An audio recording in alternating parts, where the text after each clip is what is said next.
Peggy 16.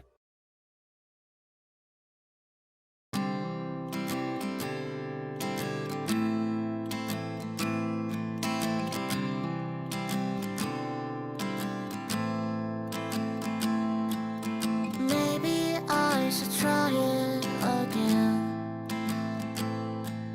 Or maybe it's too late to change. I try to make things better, but nothing seems to matter when no one really cares what you try. Maybe I'm just tired to try. Or maybe I just wanted to cry. Now everyone lives better, or I'm just getting older. I wish I didn't wake up today, 'cause everything is pretty much the same. And happiness is something I can have. I don't really have much things to say, 'cause I lost another reason to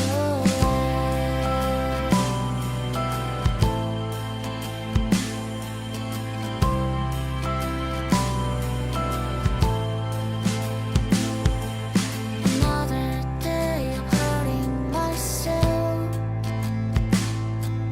another year of failing myself. So what's the point of living when everyone is leaving? I wish someone would take me away, 'cause everything is pretty much the same. And happiness is something I can have. I don't really have much things to say, 'cause I lost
Nailed that pretty good.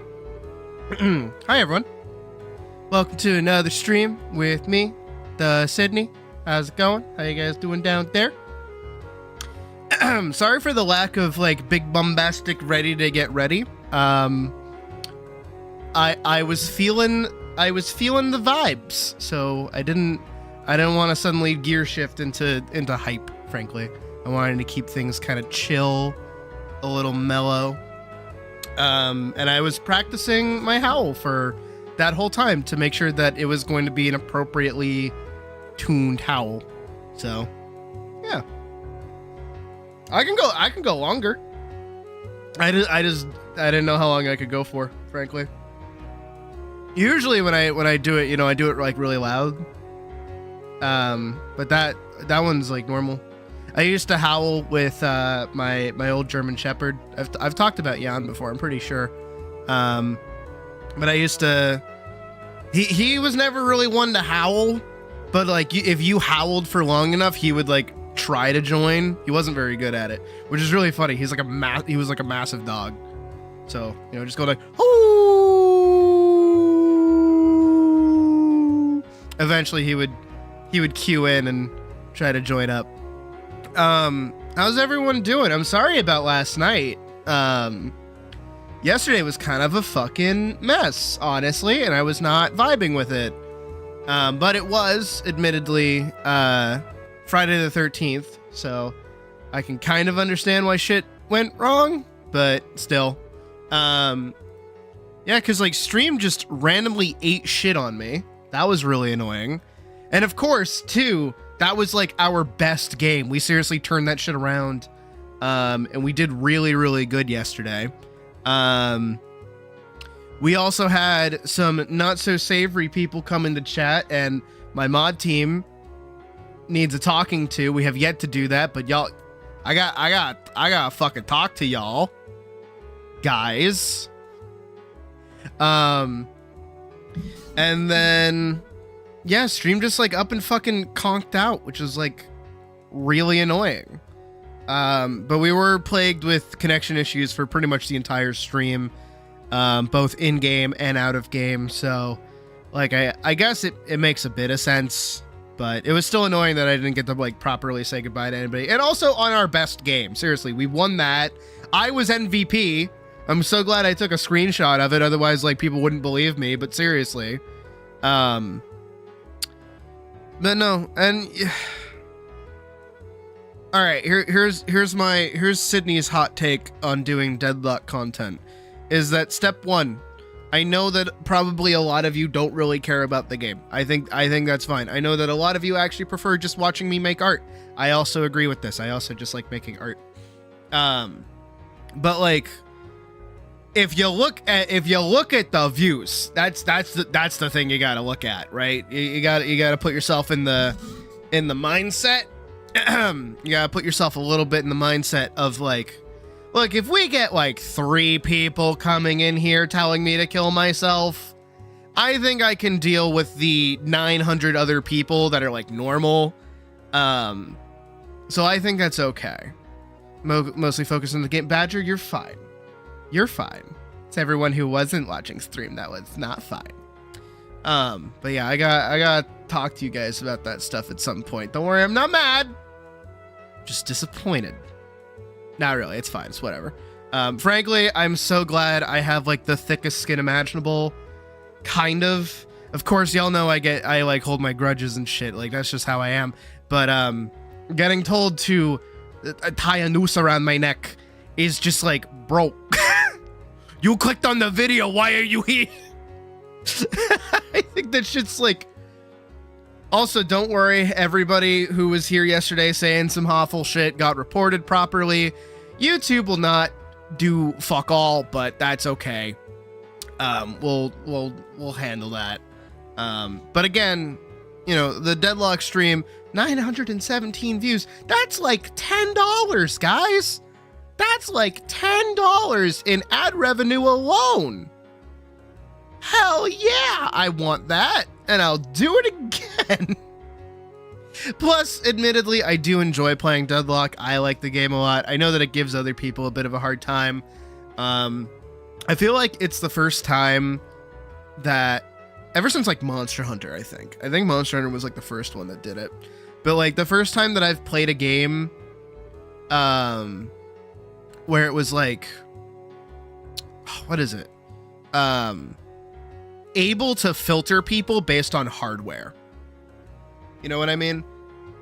Because it's like Monster Hunter made sense because it's like, oh yeah, this is like for PS5s, this is a big chunky game. I have a beefy PC, so I can run it. I understand that people can't. It's whatever.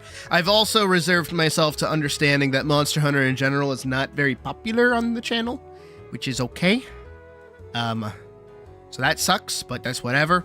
I do at some point still need to make my Monster Hunter year in review video. I have just not been motivated to work on fucking anything lately. I don't know what my deal is. I'm feeling the vibes from the music earlier, so that's probably part of it. That's fun. But just in general, you know, we're going through some stuff, yeah.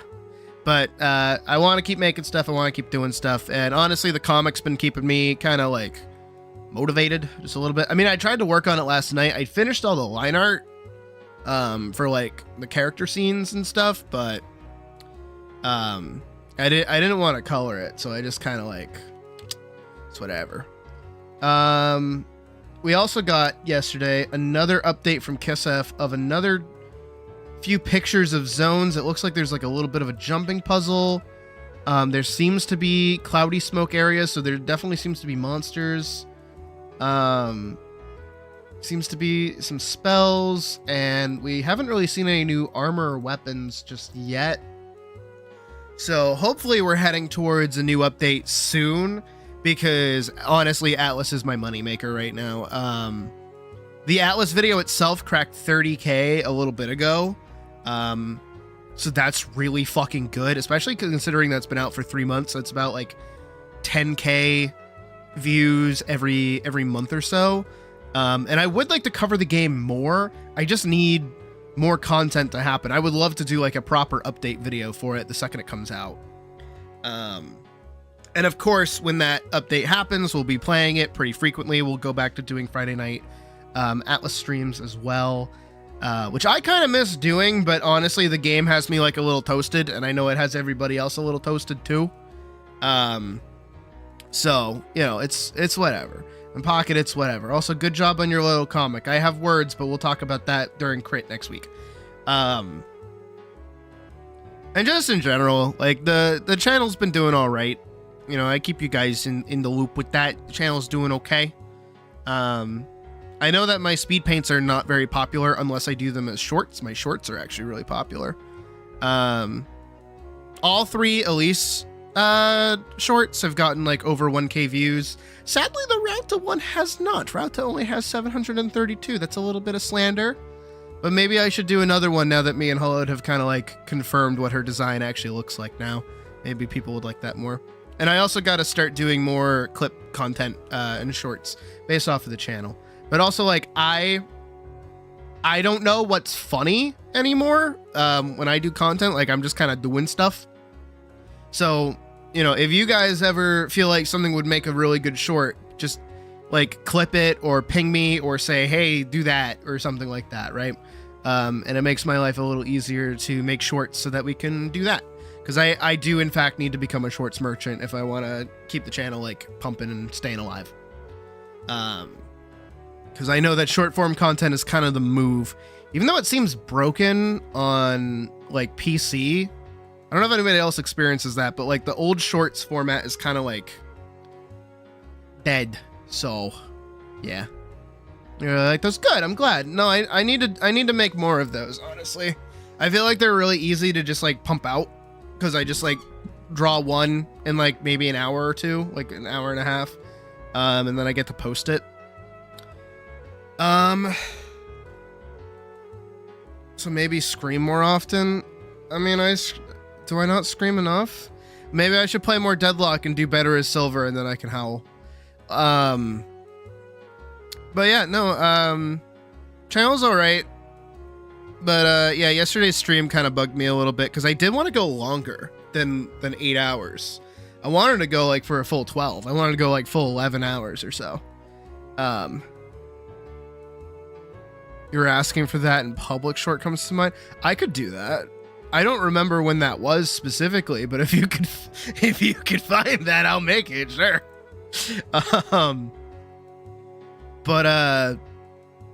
No, yesterday's stream, I'm gonna open it actually. I'm gonna look at it. Let's look at its numbies. Yeah, 23 likes, 1 dislikes, 917 views.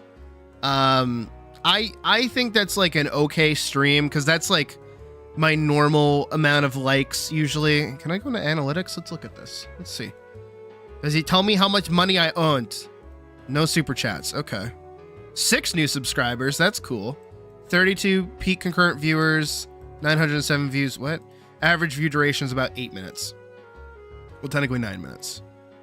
Dismiss. Can I look at it? Oh, okay. What's happening? What was that? Alright, g'day. Manage videos? I don't know why it brought me to like the weirdest place to look at that. Hopefully that didn't just break stream or something. Live. No, we're live right now with that. Alright, let's look at analytics together. Ineligible! Oh, I lost 2 subscribers yesterday. What?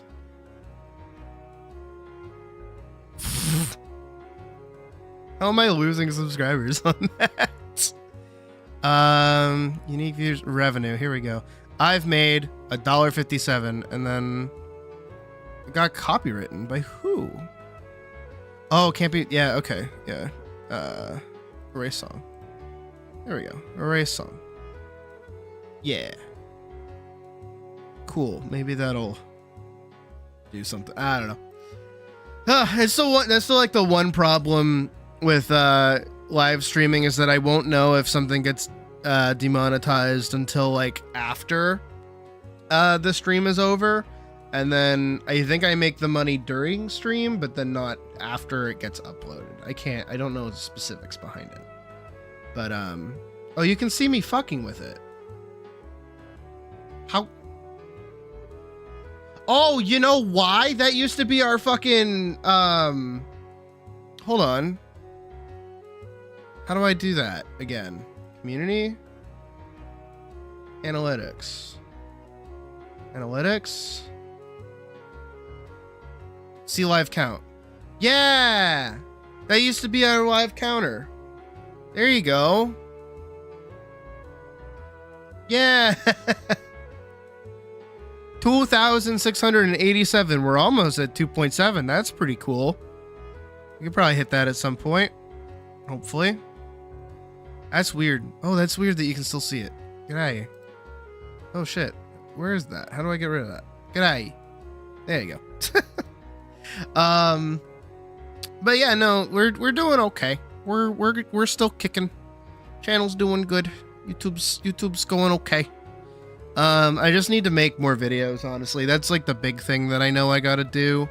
I do have the comic video scripted. I just need to like record it and like edit it and like make it. But it's a bit what's the word?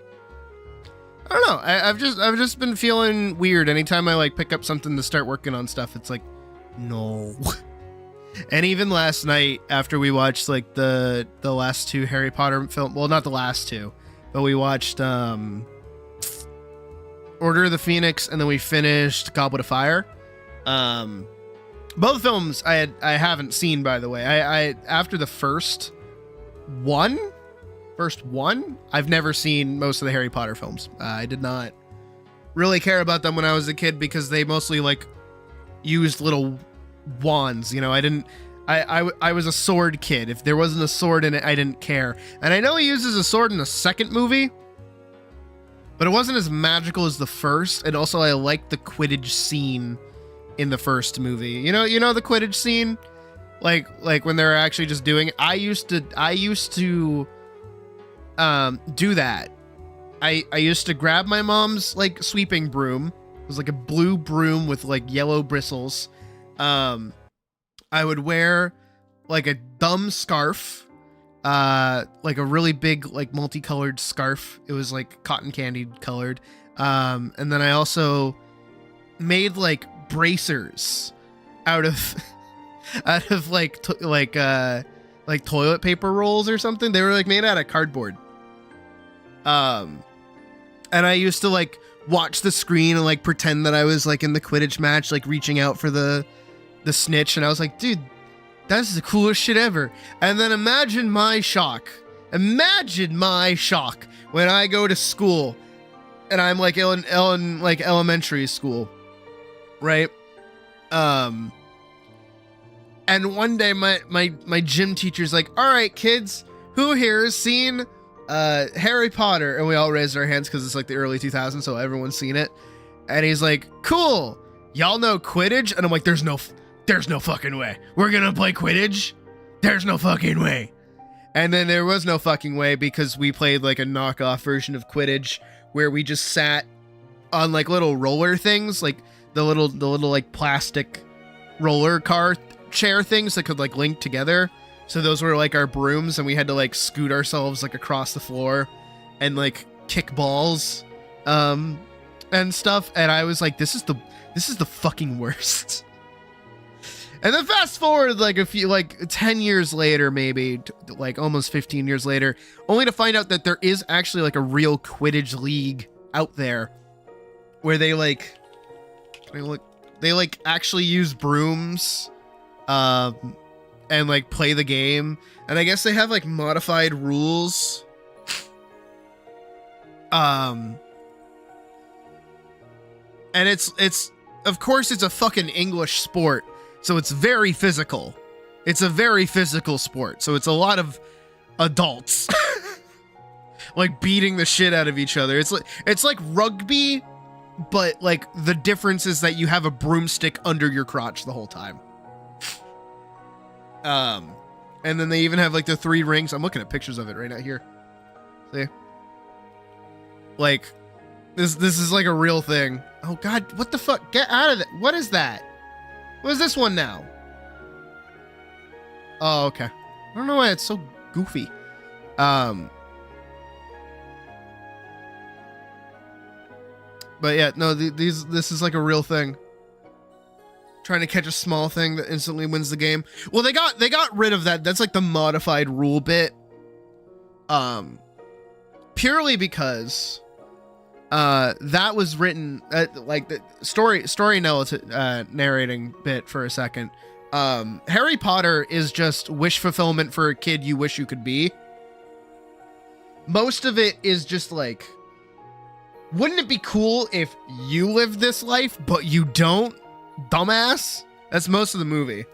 And like, even the first one is just a lot of, hey, child who is depressed and has no friends or family and lives in like under the stairs. Guess what? Your parents were actually super fucking cool and like could do magic, and you're like the best at sports, and you're fucking awesome and incredible. And it's just like, whoa, I wish I could be that, which is why it kind of like worked. Her compared to if 2 basketball players were trying to catch a frog in the parking lot. Yes, exactly. That's actually exactly what it's like. I mean, even when you go back and you read all the, I've been mentioning it when we watch all the films, when you really boil down what each film is about, right? I think the only one that's, hold on, let me pull up all the films. Harry Potter, all films. Let me look at them. So Harry Potter, Chamber of Secrets, Prisoner of Azkaban is probably the only one that I've seen so far that I can't really like apply to the simplification method. So like Harry Potter and the Sorcerer's Stone is basically a child going to a new school story. That's all it is. It's just like an introduction to the world, introduction to everything. Pretty fucking simple, right? And that's kind of all it is. And it's like, he is actually the best and the coolest and the awesomest, and everybody loves him, but nobody knows it because he is introduced to the world. We're witnessing the world through his eyes for the first time, right? Then you get the Chamber of Secrets, right? And if you've seen that movie, you know that the entire movie's plot centers around basically that girls' bathrooms are scary. That's the whole book, is that it's about a boy who is trying to solve a mystery, but to solve the mystery, he has to go into the girl's bathroom. I'm not if you've seen that movie, that's what it's about. And then Prisoner of Azkaban, you skip. Goblet of Fire is like, what if prom and the big football game were like a big thing for you? That's what that one's about. And then Order of the Phoenix is like, what if there's a really mean teacher that is really strict about a bunch of rules? And that's like what all those books are about when you really fucking boil them down. And that's why they're so successful, is because like when you really peel back all the layers of all the magic and the other shit, it's like, is someone, oh no, oh, that shit's scary, don't get me wrong. But when you really peel back all the layers, that's what most of these books are about, is just like, hell, I would even say Prisoner of Azkaban is more so about like, what if like you should love your family even if they're crazy? I don't really know how that ties into school. I don't really know that one too much. But that's what all the Harry Potter films really are, which is kind of cool. Which, turning it into a teaching moment, is how you should be applying most of your writing stuff in general, is that you can utilize tropes and simple concepts that are super like applicable to everybody and just start adding in like fantasy elements. I mean, really, come on, when we get down to it, why the fuck is Voldemort scheming in the girls' bathroom? What is that, dude? What the fuck is that, my guy?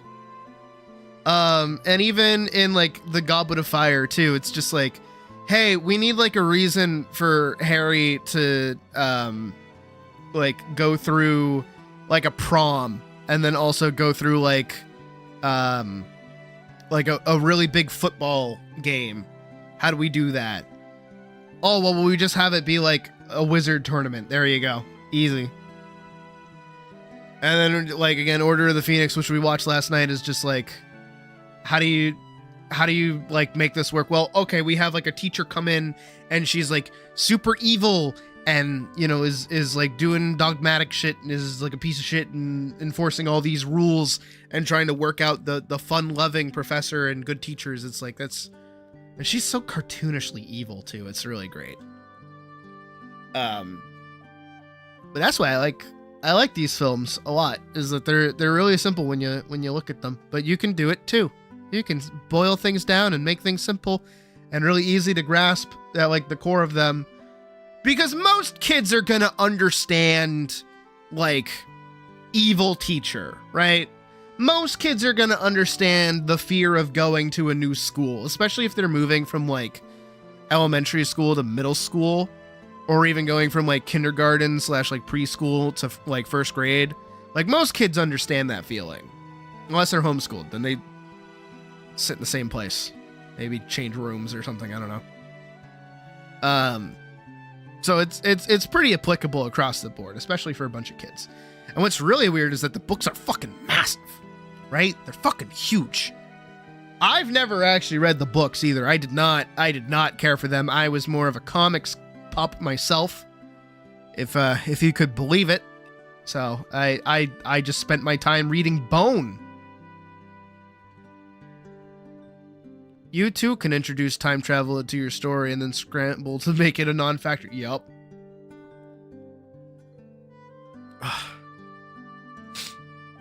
No, and I like how structured all the films are to kind of like introduce you to some sort of gimmick, and then that gimmick becomes like important later down the line, and you know it will, but you don't know how. I think that's kind of cool. You know what I mean?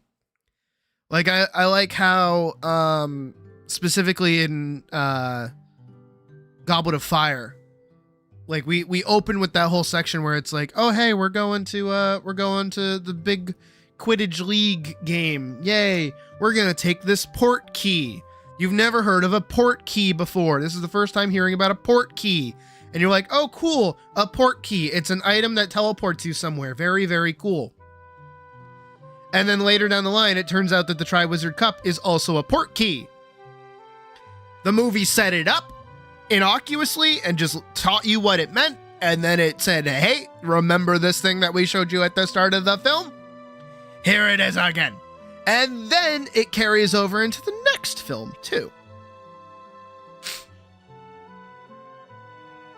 Now, time travel is really difficult to handle. You can't really touch it. Except I do kind of like how they handled it in Prisoner of Azkaban. I do like that because, like, everything that happened had already happened. So it's not like they're changing the past. They're still just, like, part of it, if that makes sense. And like during the movie, I was getting really annoyed because I was like, who the fuck is throwing stones at Hagrid's house? What the fuck did Hermione see in the woods? I don't see shit. What is she talking about? You know, and like all these other things going on. And then also like, oh my God, they would bring back Harry's dad to like do a Patronus charm? Like, what the fuck is that? Only for it to be revealed, oh, hey, that is Harry. And all he needed to know was that he could do it. So, and also everybody in the film is always commenting how much he looks like his dad. Also, his dad is an asshole. I think everyone can kind of agree with that. It is the fucking, James Potter is kind of a dick. He's definitely a bully, even though he's got those dorky ass glasses. I'm sorry, but Snivelous Greasy is fucking the top tier bullying right there. My God. But also, I mean, like, why would you name your kid like Severus Snape? Like, that's such a fucking evil name. Anyways, Harry Potter's cool. I'm coming around to it. However, I will still say I preferred my time at the soundstage, which is most of the pictures that I post, by the way, when we're watching the film. I'll occasionally be like, I'll see like a set thing and I'll be like, oh shit, I know what that is. I've seen that before. Because I actually went to the sound stages for Harry Potter back in 2022, I think. It was before. No, I think it was after I met Puck. I can't remember, actually.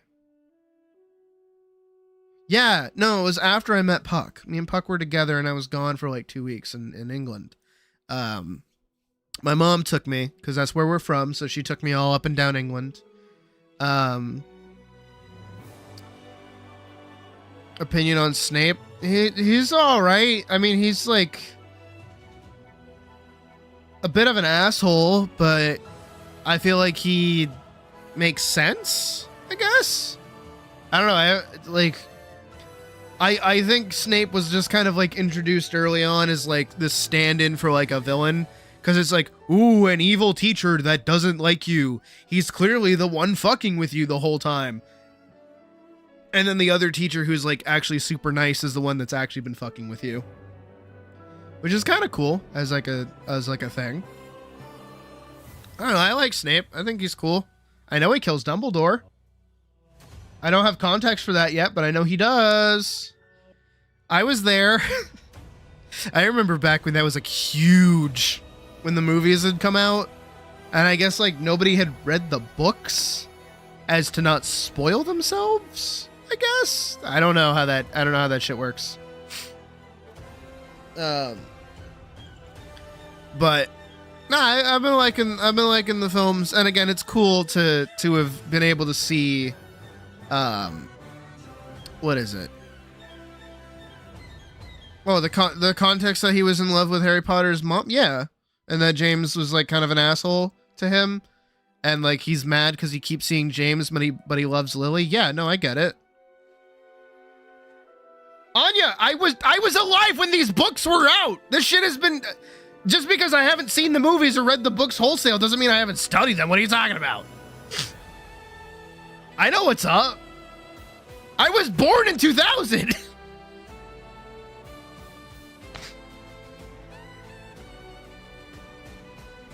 Read all the books and Snape can die in a fire, personally. True. Fair. Spoil it for other people. The book has been... Where's the button? Where's the button? The book has been out for 20 years! If somebody hasn't read it yet or seen the movies, it's not my problem!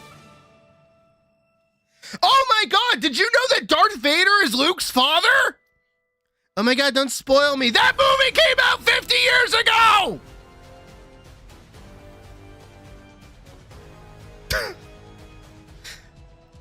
Like...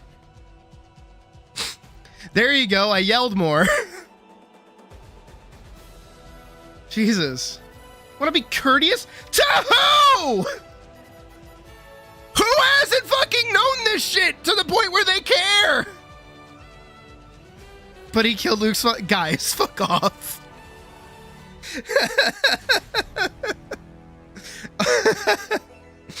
Oh god, that's like when I'm playing fucking Kingdom Hearts or some shit, and people join and be like, I would watch, but I don't want to spoil myself on this game. I don't want to know what happens. The game came out in like 2004, 2003. When did Kingdom Hearts come out? Kingdom Hearts 1. Kingdom Hearts 1 came out in 2002. Yikes. Wait, when did Kingdom Hearts 2 come out? 2005? Oh, yeesh.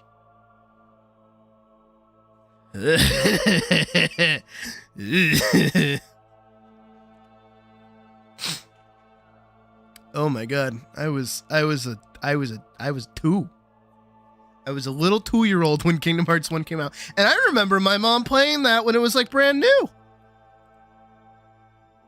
I grew up with that shit.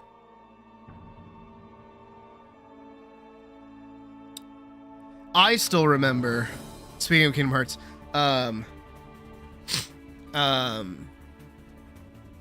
when, oh god, because I remember us being able to beat Kingdom Hearts 1.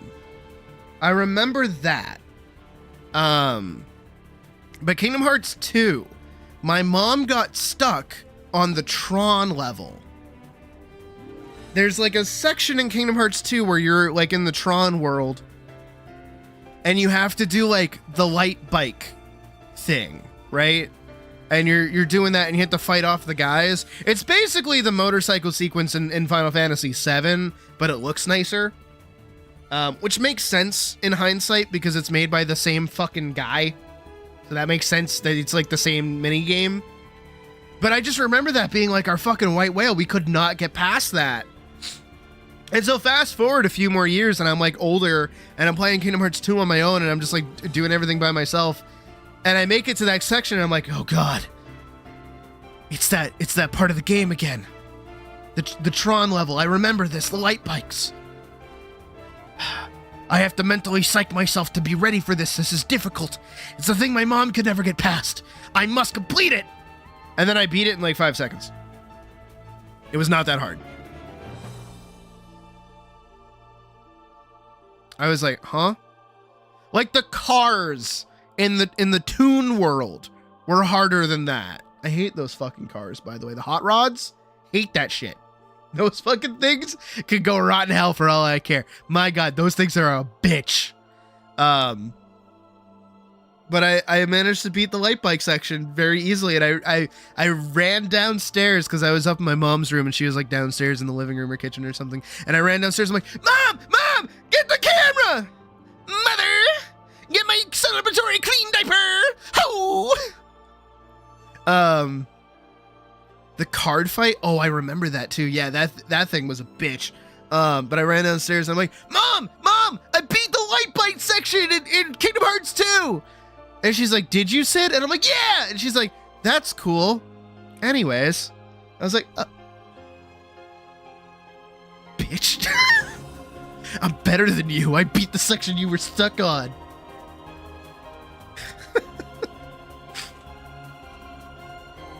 I love my mom. We love my mom. I wouldn't be who I am without my mom, so as much as I give her shit. There was also another time where I was playing. Badger will be happy to hear about this. I was playing Mega Man X8 more recently, like forever ago. Dance, water, dance. Yeah. But this is back when I was living at like the old house. So this was a few years back. But I was playing Mega Man X8 specifically, and there's like this specific voice line or something that Zero says. He's got two of them. He's got "I won't lose," and then also when he dies, right? That's what both of them sound like. And Zero's like my favorite character. I love Zero. So I'm playing through the game, and like my door is open, and I won't lose, and then it plays, right? And my mom walks in, and she like looks at me for a second. She looks at the screen, and she looks back at me, and she's like, "Are you playing Mega Man X8?" And I'm like, "I am, mother."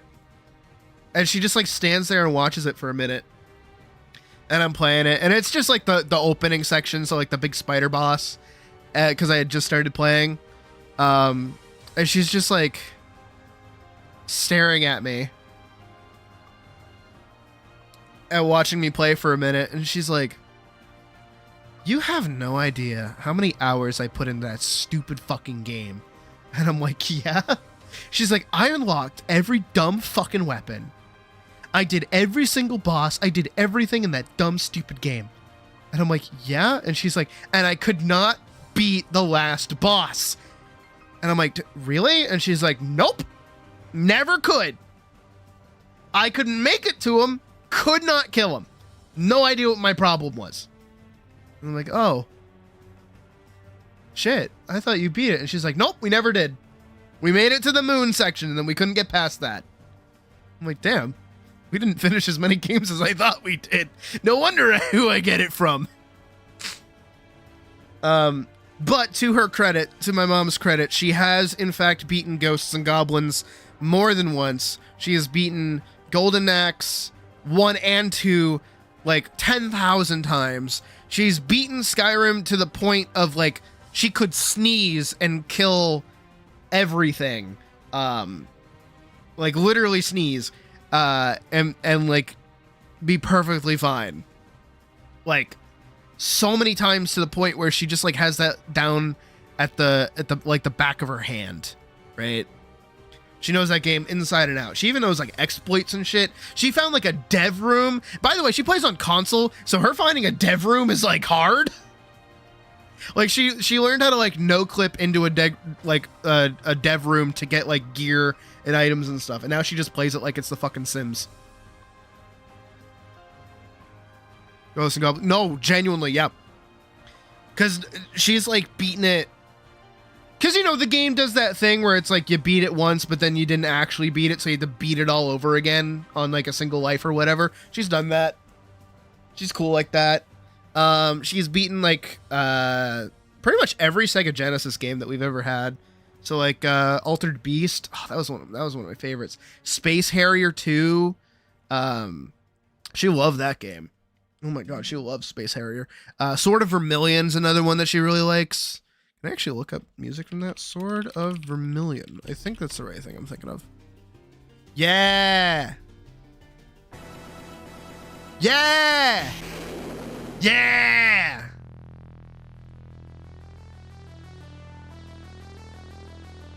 Fuck yeah! This is my mom's favorite game. If you ever wonder why I'm into knights and shit, it's because my mom was so into knights. She loved these fucking things. Can I get like a dose of... Yes! Ah!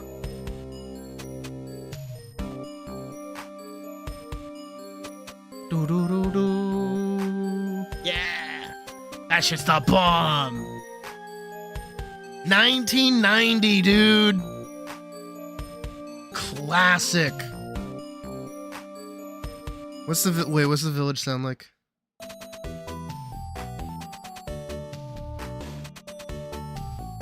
Dude, they could do so much shit with this.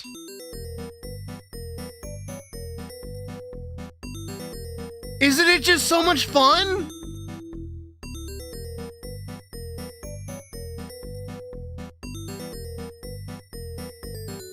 It's so good. Oh my god. Wait, Shop City, wait. Is this the one I'm thinking of though? Wait, there's...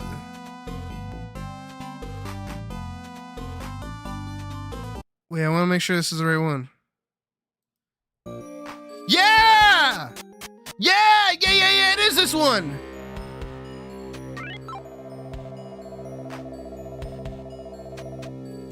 And he's got like that blue hair. Wow. Okay, this is more topical than I thought it was.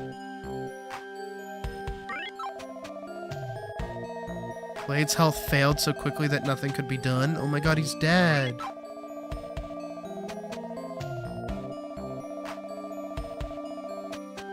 I am not your real father.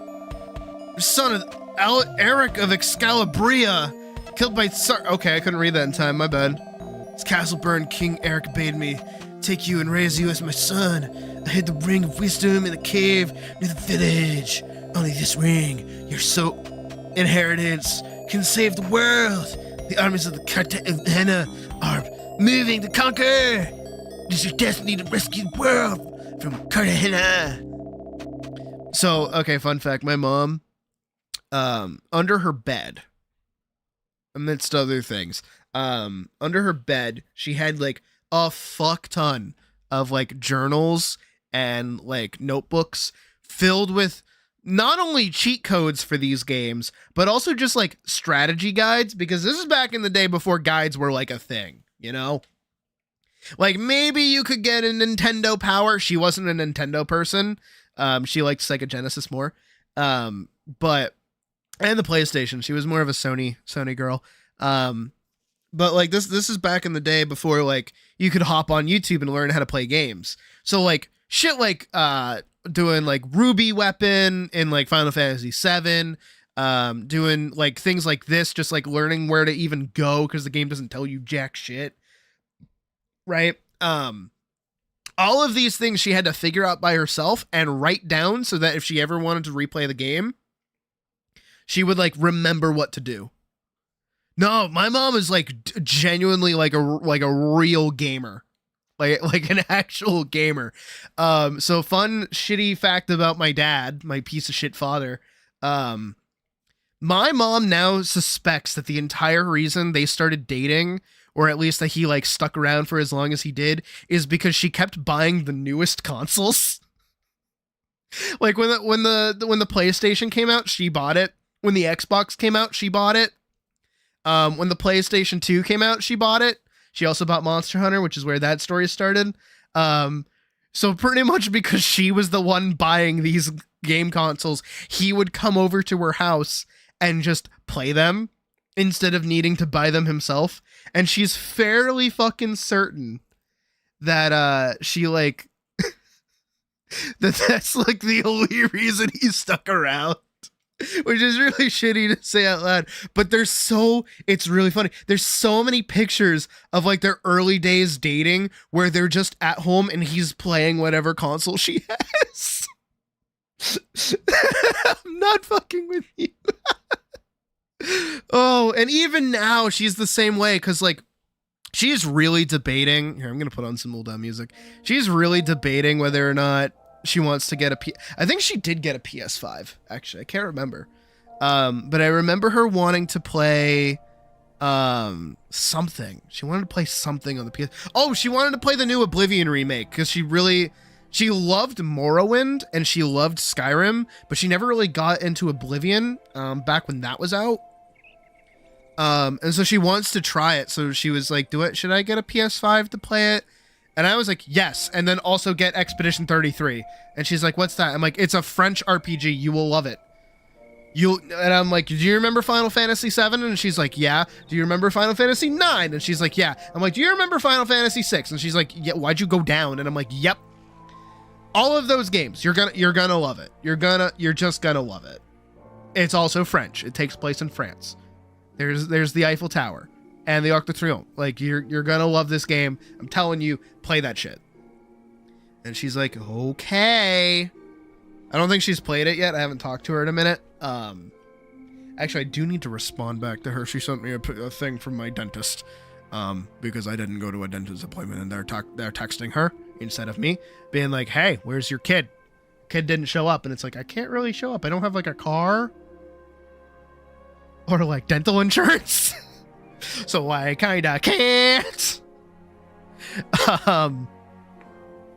But yeah, no. She has always been one to keep up with the gaming sphere.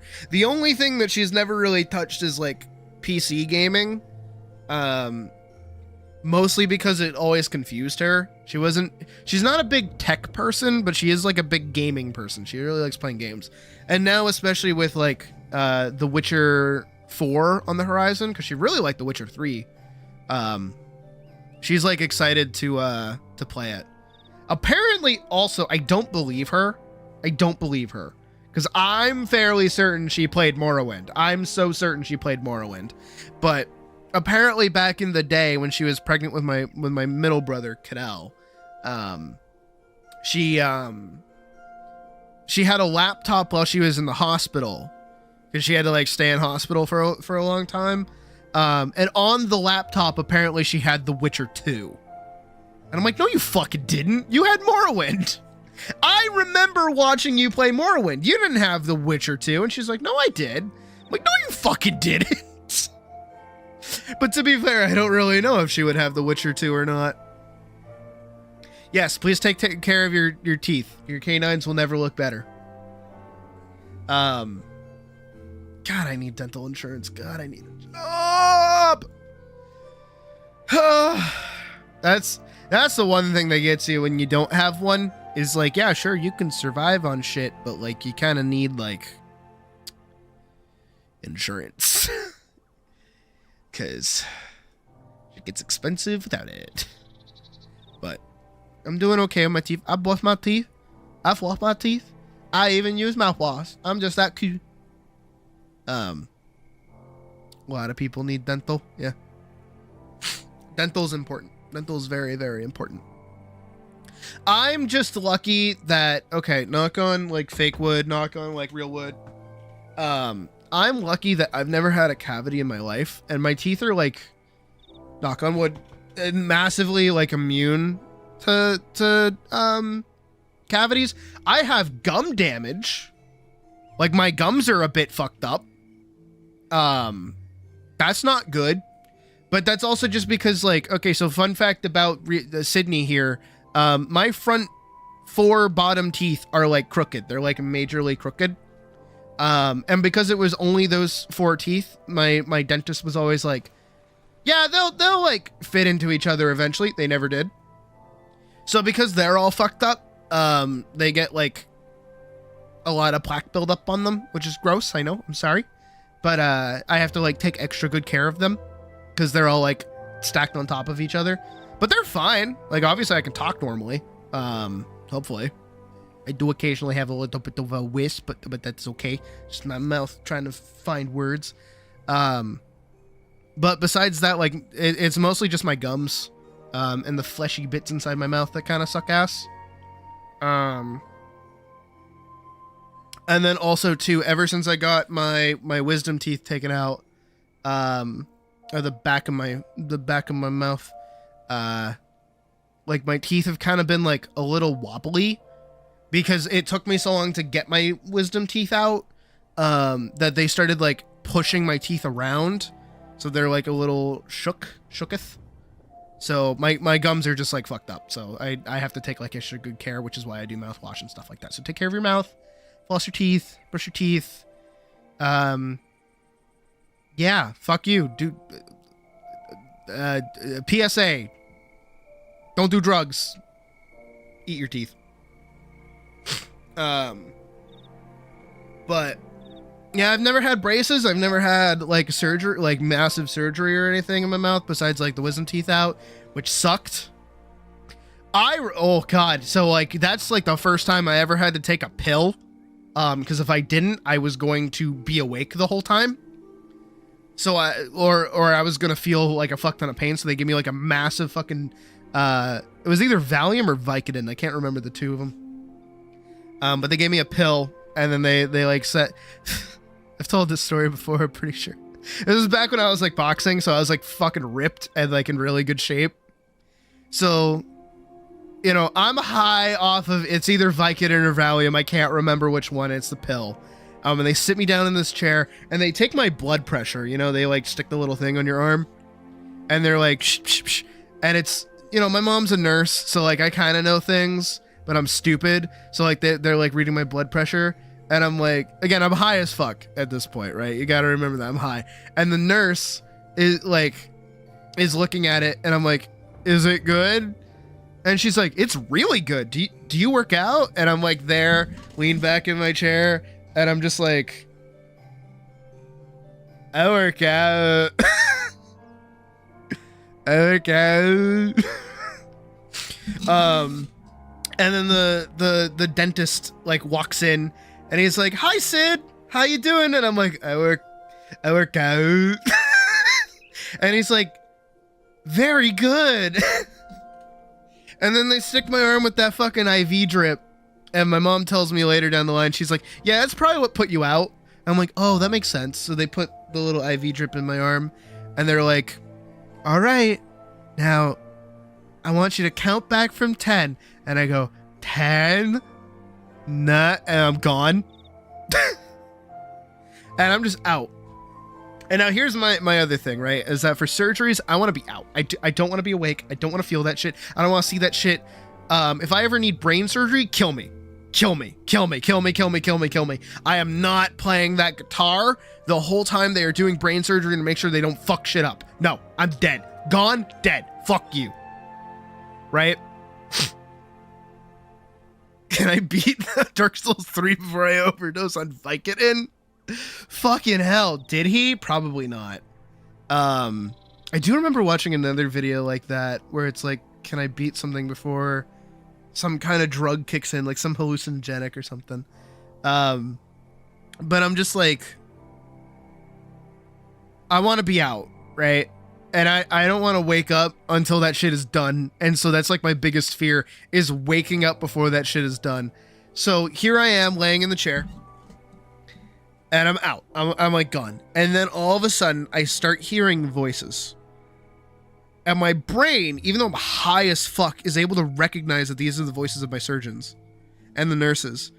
So I'm like trying to communicate, like, I'm waking up, put me back to sleep. I'm waking up, put me back to sleep. I'm waking up, please put me back. Like I'm starting to panic.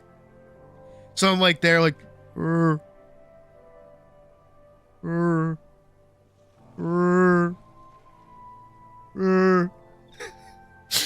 and I could hear the surgeon and he's like, hi Sid, you're waking up now, surgery's done, everything went great, you're fine, you're gonna be a bit woozy and we're gonna walk you over to the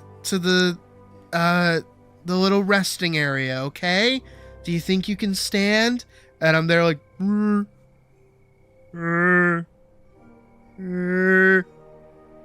he's like, okay, Sid, come on, let's go. And then like my mom comes in to help me and I get up and I'm like, and then they sit me down and they sit me in this like these lounge chairs, you know, like the ones that you can see at the mall that are like massage chairs kind of things. So they sit me down and then they swing out this TV and I'm like, and I think he's all like, I'm like, oh, that's awesome. And they're like, what do you want to watch, Sid? And I'm like, and then the newest like Spider-Man movie had just come out. I can't remember which one it was, but they're like, do you want to watch Spider-Man? I'm like, I like Spider-Man. I think I was actually wearing a Spider-Man shirt at the time, so I think that's why they did that.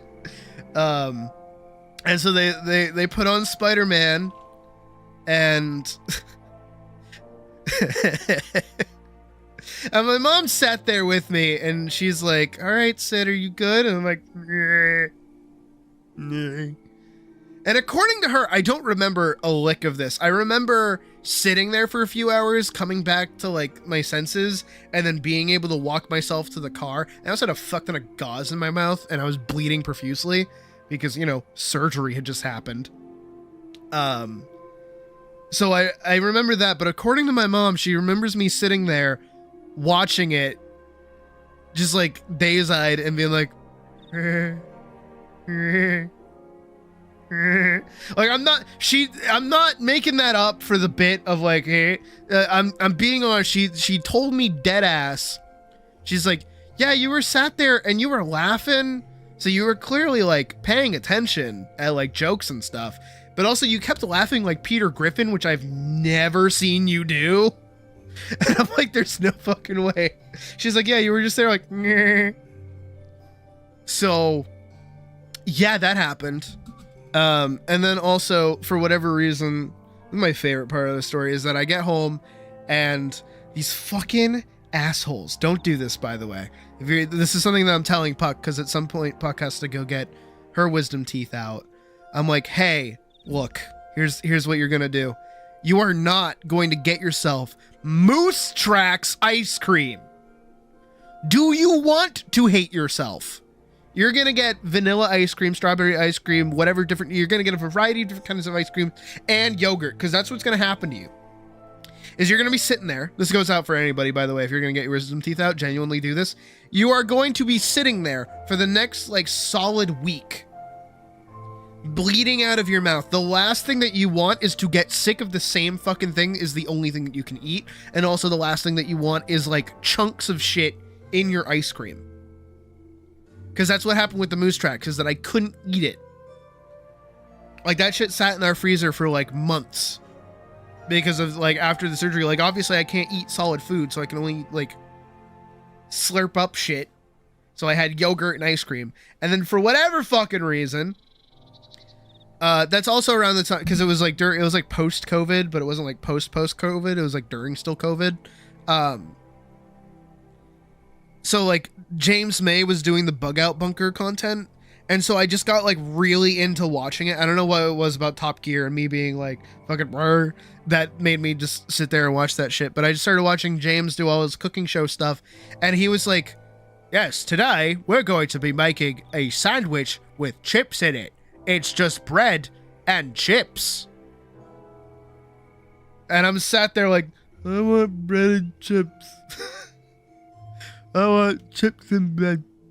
And it's like, this is a sandwich with bread and crisps. And I'm like, I want bread and crisps. That's what I want too. And then there's another one where it's like, this one is, this one is just bread, but with spread on it. And I'm like, I want bread with spread on it. And it's like, this one's bread with butter on it. I want bread with butter on it. Like, everything that he was making, all the shit that I could not eat, I was like, damn, I want that. And then I finally got the okay after like maybe 2 weeks of heavy medication. Holy shit. That shit sucked. After like 2 weeks of that, I finally got the okay to start eating again. And so I went to work. I've told this part of the story probably before, but I went to work and like I had these little disgusting little flappy tie-off things that were basically like the flesh of my mouth. Like the top flesh of my gums just like tied off. And so like finally I those had like disconnected. So that meant like my wounds had healed. And I'm like, oh, at last I can eat again. So what did I do? I went on break. I ran over to the fucking Wayback Burger that we have at the mall back at where I used to work. And I'm like, I want a 3-stack patty. I want 3 fucking patties. I want bacon. I want pepper jack cheese. I want Chipotle. And I want 2, count them, 2 fucking things of large fry. I want 2 large fries now and a Coke. Fuck you. Like literally Harold and Kumaring this shit. And the guys were like, whoa,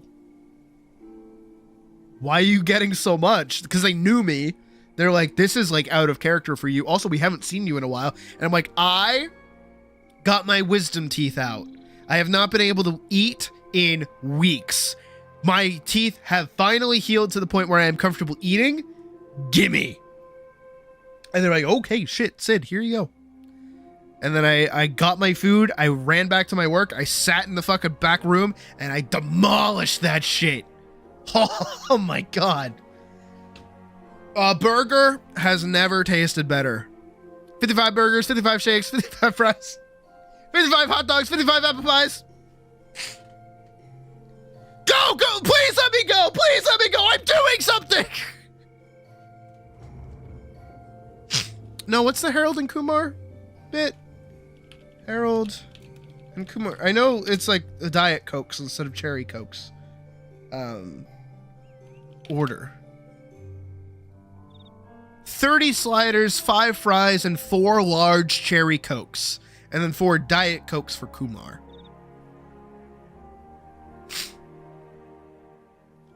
Large cups are plastic or paper and have a narrow base that widens the body. What? And then because I'll also bring this up, I did actually, for the sake of the meme, go to White Castle instead of In-N-Out back when I was in Las Vegas like 2 years ago. I regret it. I regret it. It made me sick. It actually made me sick. I regret going there. Ugh. I'm still sick now, actually. Like, my nose is stuffy. I can't tell if it's allergies or if it's just, like, actual sick. I've had a cough for a little bit, too. So, like, that's been pretty rough. But, yeah.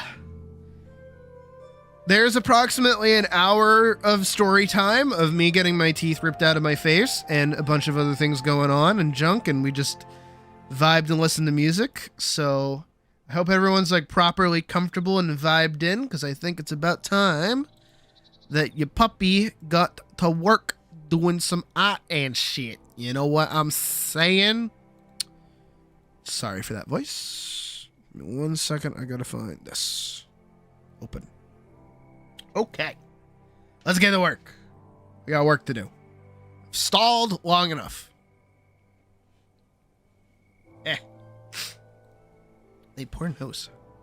Alright, so as evident by yesterday, I did not end up finishing this, but I did finish the line art, which was these 2 panels, and then I think those 2 are okay. These 2 are fine. This one's like okay. My one gripe with all of these is that like Elise's head is like so much larger than this kid's. And also I'm kind of feeling like a little bit bad that I kind of skipped over her like trying to deliver the broken package. And her getting slapped. I feel like that doesn't like translate very well, but I'm hoping with the next page it won't really matter too much. So we'll see how that goes. I gotta go back in really quick and clean up a few things that I'm noticing, and then we can start getting to coloring.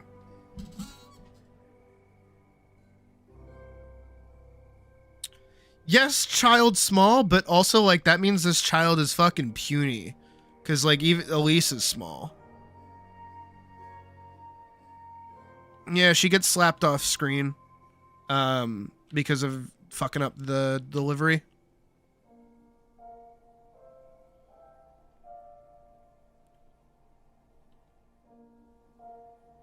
I'll probably throw in, like, a throwaway piece of dialogue that kind of explains it. We're ramping up in the plot, so it's not that big of a deal.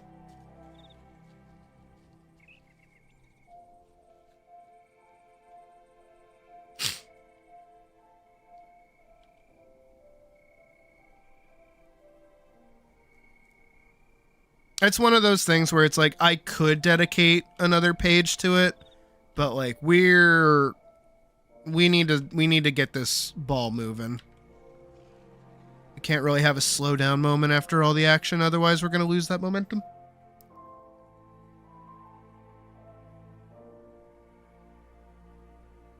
All right, we should be good. I think. Hope.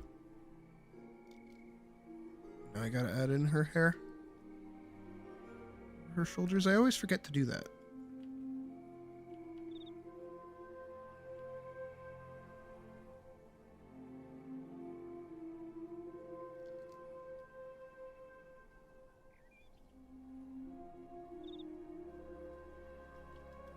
Too much, too much, too much, too much.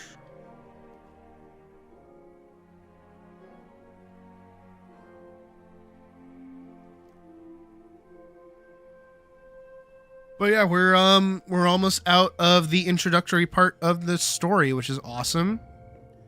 We're gonna actually start seeing some things occur, like directly to her. We're gonna put her in the actual fight very, very soon.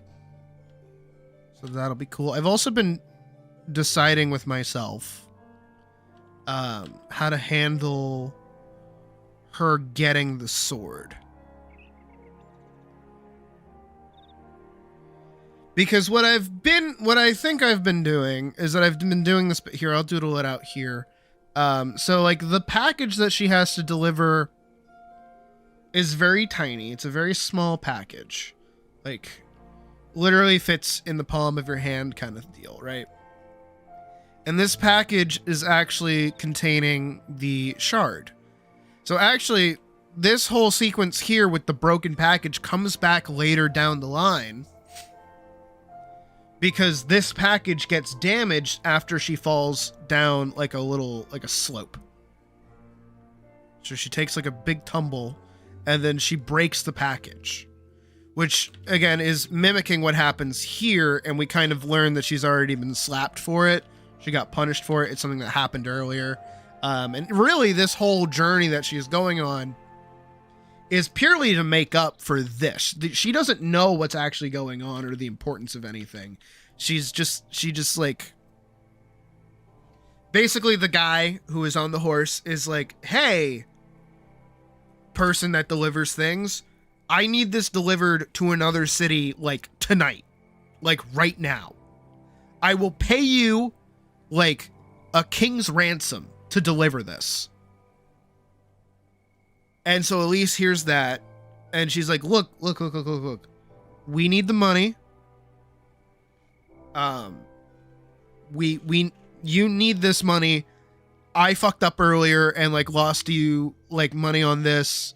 I'm always late. I'm always doing this. Like I want to step up and I want to do this for you. And the guy, the clerk is like, look, you know, I don't know if I want you to do this, whatever. But she ends up convincing him that she's capable and can do this and yada yada. So then when she gets this tiny package and it breaks again, she's worried about it. So she looks at it, opens it, and there inside is the crystal, totally fine. And so what I've wanted to have happen is that while she's holding the crystal, being like, whew, okay, crystal is fine. I want it to flip out of her hand, land on a rock, and break. That's what I've wanted to have happen. Right? But I've been thinking about that, and then also like from it comes the sword. And then she like grabs the sword. I don't want to do that because that gets weird. So what I'm thinking it's going to do instead is I'm going to make it suck ass. And by that I mean she's going to check on it. So now she's holding on to it. And then it's going to mind meld with her. And she's going to get like a major headache and feel immense pain. Big scream. Feels like her head is going to explode. And no sword, no anything happens off the rip. Just like a flood of memories of somebody else's life going into her head. And just like immense pain and suffering. And then she screams.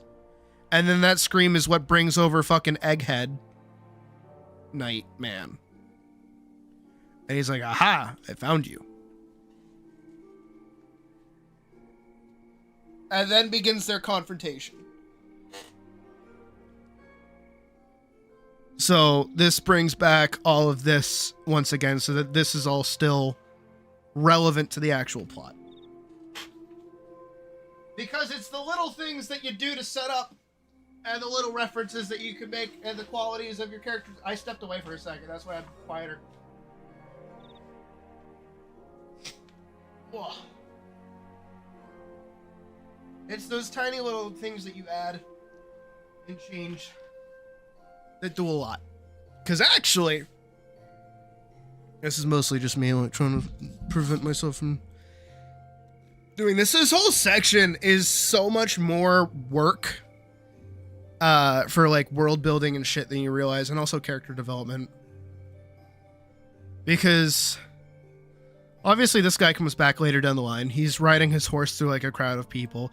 And also the crowd of people is all these variety of people. But actually it does a lot more heavy lifting than you realize. Because this establishes that there are elves, there are humans, and there are furries. Like regular like animal people in both aspects. Like cat people, elf people. This was like a cat, like a cat dog or something.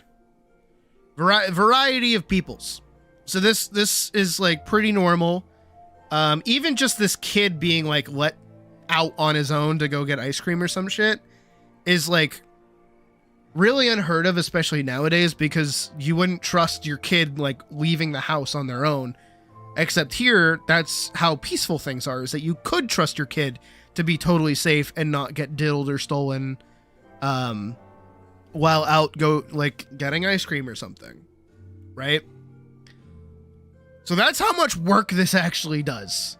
Is it establishes that like the city is like a group of like diversity, and it's not just DEI for the sake of DEI. It's like actual diversity to show that like all three of these races kind of coexist with one another, that there's peace amongst them, there's no distrust, there's no like anything wrong. But we also get man who is very aggressive, something is happening. Not only just that, but this is like representative of the plot and everything. And it has no problem running through the lives of normal people and even destroying the innocence of a child. But Elise is the one to step in and is like good-natured, and she will do this over like responsibility, because, you know, protecting the innocent is more important to her than that. Because, you know, she could be selfish, but she's not. It also shows as well like this large group of people who are now getting mad at the plot but ignoring the innocence of like people and things like that, because it's gonna rope up everybody else together. And then also it implies that she's like fast because she just dove in front of a fucking galloping horse and was able to save a kid no problem. Which is important. That comes back later. It's how she actually escapes her attackers again, is that they charge her down on a horse, but she's able to like weave around them pretty easily and avoid it. Which is an important thing later as well. Her getting slapped but also getting an ice cream is like kind of important, because she's actually going to lose the ice cream, which is another representation of innocence being attacked by the plot itself. Her getting slapped means that she's not like above, you know, she'll still be punished for making these choices and things. It's not just like, what is it? She doesn't just get to fuck up and be fine. She does receive like punishment, whether that's in the form of a slap or something else. And she's altruistic, where she's like, if she sees something that's wrong or sees something that's like unjust or something that's unfair, even in just how she handles the kid by telling him outright that it's like not his fault, and like is comforting him, and then also will offer to take him to go get like another ice cream cone. Like, it's just that little, it's like a tiny little thing that's like a little preachy about the character, but it's still like important, because it's like, hey, you know that she's like an actual caring person that's not just going to leave this kid high and dry. She's going to make sure that like he walks away happy from this, and that this like scary experience is now behind him. It's part of her character. It's part of who she is. And it's a very ham-fisted method of teaching it and like showing it. But this early on, I have to, because I have to get these things across very quickly. I can't spend like 3 to 5 business days and like 10 plus pages telling you that she's like a good-natured person. I have to do this fast, because we have to get to the plot. And if I don't get to the plot, we're kind of like sitting behind things. That's also why We open this and then I go here. I've talked about it before, but we're gonna talk about it again because I'm putting off coloring because I don't want to do it, but I gotta fucking do it. It's why we open specifically here during the sequence here where we see magic sword, her with blue hair all bloody. It's nighttime, Nightman about to attack. And then we cut to an earlier page where it's like, okay, now we're out of this action. We have the bomb set under the table. We know this is something that's going to happen. We know that when it is nighttime, this event, this fight is going to occur, right? And then we get sent all the way back here to her morning, and this is the day of. And then this day of is pretty, like, obviously normal. I've talked about this before, but also it's just like building to it constantly. And it's all character building too. You know, we like lazy, yada yada, blah blah blah, fast, face change. And then we get our guys showing up. And it's like, ooh, spooky.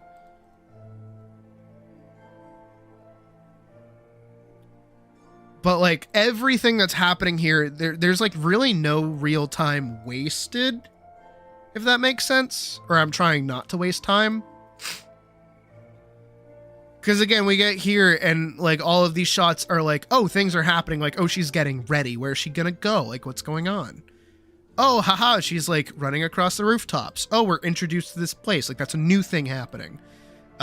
New character. Like, she's interacting with someone. So now we're learning how she interacts with people.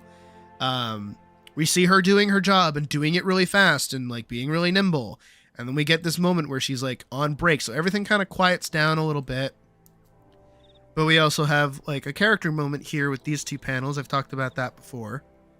And then immediately we get introduced to the guy that we know she's going to be fighting later down the line. Right? And then they acknowledge each other. This guy talks, and then we're right back into our next scene. We don't let any of the tension let up. We end with more tension. So it's like, oh, what's with the horse galloping?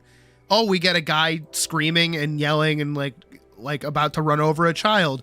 Oh, she has now saved the child. That's a knight. That's a title. That's a title. That's a me. That's a title. That's a paladin. Oh, that's this page. And then we get over into this page as well, which is now a resolution to that scene, but also right here is more tension. And also this page is also more tension because here we're going to see that it's getting later in the day. We're getting closer to the fight. And then right here, we're going to see the next bit of the scene, which is the guy from earlier demanding that his package be delivered immediately. And he's screaming so loud that she is still outside. And with what I have planned for the next scene where she's going to open the door, which we remember from earlier, you know, this little innocuous, like ringing doorbell. And also like the guy being like, hello, welcome in. The doorbell's like the little door, like actual doorbell is going to ring. And instead of being welcomed in, she's going to be faced with a sword at her throat. And then the man from earlier on the horse panicking the fuck out because he's scared for his life. Right? So, yeah, we're going to like dive straight into tension after this, which is what I'm excited for. And why I have to get through this coloring phase. I got to do it. I got to do it. I got to get through it. I got to do it. I'm going to start with a kid. We're just going to start with the kid.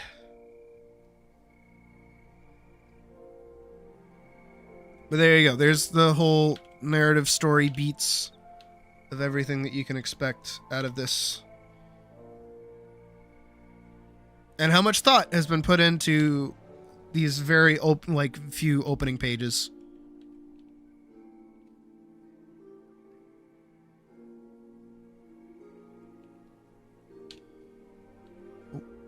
Skin color. That's hair color.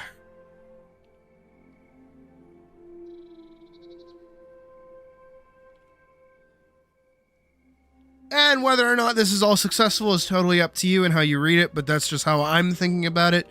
death of the author is still a very real thing that can happen. So whatever I intend or however people read it after it's posted, we'll see what happens. But I also just like talking about my intent so that you guys can kind of think about it yourselves when you do things like this as well.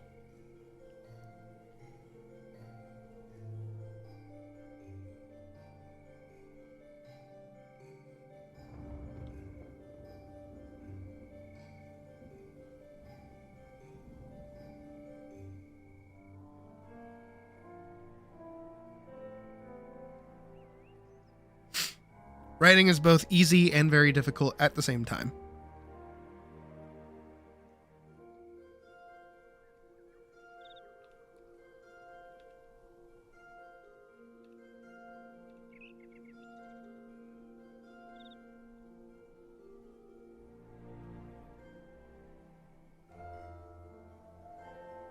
But that's why I say most people who want to get better at art and even writing should absolutely make a comic.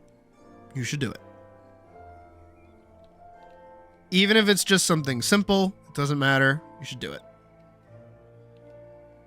It will most certainly get you out of your comfort zone and put you through a lot of things you're not used to doing, because suddenly you'll have like a scene or something you have to do, such in my case with drawing fucking horses.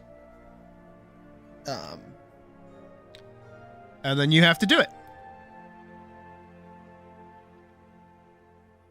And it doesn't matter if you do it good or do it bad, as long as you do it.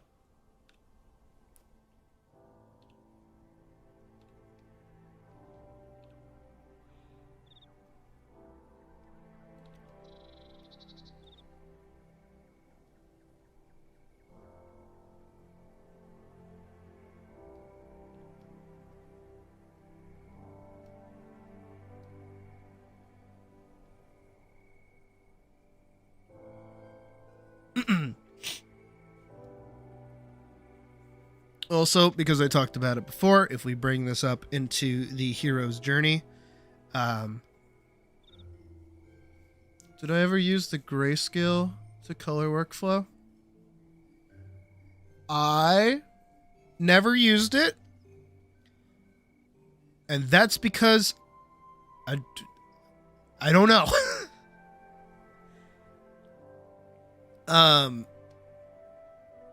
Yeah, I don't really have a reason as to why I've never used grayscale for that kind of thing before.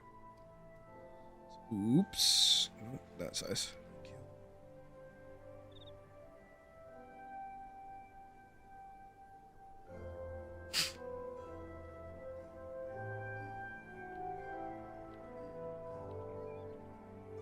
I know that using grayscale is good for like shading, and getting like, what's the word? Value down. But like, I don't usually work within very painterly or overly specific kinds of forms. I'm very cartoony, predominantly, obviously. Like working with my very cartoonish way of drawing. And because of that, I'm always just like able to select like broad stroke colors instead of a variety of like shades.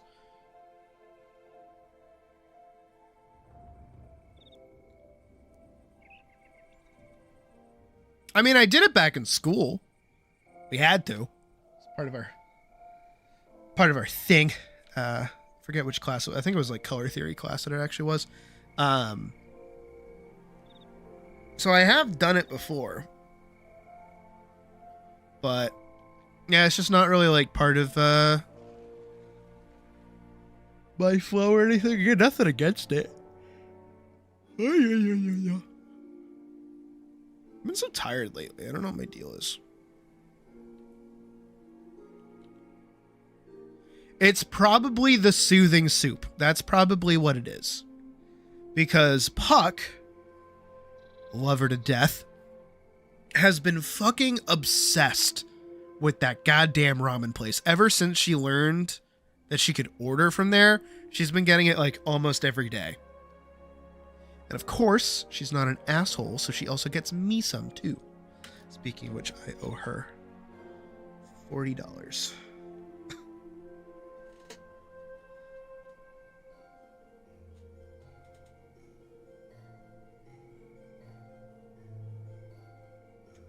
do, do, do, do. But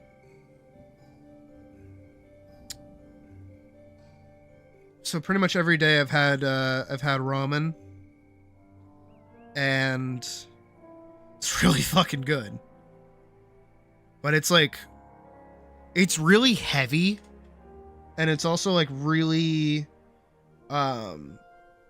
what's the word?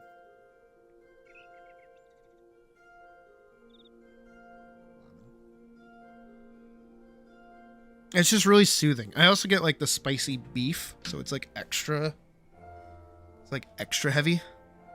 And I get an extra egg in it. Even though the egg today kind of made me feel like a little yucked out. Yeah. Yeah. This is like a good ramen place. This isn't like dollar store ramen. And they like specifically package it so that you can like make it at home and not lose like an ounce of quality, which is true, which is why she keeps fucking ordering it.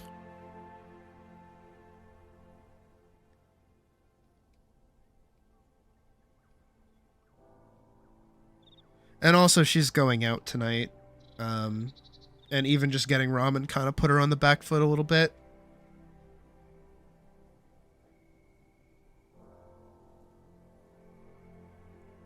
You said it.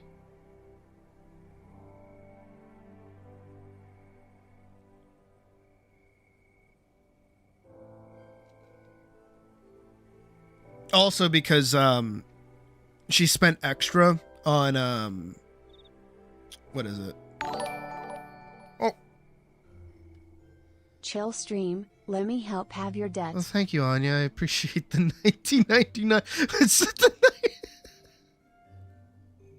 1999. Good year. I wasn't alive yet, so that's why it was a good year. But thank you, Anya. So she gets some kind of like pie corn. I saw the writing on the box today. It's got like corn and chicken in it. I hate corn. I hate corn. I hate corn. Let's put that out into the universe, right? Me, the dog, I hate corn. Okay? Popcorn is cool. But much like tomatoes and ketchup, it's different shit. Fuck you.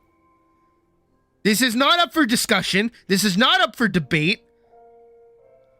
You can like ketchup and not like tomatoes. Fuck you, it's different. Shut up. But I don't like corn. And maybe this is gonna be gross. I'm gonna level with y'all. I'm gonna level with y'all. Hollowed, it's gross, and I'm gonna tell you why, okay? In my younger years, of like probably maybe 2 years ago, I can't remember, there was a video that somebody tested. And they said, hey, so you know how in your body you can't like not dissect, but you can't digest corn? He said out loud, he's like, what if I fast for 3 days? So my body is completely empty, right? And then I go to the bathroom after eating corn. Would it just be corn? And I said to myself, that sounds like an interesting video. I'm going to watch the whole thing. And I did. And then he did. And then he turned around and filmed the toilet, and inside was just corn. Now, I don't know about you guys. Now, I don't know about you. But the idea that the thing that goes in me also still comes out of me, and then the prospect of being able to see that is disgusting. I don't want part of that. I don't want to see that. That is gross. That is nasty. That is fucked up. Okay? I think we can all be agreed on that shit, both literally and metaphorically. So ever since then, I have made it a point to not eat corn, because that shit is that is what I always think about. I think about the sound that it made, which was step one fucking disgusting, and then I think about the ramifications of the aftermath. Also disgusting.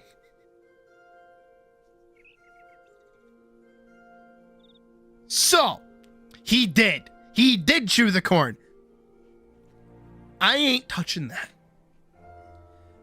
And that is also why, you guys have probably heard me talk about this before, I am very fucking picky about my goddamn shepherd's pie. If they put corn in my shepherd's pie, I'm burning that place down. I'm killing everybody in that building in Fortnite, in Minecraft. Everyone is gone because they put corn in my shepherd's pie. Don't do corn and maize? By the way, like the crop that is corn is an American crop. It is not a thing in England. Stop putting it in English dishes. Fuck off. In the country where they don't even make proper shepherd's pie because nobody in this fucking country eats lamb. So there's your science homework done for today, I guess, is that you've now learned that the human body cannot, in fact, digest corn, and it will, in fact, just come out of you. Is there even a way for corn to be I used to like it when I was a kid. I used to like corn on the cob. And then, like, just demolish that shit in butter and also, like, salt. But also, most of that is just the butter and the salt. It's not even the corn that's doing the work. The corn is just the delivery method for the butter and the salt. And we all know that butter and salt is just good. Have you guys ever seen the Whitest Kids You Know video where they like the new butter bar?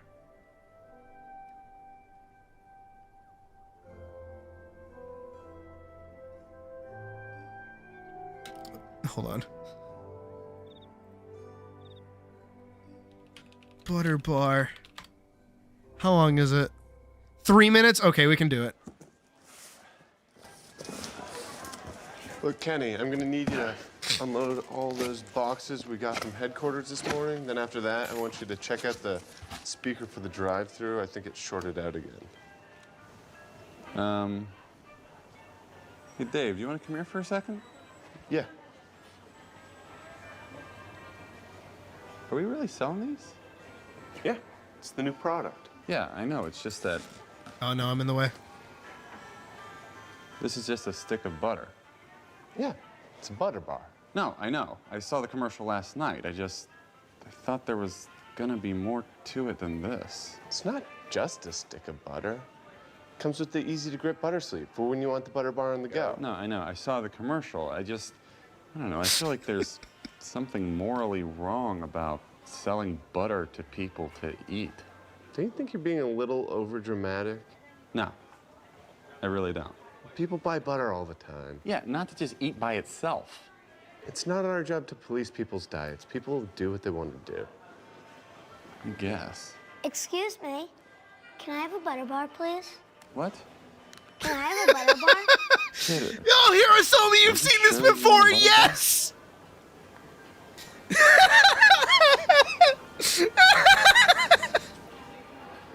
Oh my god, this is my favorite bit.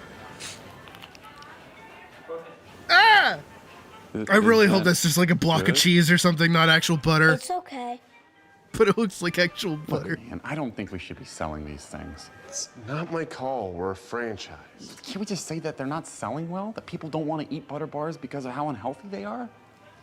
Is this enough for one more butter bar? You want another butter bar?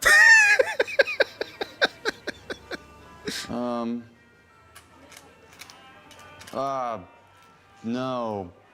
Geez, kid, sorry. You're about 20 cents short.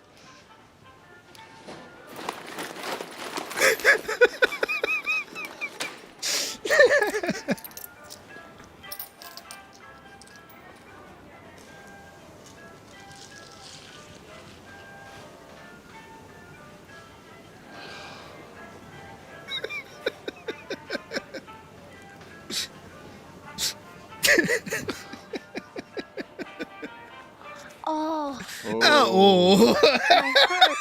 Oh my God, I think he's having a little heart attack. I need to lie down. Oh, it feels like an elephant is standing on my chest. Should we call somebody? Should we get him off the premises? Oh, God. I could feel my heart pounding in my little ears. I smell burnt toast. Something's wrong with that drive-through. Oh, hell no! What happened to him? He ate 2 of the butter bars. You feeding this kid butter? Well, corporate said. Oh, no, no, no, no. Y'all need to be ashamed of yourself. Sorry. Go out there and fix that damn drive-through and get this kid some water and an aspirin. Got to do every thing myself. Next in line. Oh, his little like. Can't we just say that they're not selling well? No. Yeah, this part's my favorite.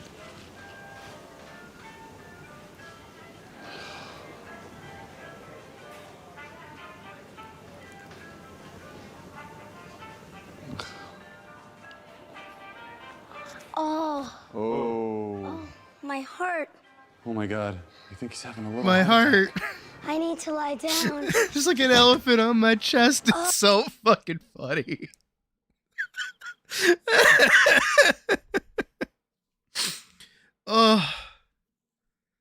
Oh, it's so good. Oh God, I love Whitest Kids. You know, they're the funniest fucking thing. Oh, you guys should watch. Hold on, wait. How long is Space Bears? Or is it Moon Bears? If it's like another 3 minutes, we can do that one. Moon. Oh, the Grapist. Oh God, I'm gonna go. Oh, the Grapist. Come here, kids. I'm gonna tie you to the radiator and grape you in the mouth. Grape. I'm saying the word grape. That's the bit. It's a grape juice mascot. Moon Bears. This one's so fucking topical. Okay, thank you for waiting. The president has asked me to come out and make a brief statement about the wire that just went out a couple minutes ago. To make things short, I will just confirm that yes, we do have. We can do the Grapist after this, sure. We are currently experiencing some bear problems. Now I will open it up if there are any questions. Mr. Press Secretary! Mr. Press Secretary! Mr. Press Secretary! New York Times. Yes. I have a 11-part question. I'm sorry, I only have time for 2. All right, let me get this straight.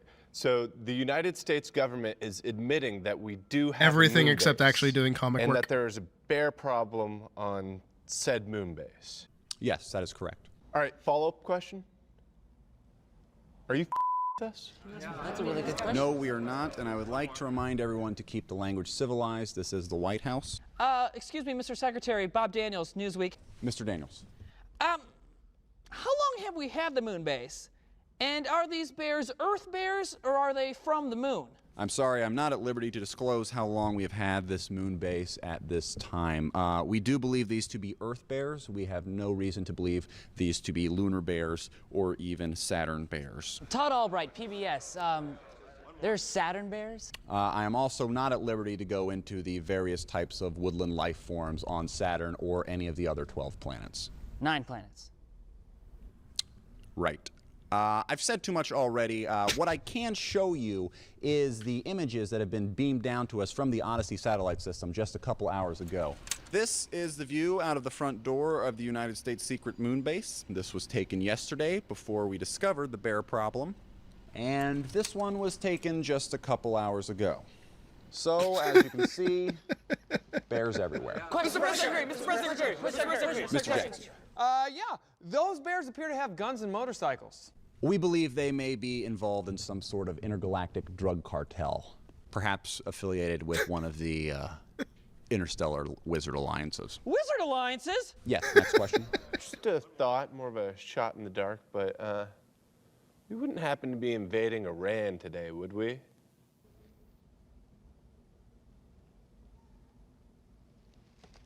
You got me. Yeah.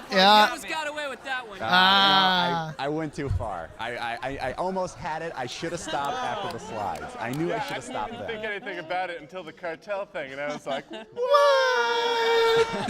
Okay, all right, let's forget this whole thing. Who wants a drink? First round's on me. Come on. Woo! God. Okay, and I promised the grapist.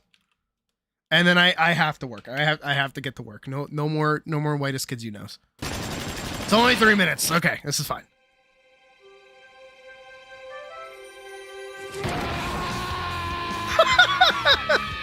You kids look like you could use a delicious fruity beverage. Who are you? I suggest Fizzy Pop's Grape Blast, the new soda from Johnson and Hedges. Open wide, kids, because I'm gonna grape you in the mouth.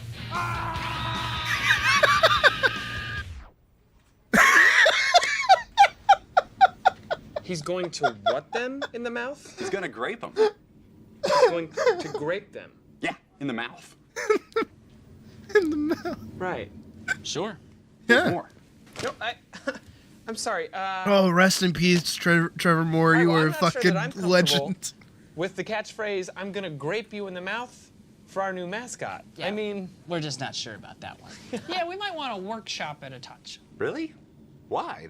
That's his thing. He grapes people. He grapes people in the mouth. We're just not exactly sure that He is... sneaks into little kids' rooms in the middle of the night, and he grapes them in the mouth. okay, I think the reason that I'm a little hesitant is Sorry. because to me, Oh, my bad. it sounds like he's saying, to me, it sounds like he's saying he's going to rape them. What? Oh. Oh. No. No. What? Oh. I'm sorry. Sir, get your Mind out of the gutter. He's a grape. How is a grape gonna rape a kid? What are you talking about? But it sounds like It's a grape commercial, sir. I love it. He, like, grapes the kids. okay. I mean, if I'm in the minority here, we can keep going. Oh my god. Here, kids, I'm gonna tie you to the radiator and grape you. Okay. Why'd you stop it? I'm gonna tie you to the radiator and grape you. Pretty good, What? sorry. I'm going to rape you. No, that's what it sounds like he's saying. I love it. Really? Are you back on this rape thing again? Why was he gonna tie them to a radiator? That's how he grapes people. That's what he does. No! He's the grapist. Rapist? That's his name? The grapist. Classic. This is obviously a rape scenario. What? Why are you trying to twist a children's soda commercial into your weird, sick, sort of twisted, pervy... Why were they running? Why Why was is that child Dad screaming screaming? mom? Well, that kid is a horrible actor, and the next time we shoot the commercial, we're gonna use somebody else, because the thing is... These kids were obviously horrified. Not that girl. Look, she's totally asking for it. What? Look at her. She's begging to get graped. Will you listen to yourself? Look what she's wearing. Look what she's wearing? It's purple. Oh. Oh. Okay. Hey. No! No! No! Grape those kids. I love it. Look, do you guys want the commercial or not? Yes, we want the commercial. Of course we want the commercial. We want it. Here's the paperwork. I just have some serious reservations about this whole thing. Do you mind? No, not at all. Buy some today and get a free grape whistle. A grape whistle?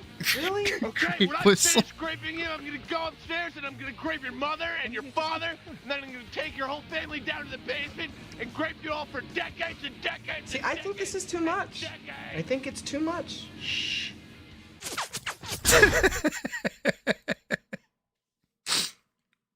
All right. No, nobody can ever say that I'm a liar about that. Let's do all the dearly beloveds. Let's do that. Really? What? No, I didn't want to remove it. That was stupid. Jesus, chill. All right, back to Big Bunny boobies. Wait, the 3 B's. Big Bunny boobies. Little heart, little smile. Okay.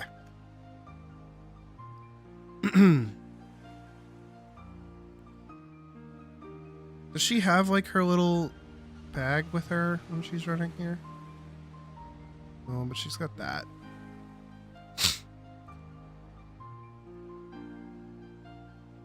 Also, sorry that I'm sniffling so much. I am definitely sick or allergies. I get really bad allergies, actually. I don't know how you guys get it.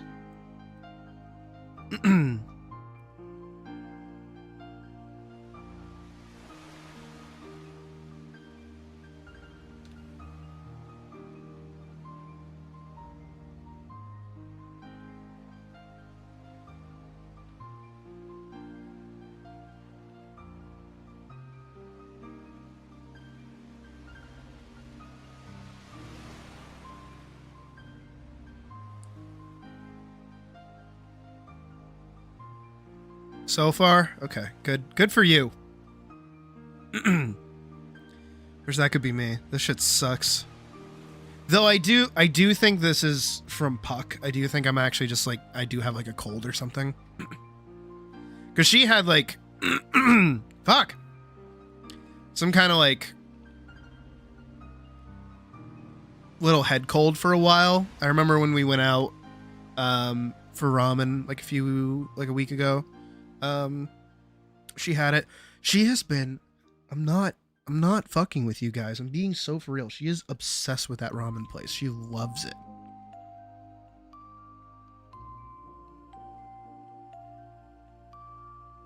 And it is really good.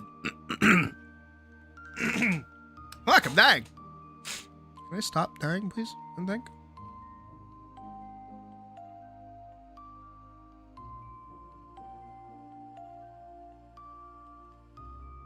How did we even... Oh, right. Corn. That's right. Corn. Yeah.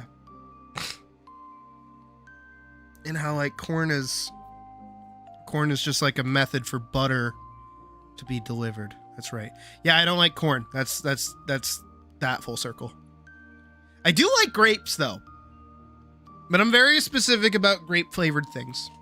I have water on standby. I have like, a half-drank Coke.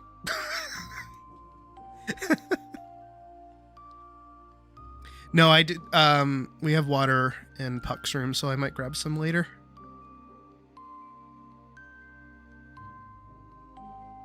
But it's mostly just my nose that's a problem.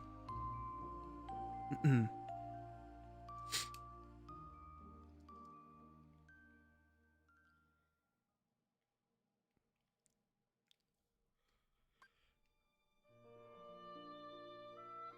you guys like grape flavored things? I'm very specific about my grape flavoring. I like Japanese grape flavored things. I don't like American grape flavored things that taste like super tart. You know, because like normal grapes are really sweet. But like grape flavored like soda and shit like that, right? It always tastes like really, really tart. Almost thick too, right? You know what I mean?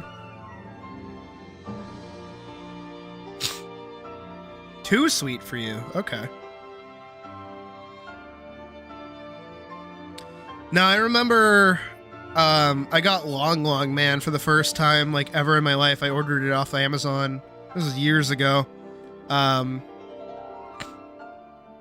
Actual grapes? No, that's wild. The hell? Am I in the minority here? What the fuck? But I remember I got like, I wanted like a mix pack of like all the different flavors of Long Man. So to do that, I got I had to get grapes. Like I had to get the grape flavor too. And I was really scared to try it. But I did, and I actually liked it the most. It was like the best flavor, but it didn't taste like the Americanized version, you know? It tasted actually like decent and not disgusting.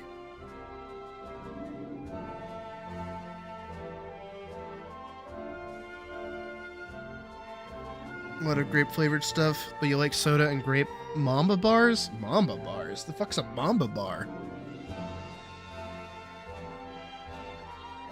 I do remember this is the dumb shit you do when you're like 13. My first ever girlfriend really liked grape soda, and it's kind of the only soda that they would have at their house. So I would like pretend to be into it. Like I tried to force myself to like it, could not do it. I started asking my mom to buy me like grape soda when she would go to the store, and she's like, "You want grape soda? What the who are you? You're not my kid."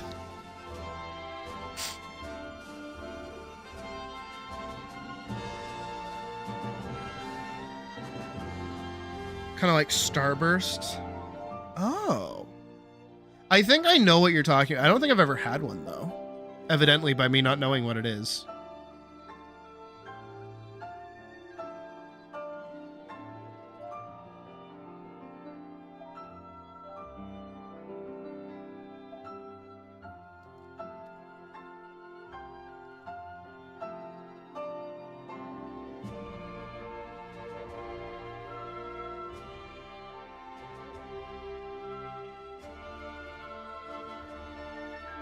Next time I get taken out for like grocery shopping or something, I'll keep an eye out, see if I can't get one. Because I think I've seen them before.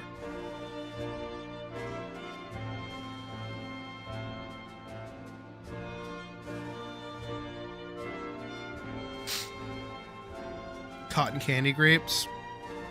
Puck likes those. She gets those pretty frequently.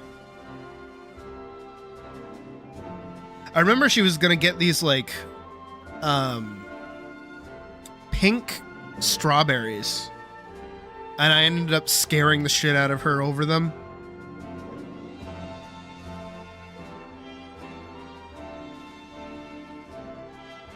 Because I'm like, those things look like unripe. They don't look safe to eat. What is that?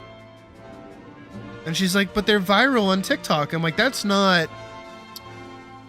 is not a good measure of quality.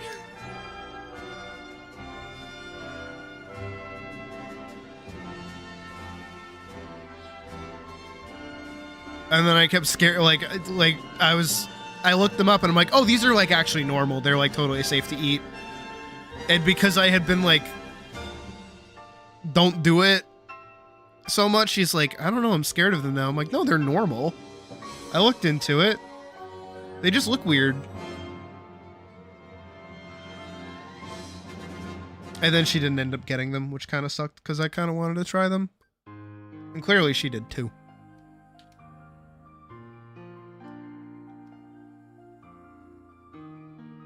But I am very tentative when it comes to like, not only just viral foodstuffs, but like weird foodstuffs in general.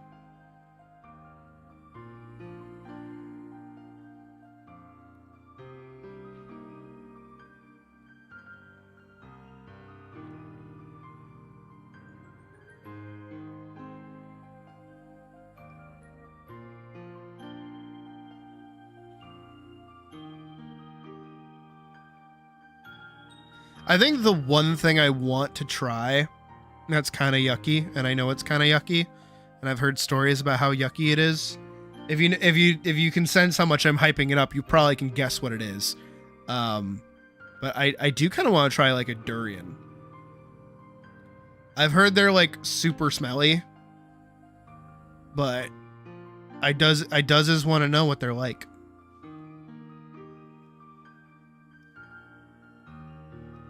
Especially after watching Safia's like coverage of like that. I think it was like in Singapore, where they went to like the little durian stall. Like I kind of want to go try that out myself. But that's all the way in fucking Singapore, so not likely anytime soon.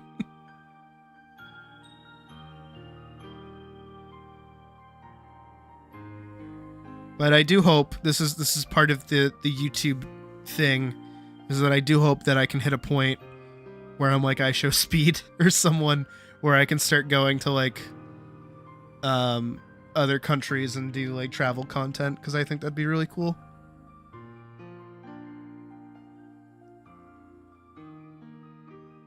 And of course I would bring Puck, because she also wants to travel, which is good.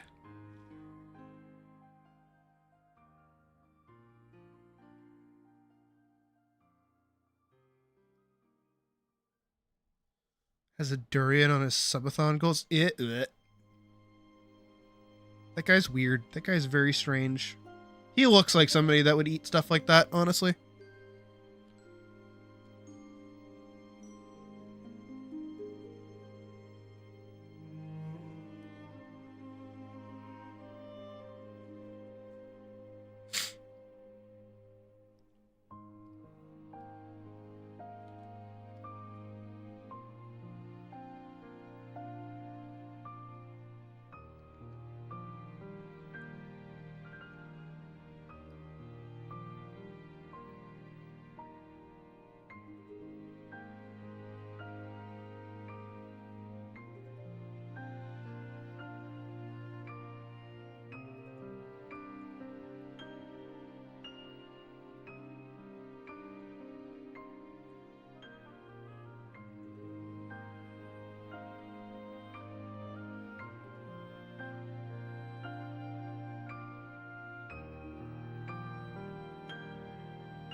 Do I still have the...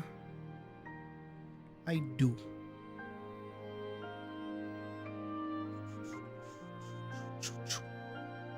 Got it.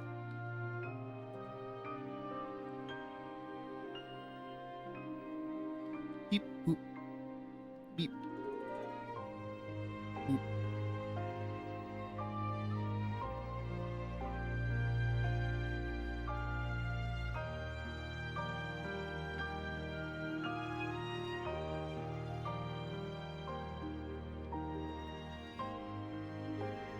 Waffle cone.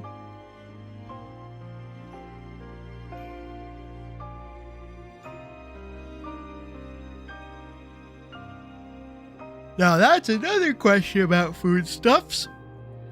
Do you guys get your ice cream in a cone, or do you get it in a cup?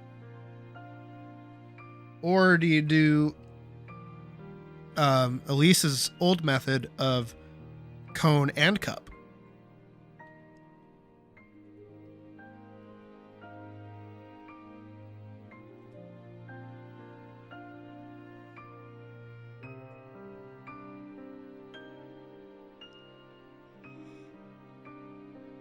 Box. Boxy.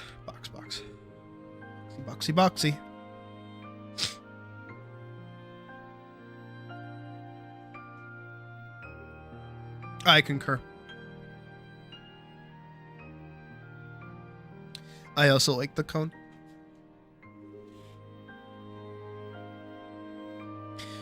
Ben and Jerry's used to do the thing. They probably still do it, but like they used to have like, you could get like a cup and then like a waffle cone that was in the cup, and then you could break off the waffle cone and use that as like a little bit of spoon.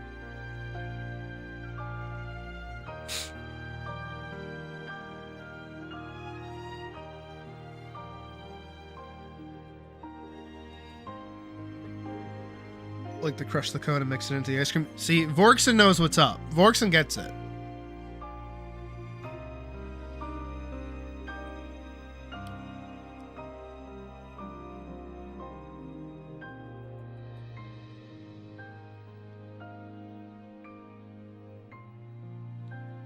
I gotta protect the alpha on this one.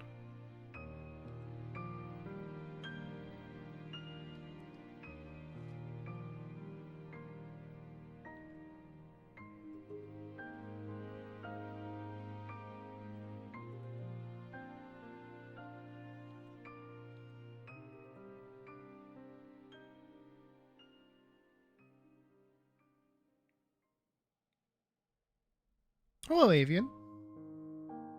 Or Avion, however I say your name. Welcome to the Strum.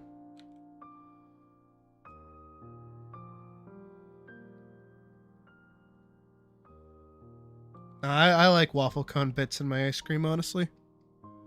Actually, Puck also got... God, she has been so nice to me. She got me ice cream the other night from this place that we both really like that's nearby. But they do... It's the one that I got the fainted Pikachu at. I don't remember if I told you guys about that.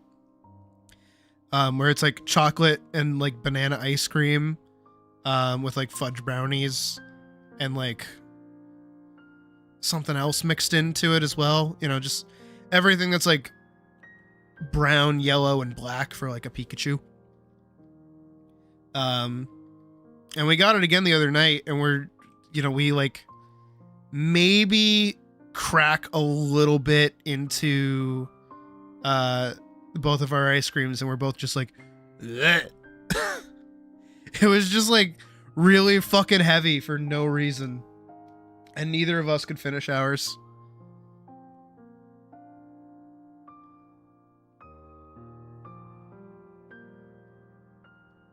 I love banana ice cream, by the way.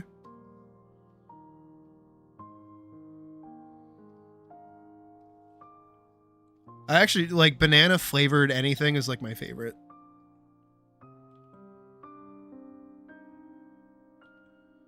I'm pretty sure it was like Aroma Joe's that could do a pretty good like banana flavored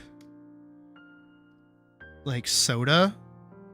That was pretty good. I used to get that pretty frequently. Well, Badger's got a fun question. Hit me with the fun question. What do I think of freeze-dried strawberries? Oh. Okay, I have a multi-level answer to that. Because back when I used to work at Barnes & Noble, whenever we would make the strawberry refresher, we would put in freeze-dried strawberries. And now, of course, they're kind of cute. You know, it makes the drink look like a little bit more, like, fancy, I guess. But, of course, because we work there, I got to, like, actually sneak one. I just, like, took, like, a bite out of one. Those things are fucking plastic. That shit was nasty. That shit was disgusting. And then also, every time that they're, like, in your drink, they just kind of, like, make a bunch of mess. Like, a bunch of gross chunks. Hate that. But, Friendlies. Fucking Friendlies. Which I think is like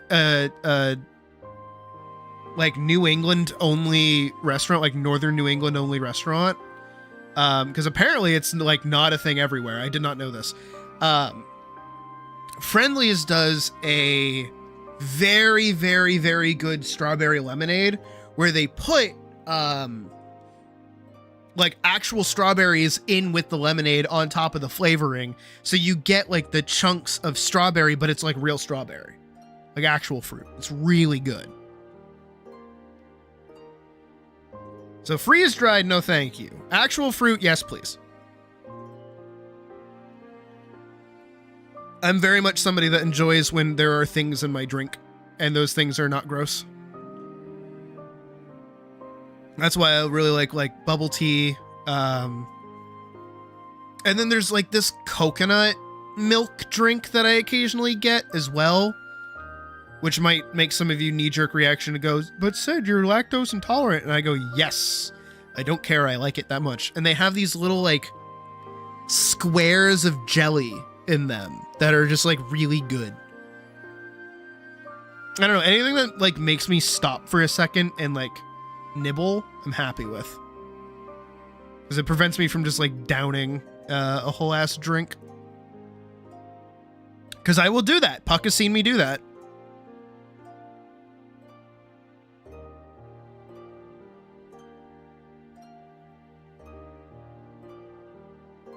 Actually, it's funny, going back to the ramen place. So it is like a sit-in restaurant. And we've gone there 3 times now, technically. Because we've gone to the one by our house once, and then we've gone to the one over in Seaport like twice. Or Northport, or whatever the fuck it's called. Wherever the fucking Boston Tea Party shit is where we went, right?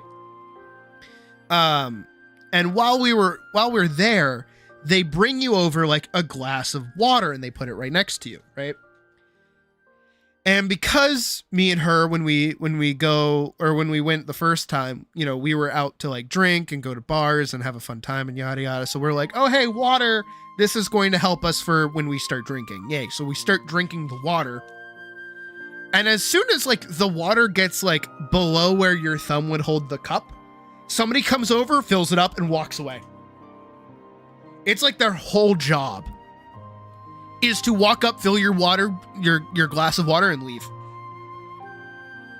And they don't do it stealthily, they just do it. You'll be in the middle of a conversation and they'll be like, excuse me, and then fill your glass and leave. It got to a point where we were at the one that's by us, the one that's like by our house. And we wanted to check. We wanted to leave, but we hadn't been checked on for a minute.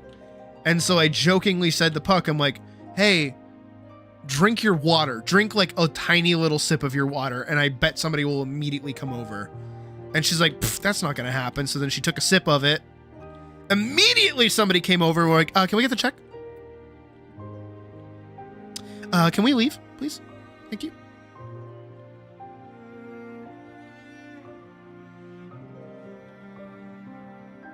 So, that's fun.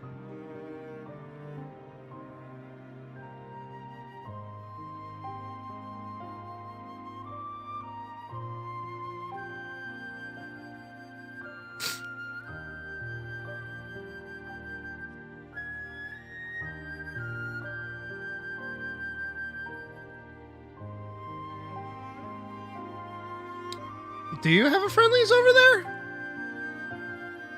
I thought they were like closing down a lot of locations. I'm pretty sure they closed the one that was by me like forever ago. Or at least they changed them. There's some reason I stopped ordering from there. It first started when they stopped selling Reubens. The second they stopped having Reubens, I stopped ordering. But this was years ago. This is like my old house. By the way, fun fact, my favorite kind of sandwich is in fact the Reuben, and the entire reason of it is because I heard about it on fucking, what is it? House MD. And it was really good. Lambert's? No idea.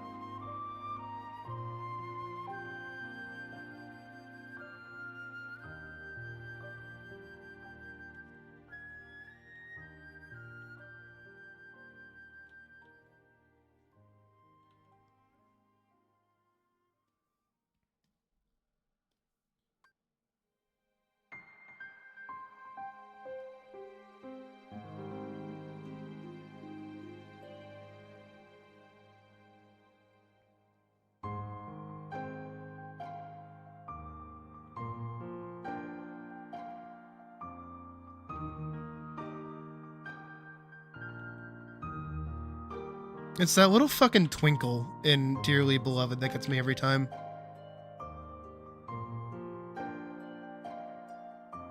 This one that's coming up. That right there. Love that. It's my favorite part.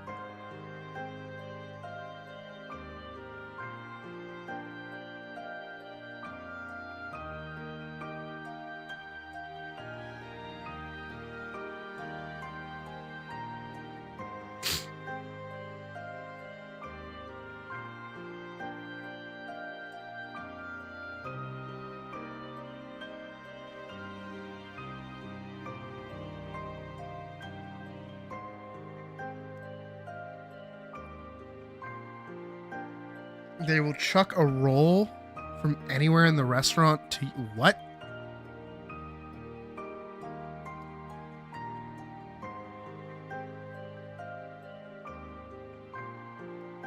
It feels like how Texas Roadhouse used to just like let you shuck peanuts and like throw them on the ground. But apparently they stopped letting you do that, like during COVID or something, and then never brought it back.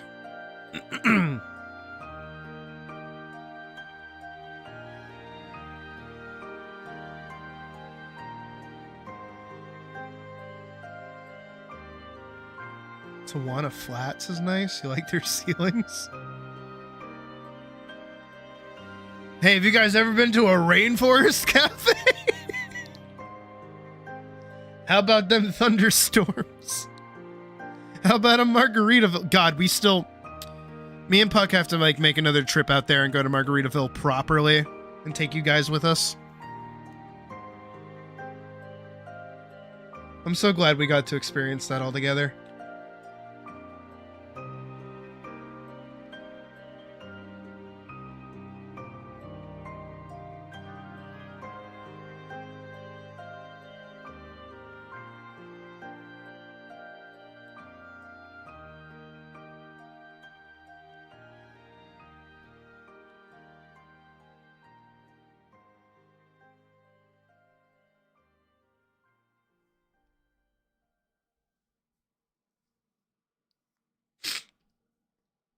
Yeah.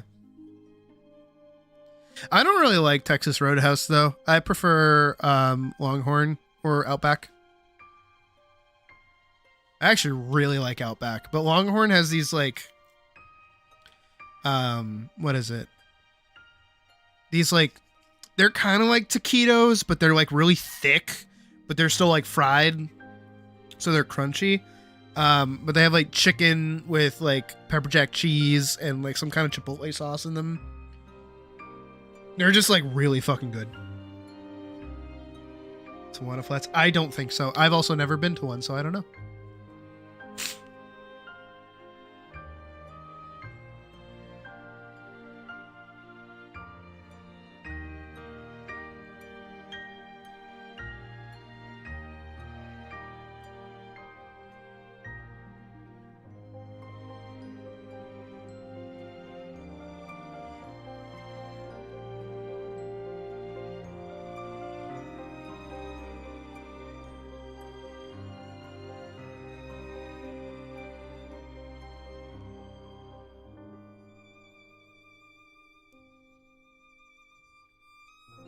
Outback has like really good steaks, and also their like Aussie fries are really good.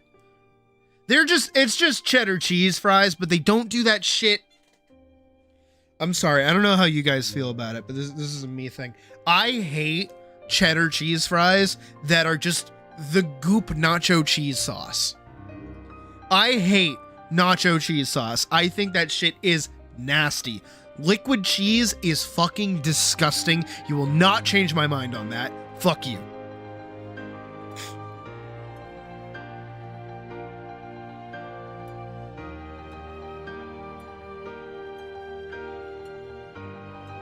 And I hate when places do that. When they're just like, oh hey, our cheese fries, here's just goop. Here's goop that doesn't do shit for you. Fuck off. Enjoy your goop. Hate that. It's nasty.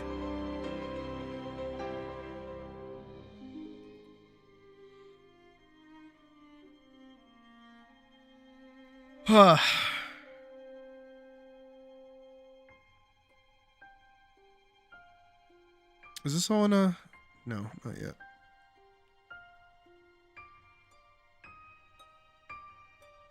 It's about to be.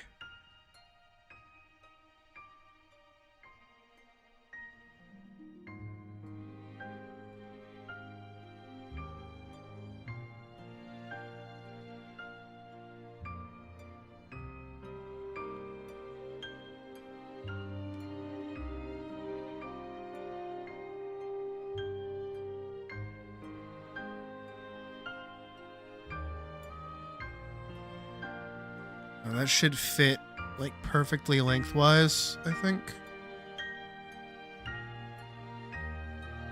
Should anyways. It's just shy.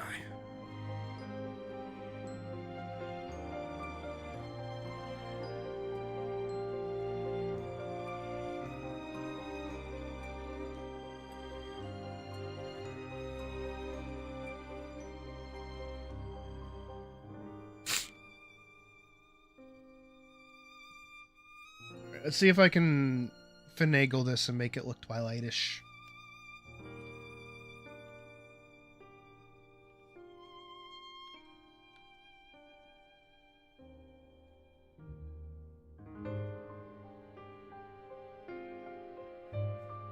Shit, that actually looks really good. Let me just do like a little...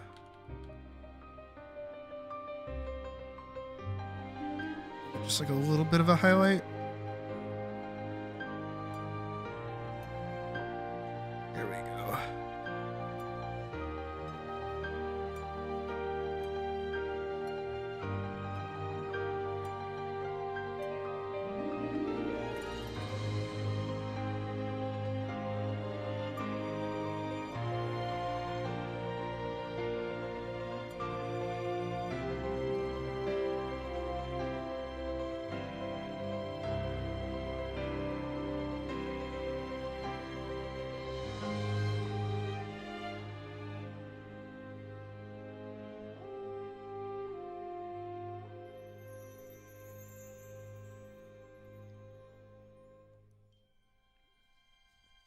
Alkaline liquid on? What does that mean?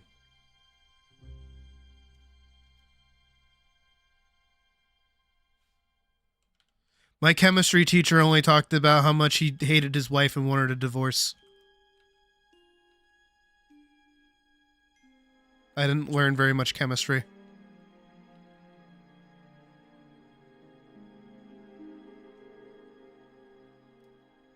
Shared a picture of the ceiling. Look.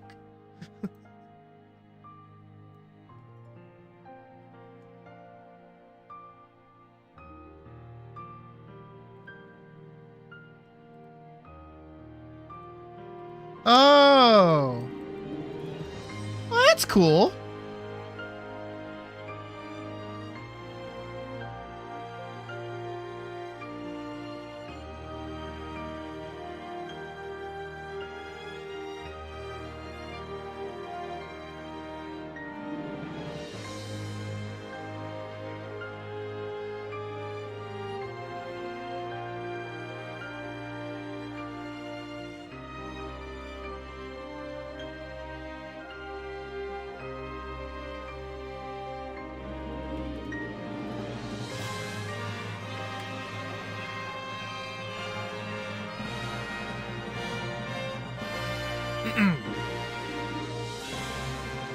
Have I seen anything from yesterday's live letter? Nope. And I think that should tell me all I need to know about what 7.5 is actually going to be, and it's going to be a whole lot of fuck off nothing. The most that I've seen is that we are finally hearing about Beastmaster, and it's exactly what I thought it was going to be, so I have zero interest in it.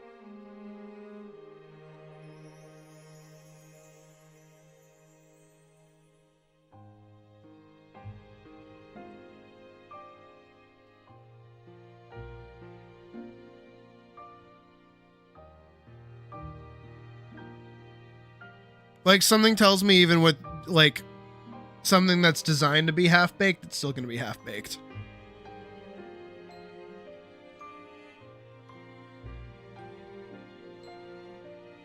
Like, I can't even think if they did anything for Blue Mage this patch cycle.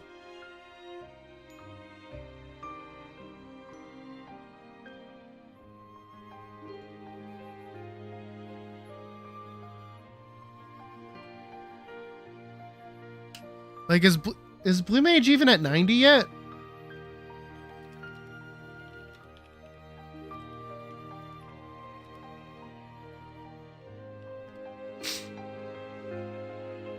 A year ago. Hello, I leveled my Blue Mage to 80 before the maintenance and thought the cap would increase to 90 with the expansion, but it does seem to be the case.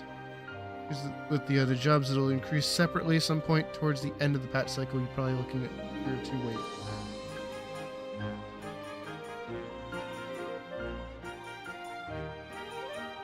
While a cap increase to 90 is planned for 7.45, it is currently not available.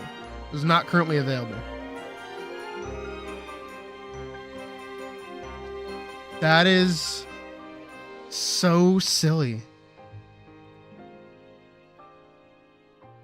The Armor is finally getting an update to hold all AF gear and some point X dungeon gear because of Beastmaster taking up so much dev time. Fuck off. That's not at you, Day. That's just like in general. I'm so sick of that. Like I'm so unironically like disillusioned to Final Fantasy now.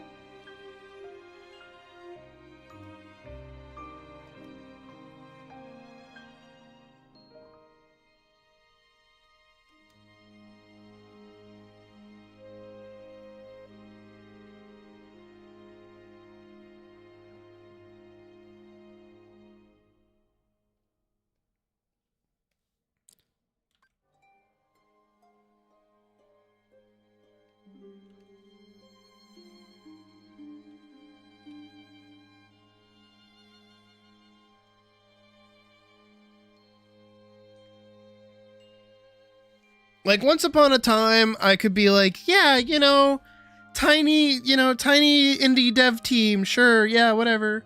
They're, they can do like whatever, and they can like make mistakes, and like some content's not always gonna be up to par, yeah, whatever. Oh yeah, COVID hit, so they're like, they got screwed over by that a little bit. Oh no.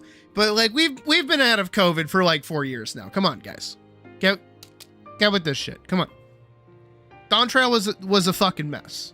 Who's behind like 90% of the job changes that's happened this fucking patch cycle? Who did that? Who doesn't know how to make decisions in this fucking team right now? Like seriously.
Dyes are getting rework. I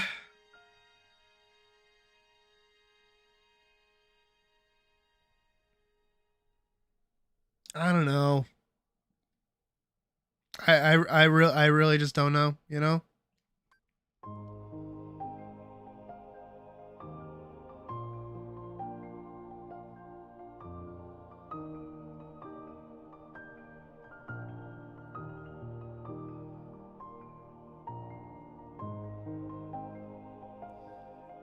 Because here, like, the thing is like, no one's touching that ultimate. No one's doing it.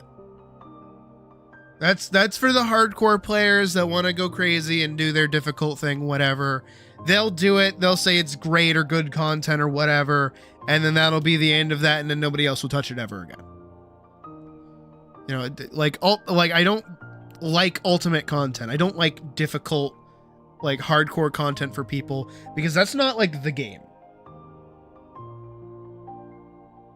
You know what I mean? Like that's not what Final Fantasy 14 actually is.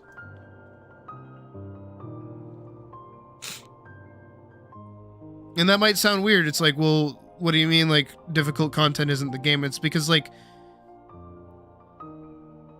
there's like no reason to do it besides just prestige, you know? And if anything, doing harder content actually takes away from more of the game. Because if you do savage content, you get savage gear, and then that gear means that you're better than the next tier of gear that comes out. So then you don't have to interact with that system. So then you have to do less of the game.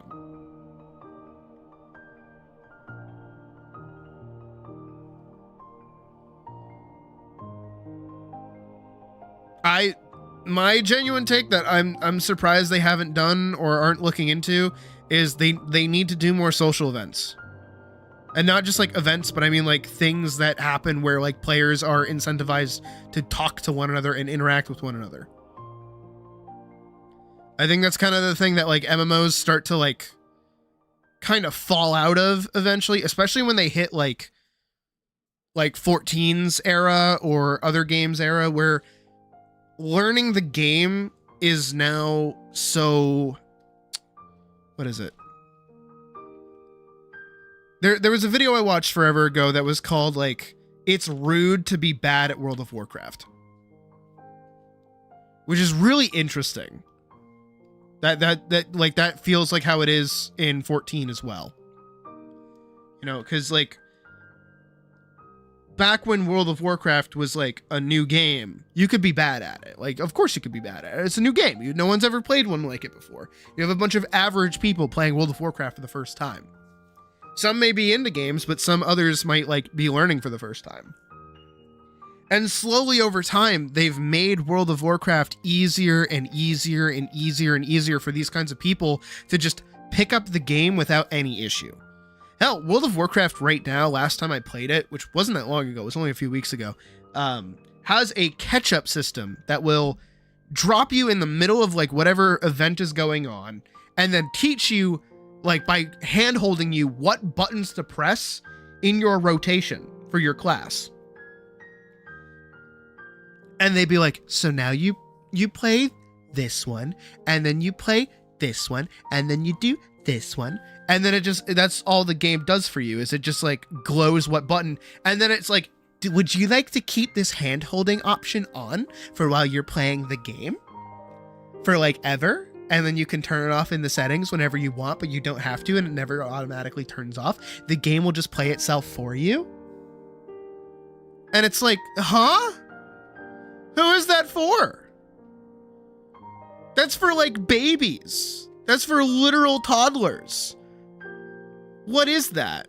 And it's that player that they're constantly like making the game more comfy for. They don't want you to think, because if you think, you realize how not deep any of their systems actually are. If you think, suddenly you're like, you know, try-harding and then you have to put in effort and like read and figure things out. But at the same time, those kinds of games necessitate guides. Shush.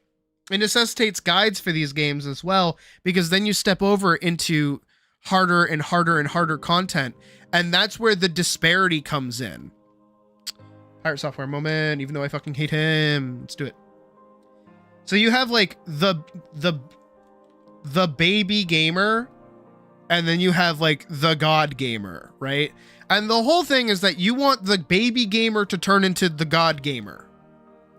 That's what you want. You want your player to start off with like no idea what buttons they're pressing, no idea what they're doing, no idea where they're going, and then they learn over time how to become good at the game. And how wherever they decide to stop on this little arcway, I need like a bigger thing for this. Right? So you've got baby over here, you got like god over here. In the middle, you've got like midcore, we'll say. And then over here you've got like casual, which is above baby. And then over here you have like, I'll even just say hardcore, fuck it. Right? So there's like your list. And depending on how far a player wants to go, they can go from baby all the way up to God, or they can go from like baby to casual. It's baby. I spelled baby wrong. Casual, midcore, hardcore, like they can stop anywhere along these or in between these. It doesn't matter, right? But here's the problem with how these games and like MMOs in general are being designed nowadays, is that they're catering to the babies and they're catering to the gods. But then they don't take the time to make this part happen. You either have content that is for the babies or you have content that's for the gods. That's it. That's all you have, right? So when Final Fantasy XIV, for instance, is like, hey, so we're adding an ultimate. That's some of the hardest content in the game. That immediately goes in God territory. A baby is not going to play that part of the content. They don't even have an interest in that content. They probably don't even know what that word means because they're a baby. But then you go over to the baby side of the game, and we have NPC dungeons. God players don't want to do NPC dungeons. That's boring. Oh my god. They're already beating the game. They don't need to do NPC dungeons anymore. They're fine. Most people kind of don't care about like whatever these little babies get, right? And and also too, the NPC dungeons ruin the game. Genuinely, NPC dungeons in any MMO ruin the game. Solo dungeons are fine. NPC dungeons are bad.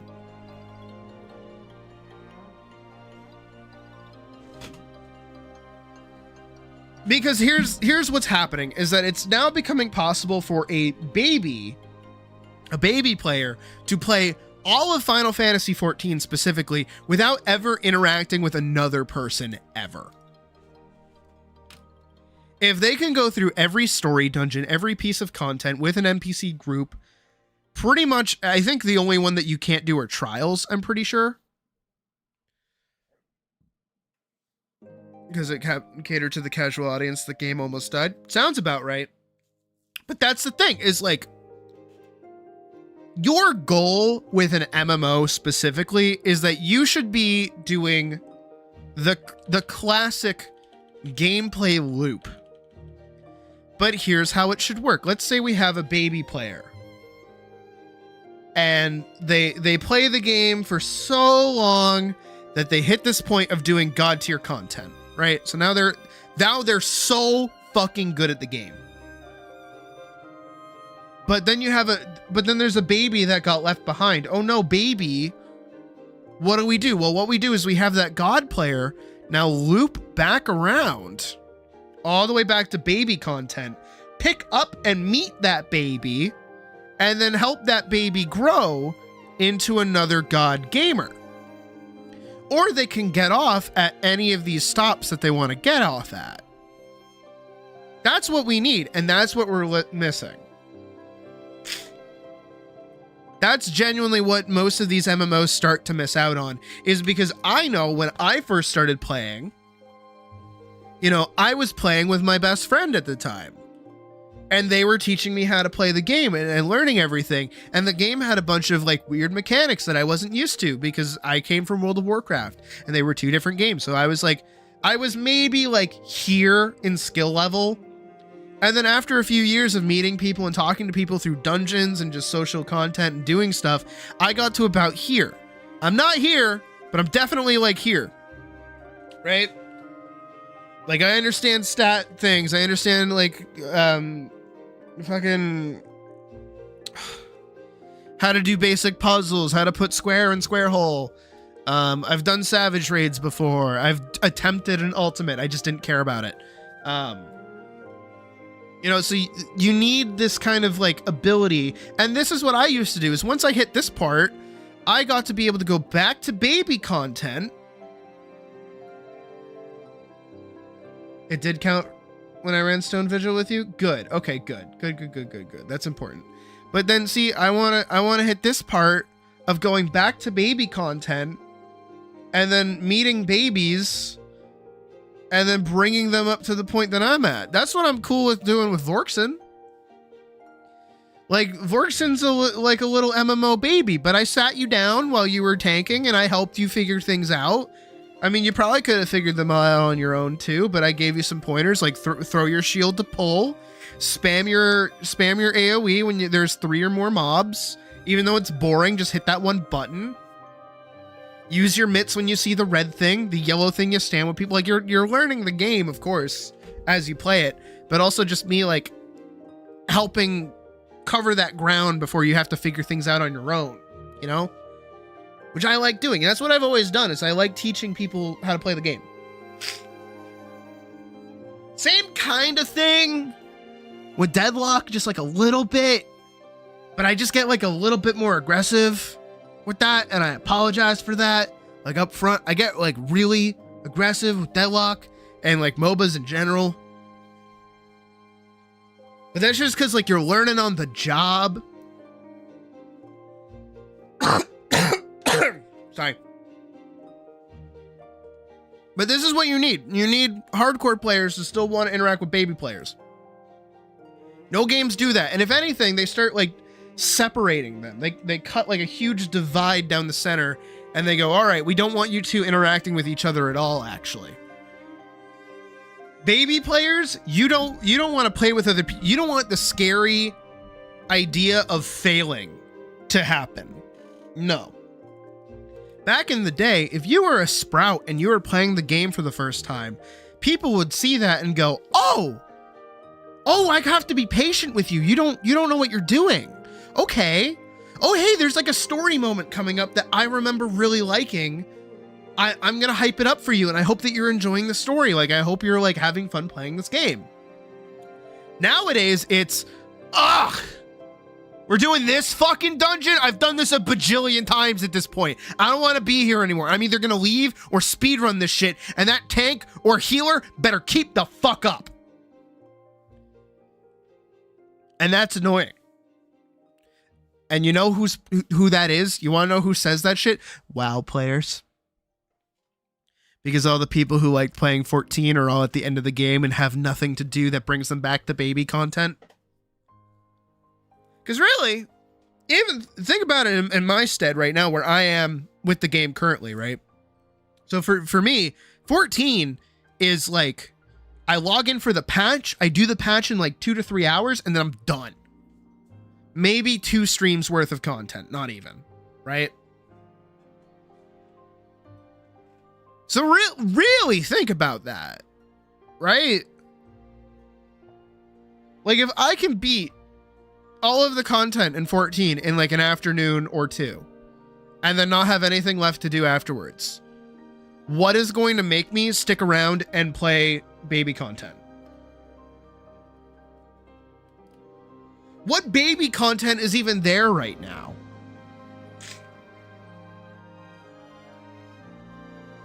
Like actually, what is there for me to do that's baby content in that game? There's no social content. There's nothing to do besides going to like clubs and shit, which are now just a fucking cesspool because of how many exist and how much modding has become like normalized in 14. Look, back in my day, we did not say that we modded Final Fantasy 14. We do not say that we've modded Final Fantasy 14. Most would not even be comfortable saying it out loud. We used to censor it. We used to use other words for it. It used to be like a secret society of modding Final Fantasy 14. We just didn't do it. Right? Hope that got across. But nowadays, it's like you have to.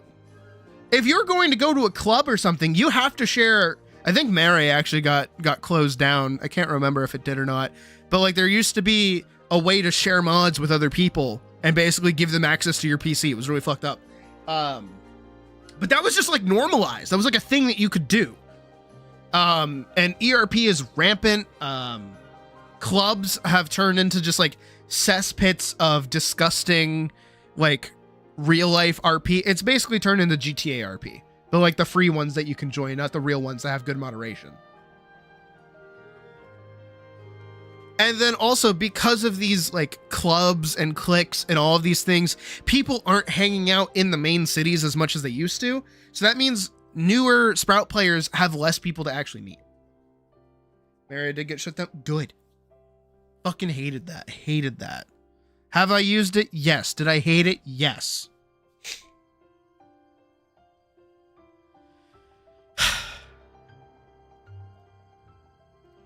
But that's what those games are lacking, and that's what they can't seem to see. And like, I don't know who's making those decisions and who's doing that.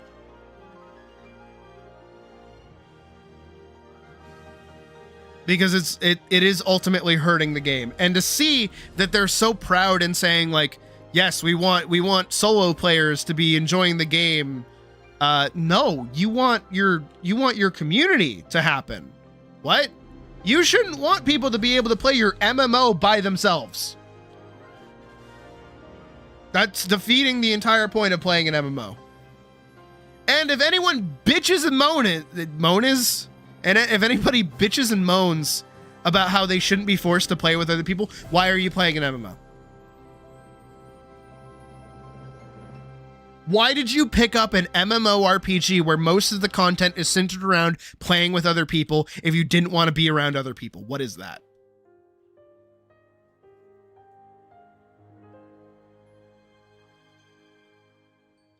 That's like going to a fucking Renaissance fair and being confused why everyone's dressed up like a medieval person. Like, what is that?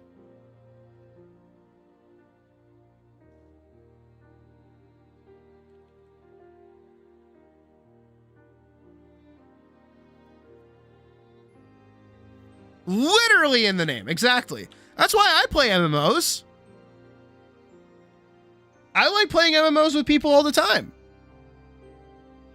I think probably one of my favorite like parts of stream, and you know, technically it's MMO, technically it's not, technically it is fucking Atlas. I love getting to play Atlas with people. I think Atlas is a fantastic game to play on stream with other people and just like get to hang out, and especially just like leave it open for other people to join as well.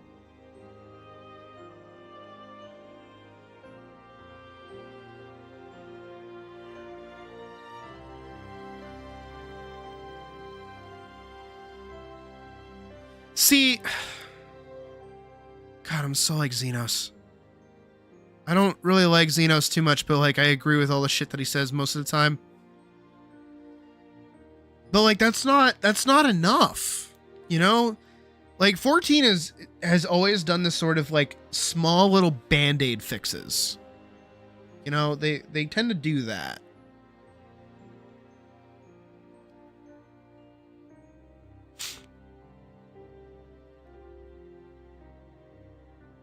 They say something and then they do something else. You know, I mean, like, really, I watched one of Xenos' videos recently where he went over all the content that we got in Dawn Trail. And how ass it actually all is when you really just put it all into like a list.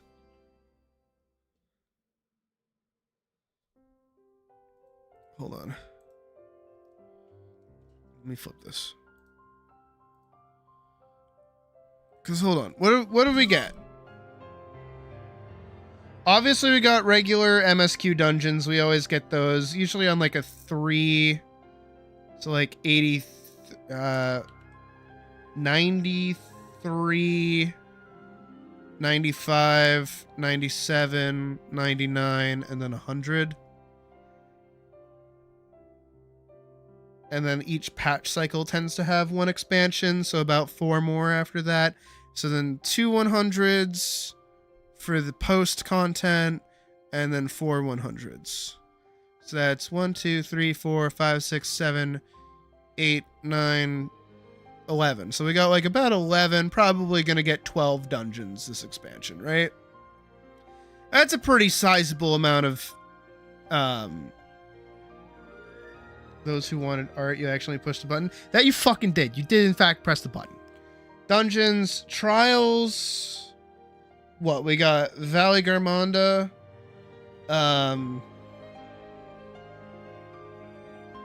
Something. What was our third trial? Zeralja? Yeah, Zeralja was a trial. Sphene was a trial. Oh, we got Beatrix. And then technically, I guess, Arkveld. Even though it's like a combo. All right, and then Alliance raids. Well, we always get 3. We're still working on the third one that's supposed to wrap everything up. I think the Alliance raids have been fun, but I think they're only fun because they're references to another better MMO, which is ironic because it's Final Fantasy XI. What do we get? Okay, and then we get Occult Crescent. That has 2 zones. And what? Like a raid, not even? Because you can't do it without people. Like, I'm pretty sure you need people. What else did we get? We've got 1 variant dungeon.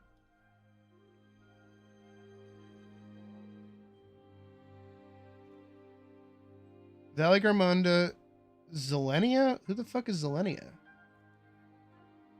Necrom and Enyo? Who the fuck are those? What is that? I don't remember those.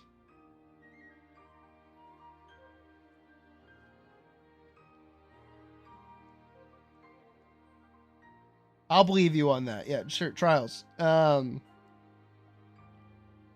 variant dungeon. Which is just a slap in the face, by the way. Oh, okay. I just know her as Beatrix from Final Fantasy IX.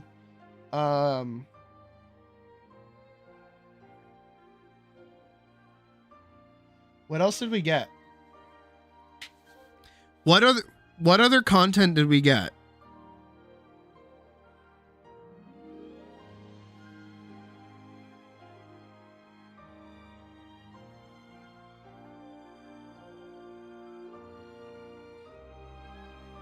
Like, am I missing it? Actually, what am I missing? Anything? Here, you know what? I'll throw in. Well, that's the same as that one. Necrom. Enuo.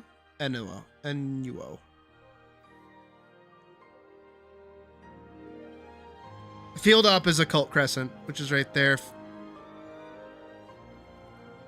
Okay. Let's do that. And then yeah, okay, we got another deep dungeon, sure. Deep done. So like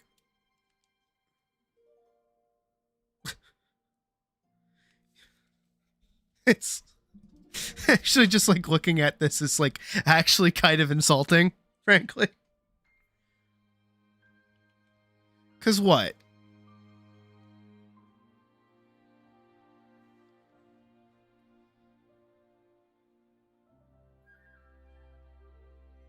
We got all the same dungeons in I'm gonna compare it to Shadowbringers. SHB. So Shadowbringers, we got the same dungeons. Same amount of trials. Same amount of Alliance raids. But then Boja, which was the Occult Crescent of the time, gave us 2 zones, raids for both zones, and then also DR, which is another separate raid that you could queue for outside of it. Not only did we get that, but we also got another trial series that was actually separated from the main MSQ. So we got a Trials series, which was Sorrow of Warlord, which was actually really good. It was both really good storytelling and just good overall. What else did we get during Shadowbringers? We got Ishgard Restoration. Oh, you know what? I totally forgot about it because it's stupid, dumb, dog-ass space stuff.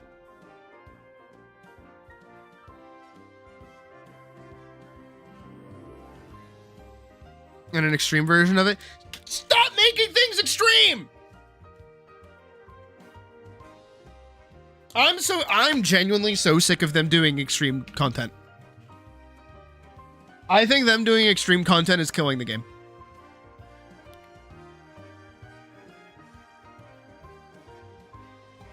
I'm being so for real. They are fucking up. I don't know how they took such a massive step backwards from Shadowbringers. Ishgard Restoration was a perfect crafting system.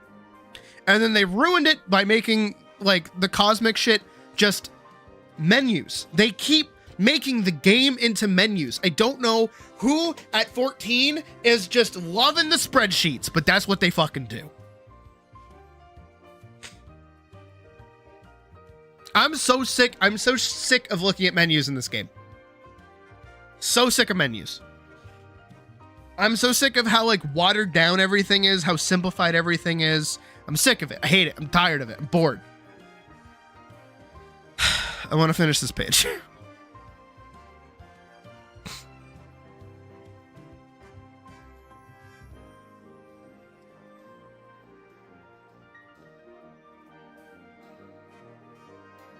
Like 14 used to have this like delicate balance of like doing stuff that was like difficult and kind of like mentally taxing.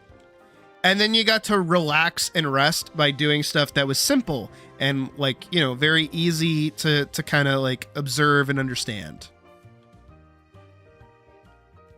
And lately the game has been losing that. The game has absolutely been losing that. In fact, I've even scripted up a video talking about Final Fantasy XIV's content problem. And that its content problem is like slowly weaning away from allowing players to interact with each other.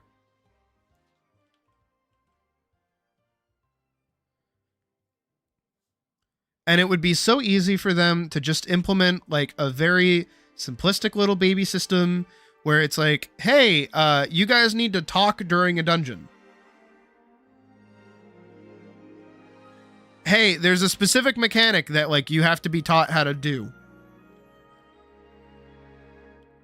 You know what they need to do? They need to make anti-gay, like, guide content.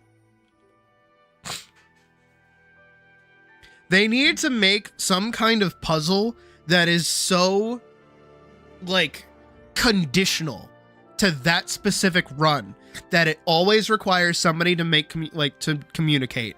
Always requires somebody to know what's going on. And always for them to take some time and sit and figure things out. Something where no fucking guide under like 10 minutes is going to tell you what to do.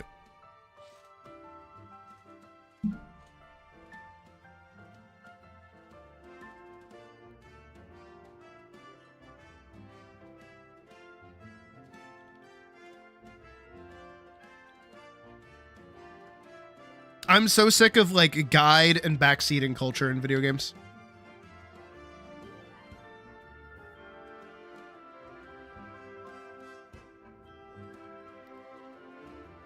Once upon a time, it used to be really cool to run into somebody that knew what they were doing in a game and learn from them. You want to know how I got good at League of Legends? It wasn't by watching videos. It was by fucking playing with Koopa. That was it. I played with Koopa and I learned the game.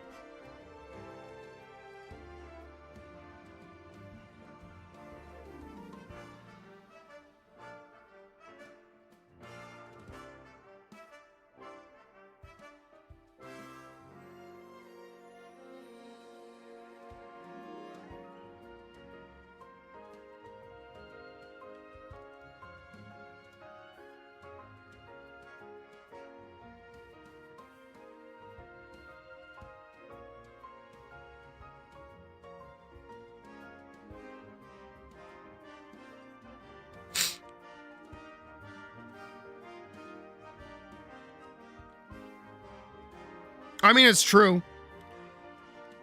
Because it's not necessarily just like, what is it? Because like guide culture is like, you need to know what you're doing before you start playing the game.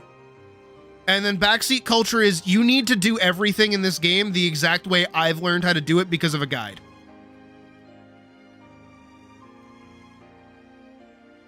And of course, there are games out there that like watching a guide video will help you get better at.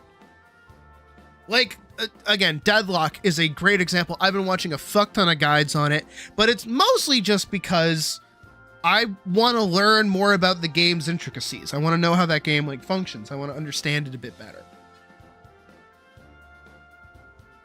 Because, you know, hopping into Deadlock, it's a difficult game. It's a complex game. It's not an easy game.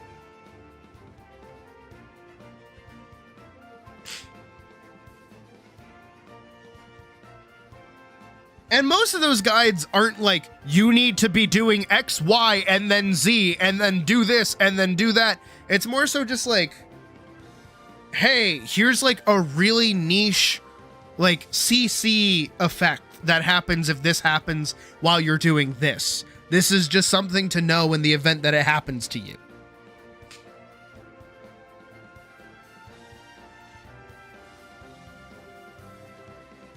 And then compared to when I like yell at Badger or yell at anybody else while we're playing the game, and I warn people that I will yell at them, is mostly just like, it's not that you're learning the game, it's just that like you, what is it? Because now I'm just thinking about Deadlock. The Deadlock button's been pressed. It's a MOBA, right? Deadlock is a MOBA at its heart. And it is unlike a lot of games that most people have played. And that's usually the problem that I run into personally is when, like, how do you put it? How do you word it? How do you say it? How do you word it? It's like,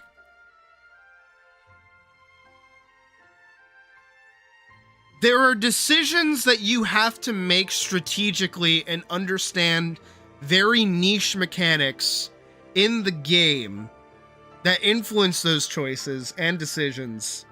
And then also just like, it's like learning a card game. It's like learning Magic the Gathering. And that shit's like really difficult. That shit's a lot. That's got a lot of weird like card combinations, like how your deck is built, how stuff works, yada yada. And it's one of those things of like, on the front end of like say Magic or even Deadlock or something, there's like the micro part of the game, which is like what your character can do, what your game plan is when you play that character, how you want to do stuff, how you want to do this, how you want to do that, how you can get ahead, how you can do things here, different parts of the map that you should be focusing on during certain spots of like gameplay, what your ultimate goal is, like all these little intricacies and tiny things that crop up on you, and it's a lot. It's a fuck ton. It's a shit ton to learn. And then there's also just like generally good decisions that you have to make and all these other things. And all of that comes together for me to basically just say that like watching a guide on Deadlock is not a fucking problem. Watch that shit. Learn how those things work and put them in your brain, and then it'll make you a better player. But guides for something like Monster Hunter are so fucking stupid. I hate Monster Hunter guides because all of them boil down to, this is the most amount of damage this build can do. This weapon is bad. Do not use, because weapon not actually able to do as much damage as this weapon. Do this weapon instead. And it's like, if you do that, you're gonna hate your life. You just are. Like, you're not gonna have a good time. You're metagaming. You know, and then there's like the other side of it, because I've done it before too, where it's like, exactly, Shadow, exactly.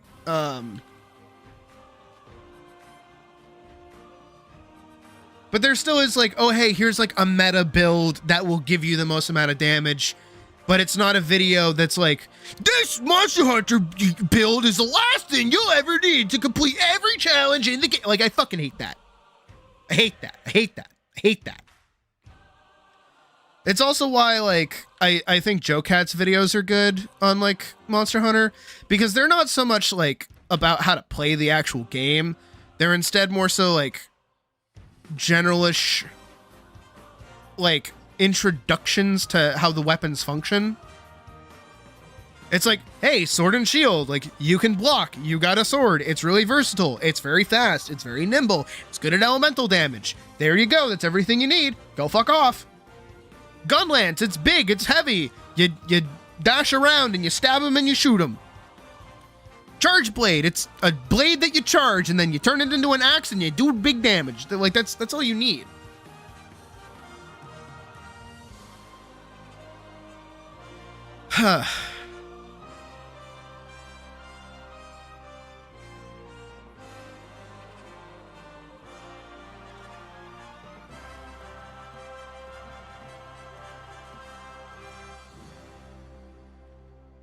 I miss, and honestly, it's the other half of it too, where like modern gaming is such like a flex nowadays.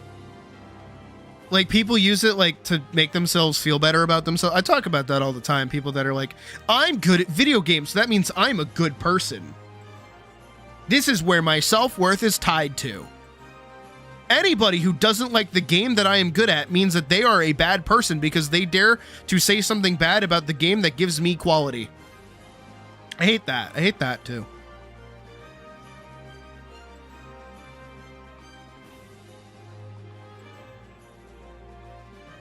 And I get that mostly because I play like a lot of like modern RPGs, and most of them are kind of centered around trying to be exactly like fucking Dark Souls. So then everybody under the sun is like, this game's so easy. Pfft. It's easy because it means I'm good at video games. Like, again, going back to Monster Hunter, same fucking diff there. It's like, that monster? Pfft, so easy. Get with it, game designers. Make a tougher challenge. And then the game designers do make a tougher challenge, and then they don't play it because it's that much of a challenge.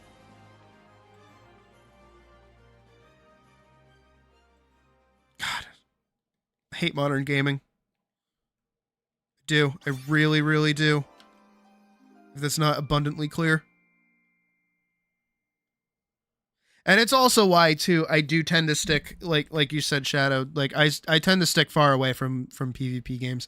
I think the only one that I've played recently besides Guilty Gear has been Deadlock. And as many have probably seen at this point, yeah, I get like that. And that's why I don't like being anywhere near their vicinity, is because I get very, very uppity.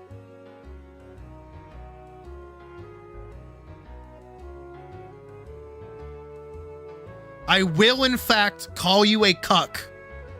If you try to pull me out of a fight, I am still not over that. That's how bad that is.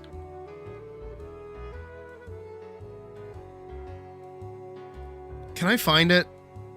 I gotta hear myself. I gotta know exactly what I sounded like. I doubt I can find that specific part because it's an 8 hours of the fucking video. Hold on.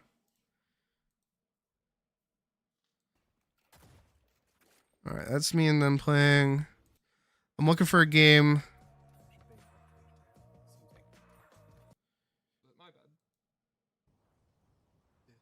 I don't think it was a Koopa. It was after Coop. Oh fuck. It's my turn. I pulled back a little. That's Drifter.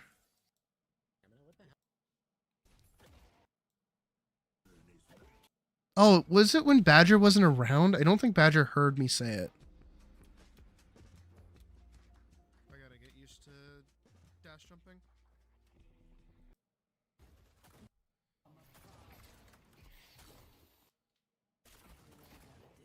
Remind myself how bad I am at this game.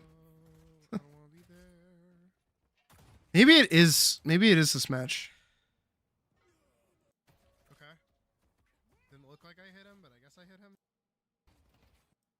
Because we were like way pushed up.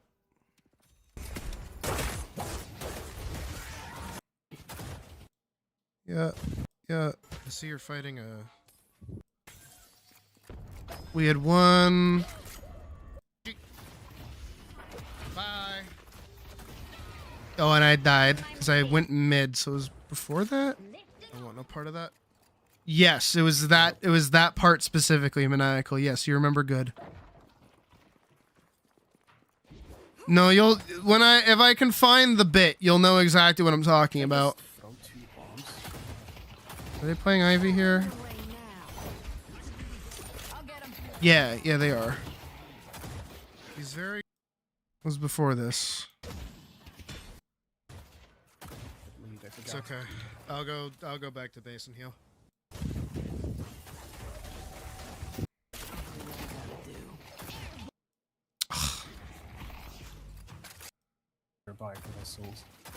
Did we already take their tower here?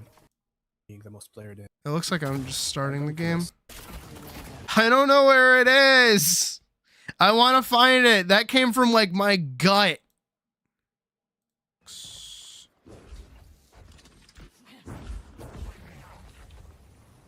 Yep. No, I'm out.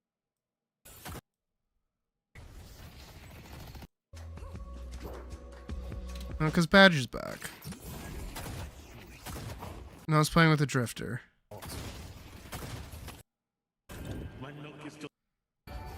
Me like overly... Had to have been early. It was early in the day, because I remember getting like really tilted. That's the first kill of the lane, by the way, at 8 minutes. Okay, no, I'm with Mouse in that one, I think. Did we do one before Coop? No, Coop was with us for like most of it. That's it. That's it. Found it. Back. I found it. I found it. I found it. I found it. It's right here.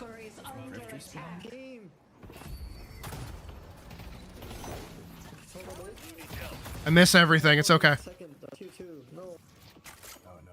We can't really go help you, can we? Nope. Miss everything. It's okay. Miss everything. It's okay. They should play the game. I go for boxes. Oh, okay. I kept skipping over it. That's why. But I don't want to leave you here alone. It don't. The spirit urn is waiting to be claimed. I'm ready. I miss everything. Missed every single shot. Yup. Okay. Yup. I do that a lot. You want the seer sacrifice? Yeah, I'll take it. Okay. No, it's gonna take a second. I can't like skip to the exact part for it. We're coming up on it though. I'm gonna do Subway really quick because the Rem hasn't grabbed it yet.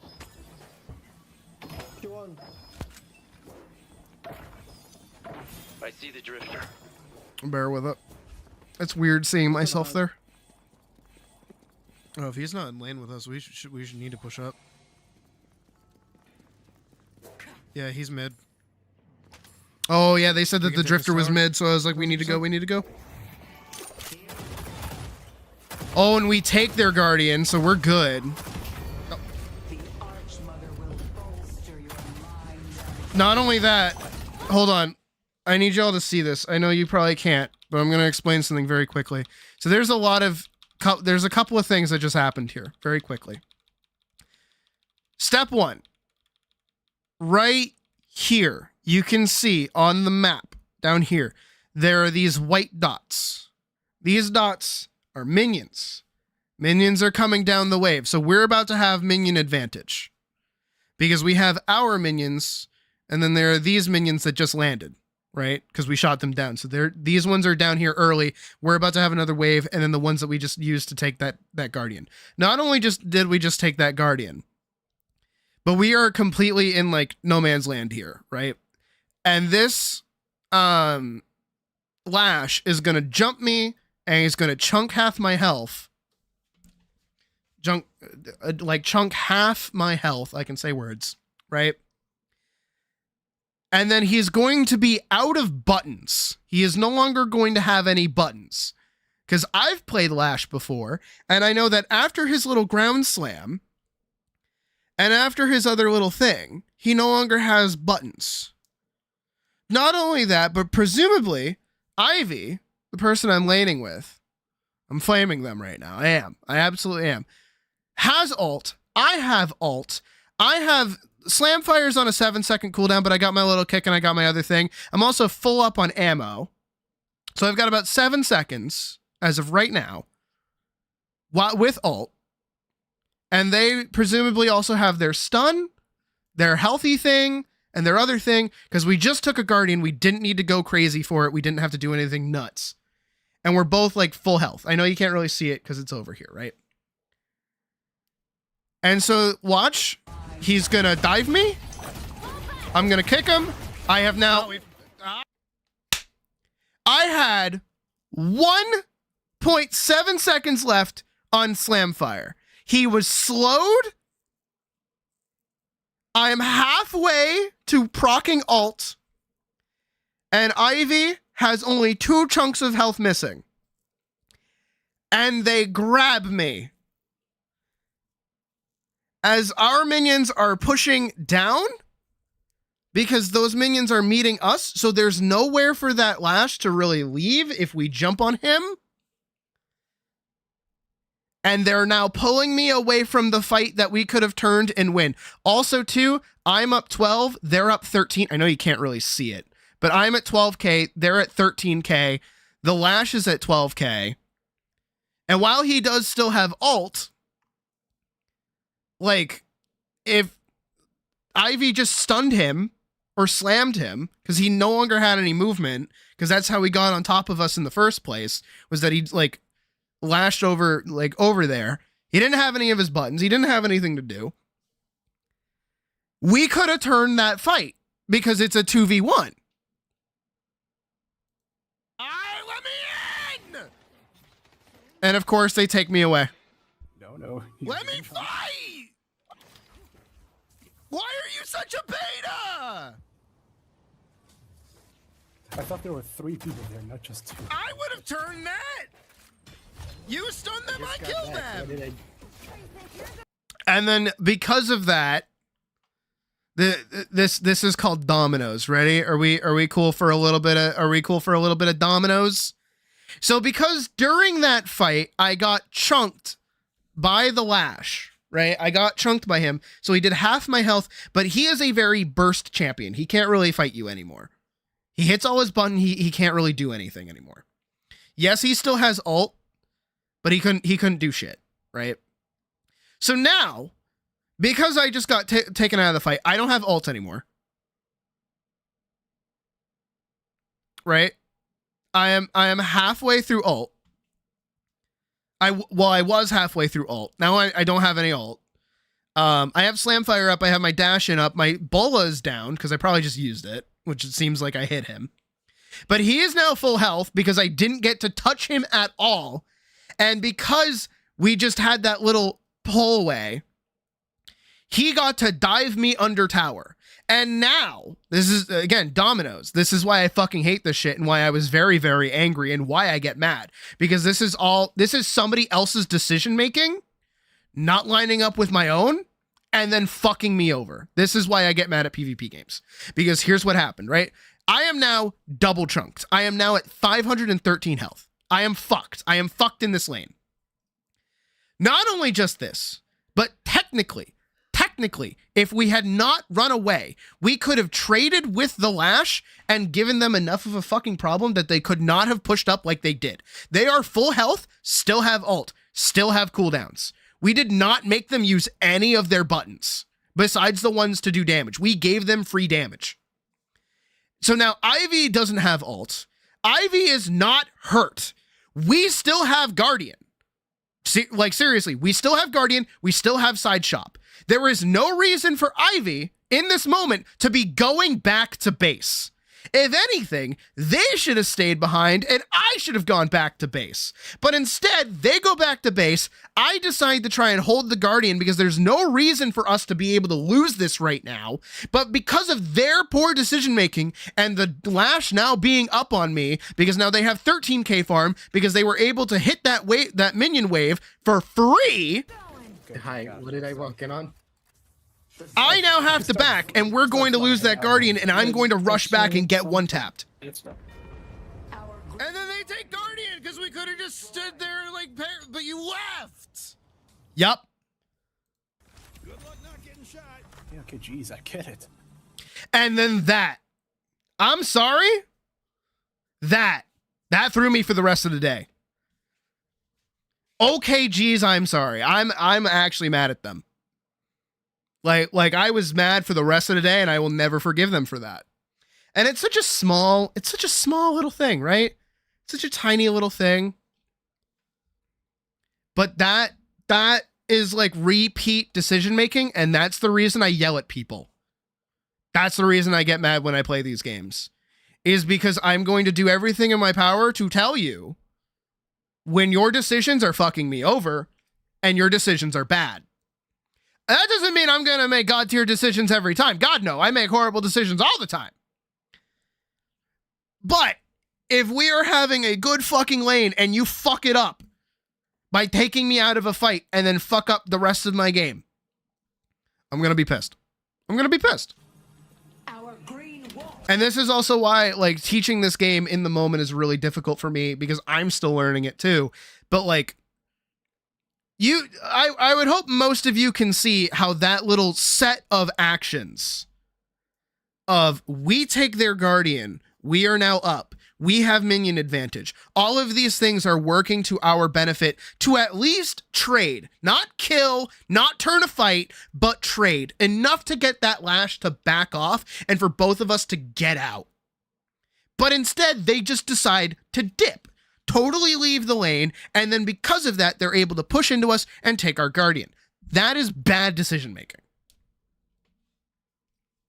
Little dominoes. And that's why I get so fucking micro mad at that game. But I also have the ability, surprisingly, as much as I'm bitching right now, to put it in the back of my fucking head. Because I can go, okay, that was a bad choice, but we're going to keep on going. But you gotta make more good choices than you do bad choices. Early on, you can make mistakes, but eventually you gotta start learning that you're doing something wrong. And this is also because if you guys have watched me play fucking Deadlock, you would know that I always say it after a game whenever we lose, is that our macro game is garbage. Because that was macro gaming. Thinking and teamwork is why you do like multiplayer games. Also why you don't play multiplayer games. No, exactly. Like, how do I word it? How do I word it?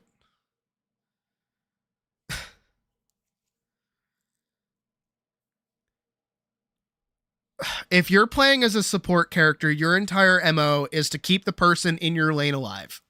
You are their ride or die. You do not leave their side. Your entire goal is to keep them alive.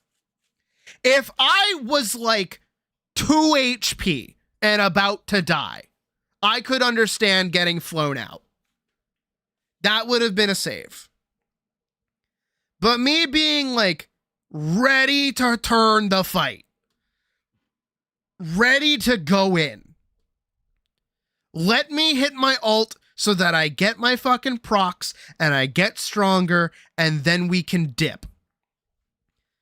But in that moment, because of that decision, we lost ground. And that's the huge thing. I know I'm making like a mountain out of a fucking molehill here, but this is like why I get, again, I'm just trying to explain why I get mad at these kinds of games. And this is also why like guides for this game are really smart, because it's like, hey, you know, you need to learn how to think like that. Because I'm sorry, I was thinking like that. I saw, because I have the ability to look in the bottom right-hand corner where the mini-map is, and I'm like, okay, we're about to have a minion wave, so we're about to be up, okay? We're about to be up. Not only are we about to be up with minions, so we're going to have a minion advantage. Not only just that, but we just took their guardian, so we also have like a boon up. Okay, we have a bunch of money, so we're good. You know, we still have our guardian, so we have somewhere safe to retreat to if we need to. Okay, cool. We can go in and fight them just a little bit, probably not kill them, but wound them enough to get them to back off, because now he just hit all his buttons. He still has ult, but because I won't chase him into the fucking guardian because I know he has ult, I will be able to turn this fight and at least scare him off a little bit.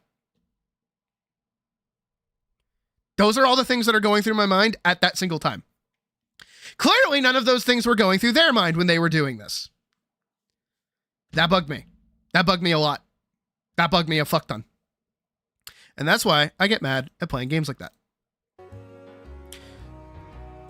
And there's no guide that can teach you that.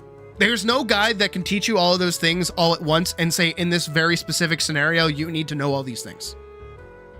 But there are guides that can help you get a little bit ahead. Like a minion wave control guide where it tells you about how to control minion waves and why you should and where you should. I don't want to call out Badger, but I think something I told Badger early was like a good example. Badger had fallen behind while playing as Bebop, and I was like, hey, so what you're going to do is you're going to freeze the wave to farm. And what I should have done, and this is on me, this is what I should have done. I should have told him that once he's caught up, he can push out the wave. Instead, for the entire time, Badger was trying to just freeze the wave there, making no progress and making it really easy for the enemy to jump on and keep pressure on our walkers.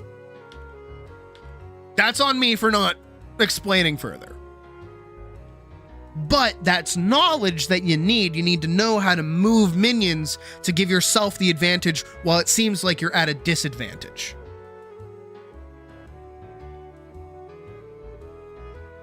Little things. Little itty bitty tiny things. And those are things that you learn over time from the game and just like playing the game and figuring stuff out and like learning how like minions move and shit. What is playing support like in that game? I don't know. What? I just told you, you keep the person that you're laning with alive. You keep the best person on your team alive. That's you're playing support. What? It's not fucking Overwatch! I'm so sick of people playing MOBAs like it's fucking Overwatch, where it's just team fight, team fight, team fight.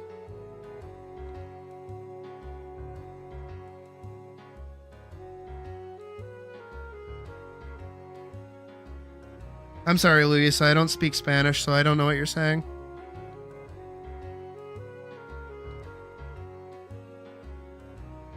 I took French in high school. I'm sorry.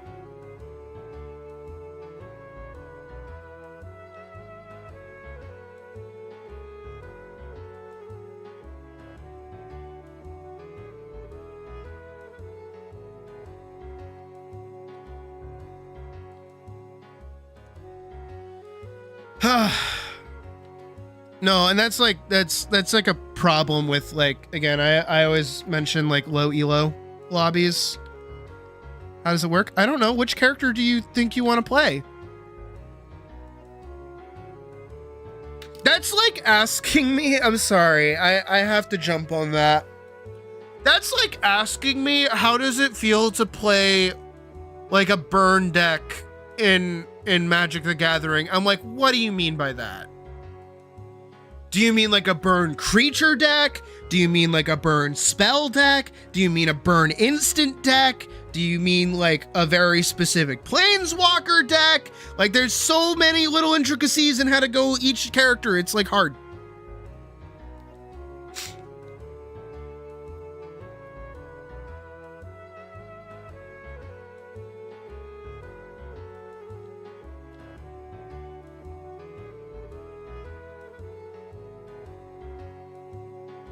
No, they're all kind of that different. Like Paige is mostly lockdown and stuns, and like closing off areas while also keeping people alive. It depends on what items you buy on her. It depends on how you build her, how much ahead you are, who you're playing with, what your synergies are with other characters. If you're playing Rem, it depends on like what their setup is. If you're playing Ivy, it depends on how much you want to be playing tanky. It depends on how much you like it to. I can't do it. I can't do it. I can't explain it. I'm also not qualified to explain it in the slightest. Anya, this is why I say it's best to pick up the game and learn how to play it. But also, I cannot teach you how to play a MOBA. Like I just can't. Like I can't do it. I'm already trying really hard with Vorkson and Badger. I'm already trying really hard with them. And they're getting it. I don't want them to think that they're not getting it. I absolutely believe that they're getting it.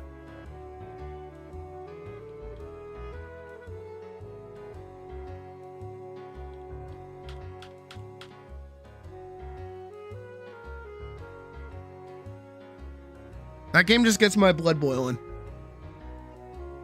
I love that game, but it's like every other MOBA I've ever played. They just make me so mad.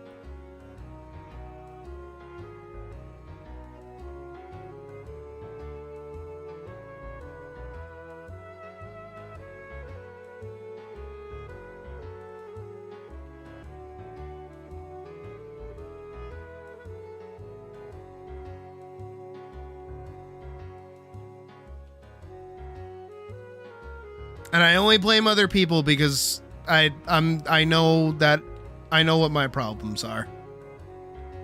I know I'm not good enough for a lot of things.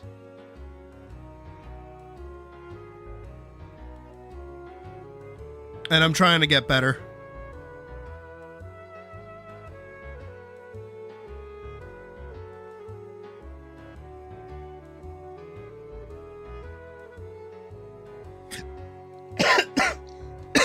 Sorry. It's like that one time my friend Bradley, who we know I hated, asked me how like he was getting like The Witcher, right? And he's like, hey, so like I want to know like all about The Witcher, like tell me about The Witcher. And it's like, I don't know, like what games have you played comparatively to it? And he's like, I played Skyrim. I'm like, it's not like Skyrim at all. It's like no game you've ever played, I guess. And he's like, oh, it's that good? I'm like, no, it's just you just haven't played a game like it before. And honestly, Anya, the best way to figure out what kind of question you're allowed to ask is to go play the fucking game. I don't want to be rude about it, but like the game is free. The game is genuinely free. Like you just need somebody to sign you up for it. That's all.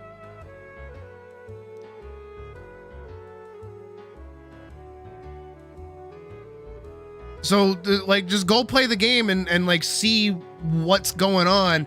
And then when you have a more specific question that I can actually help with, I'll answer. But if you're just like, it's okay, better example. It's like asking me, how do you write a good story? And I'm like, what the fuck does that mean? It's free. We've said it's free, Anya. We've said it over and over again that it's free.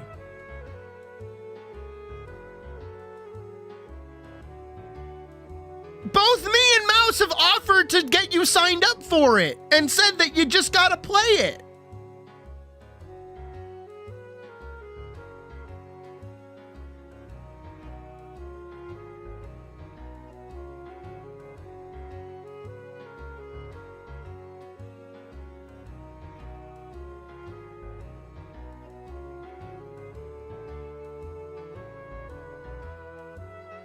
Yeah, literally, if you just go play the game and you go through the tutorial will teach you everything, all the basics that you need to know. Then what you do is you open up the swap hero menu, you pick the one that looks the coolest to you, and then you say, all right, I'm going to learn the game with this character. Then come back to me and go, hey, how do I play this game? Then I can help you because you don't have any bearing for knowledge at this point.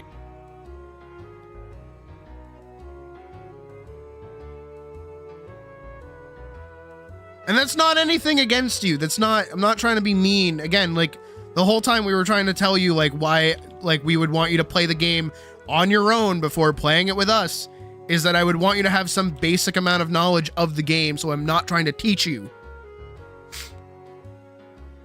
Anya, do you listen?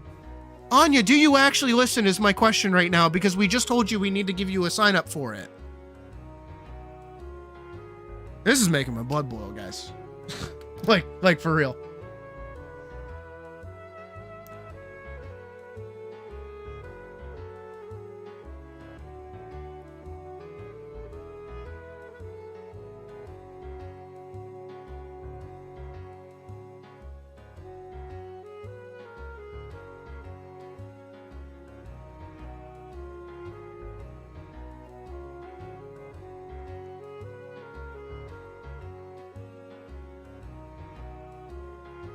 You do listen, then why?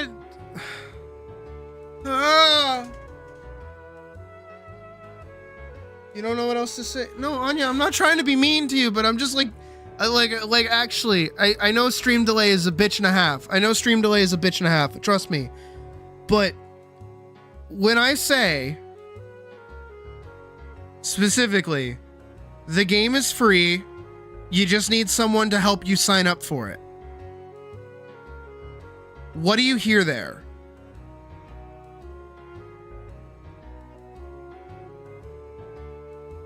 Like, what part of that do you let go of?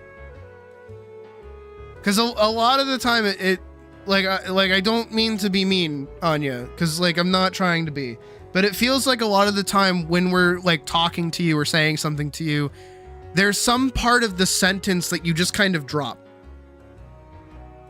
And it tends to be really important. And it feels like all the time whenever I talk to you, it's like I have to repeat myself over and over again or try to reframe what I'm saying because something's not getting through. And I don't know what it is. Especially when everybody else here, like Mouse and myself, are like, we can get you the game. We will get you the game. Well, like, we can invite you to the game.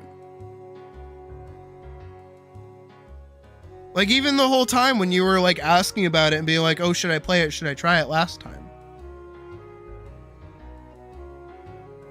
Like, what part of that is dropping on you, is my question. Realistically, I'm only asking this because I just want to be able to communicate with you better. And if there's some form of, like, way that I can talk or way that I can explain things that'll make things easier on you. I mean, even just trying to explain to you the like difficulties of trying to answer such a broad spectrum question in regards to like what is it like to play support is like I feel like it was lost on you what I was trying to say. You know what I mean? Kind of staring off into oblivion. And realistically, I just want to get better at communicating what I'm trying to say. And if there's a way that would work better for you for me to be able to say things that make sense and words, like I want to know what that is. I'm trying to cool the over the toppiness and be like a bit more serious about this, because like I am being serious.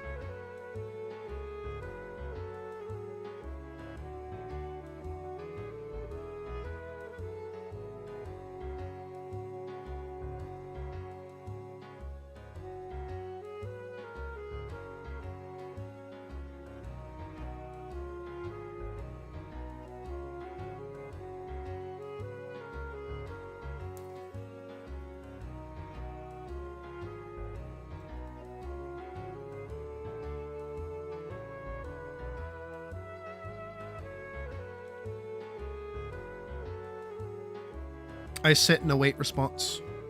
It's okay.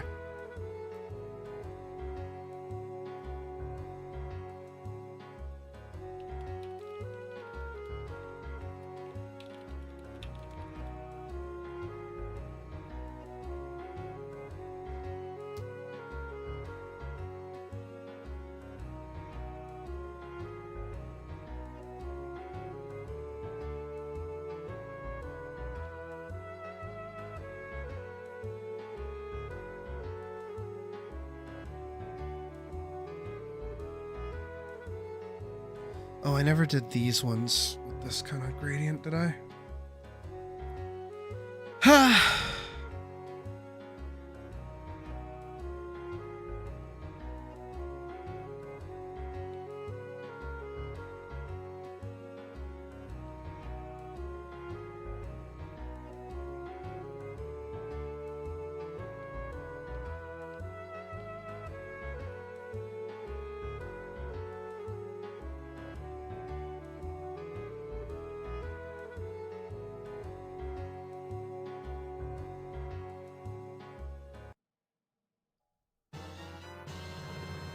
Legend of Zelda.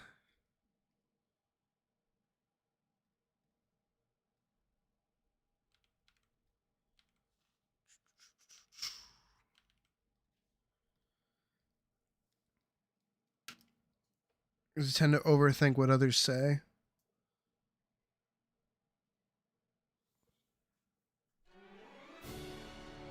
Okay. I understand that. I do. I really, really do.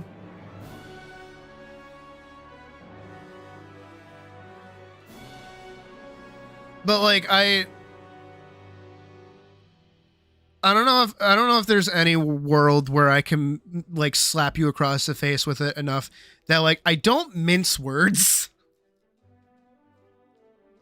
I'm calculated in what I say because I don't want to say things that are like overtly mean or aggressive. Or anything that's going to upset people.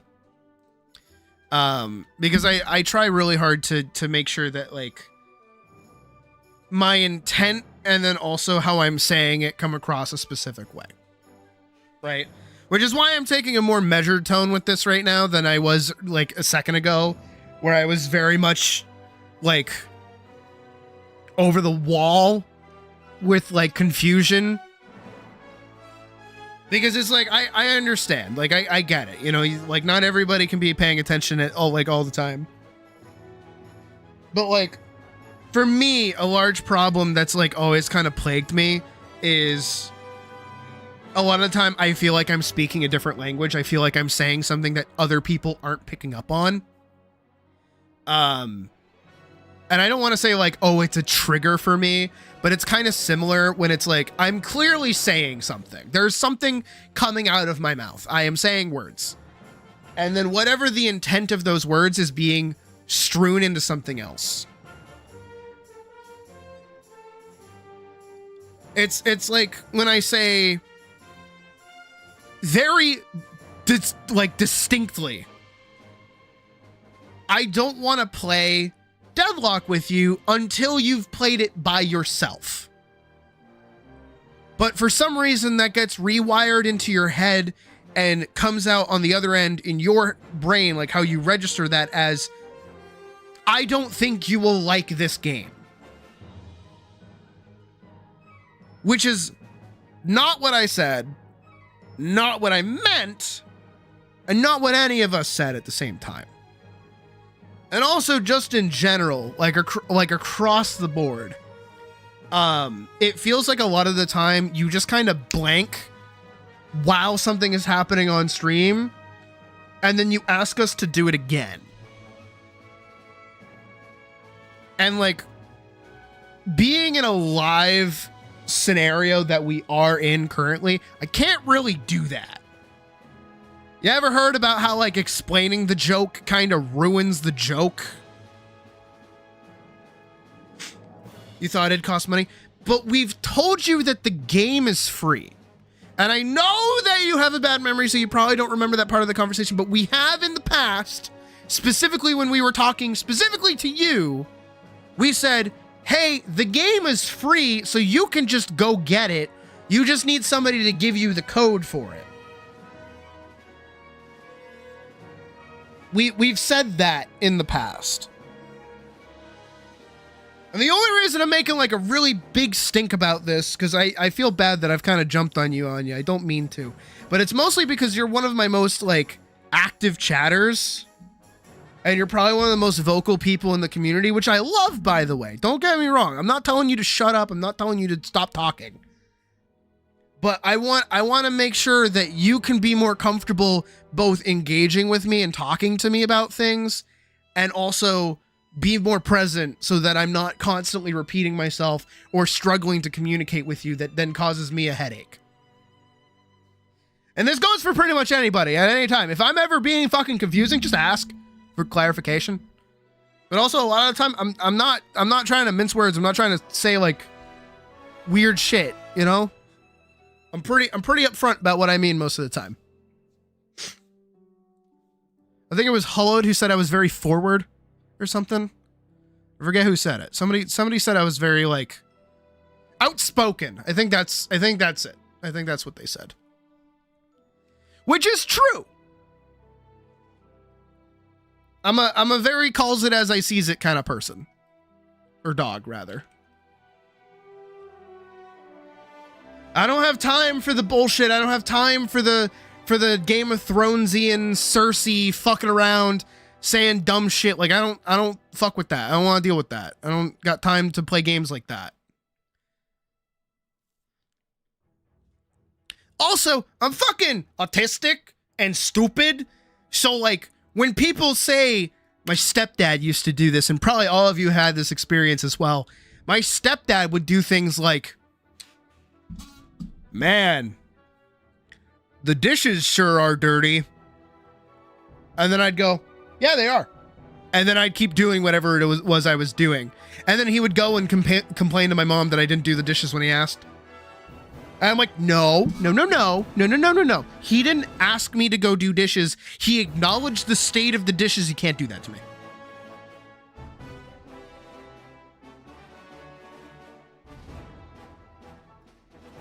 I hate the idea that autistic people can't pick up on social cues when social cues are people just not directly asking you for something. It's like, shut up. What is that? Maybe just say what you fucking mean, dumbass. I'm not trying to trick you. I'm not trying to get you. You know, hell, even earlier today, I kind of had that moment with Puck. Because, like, we're apparently having people over tonight, so that's fun. And this isn't, like...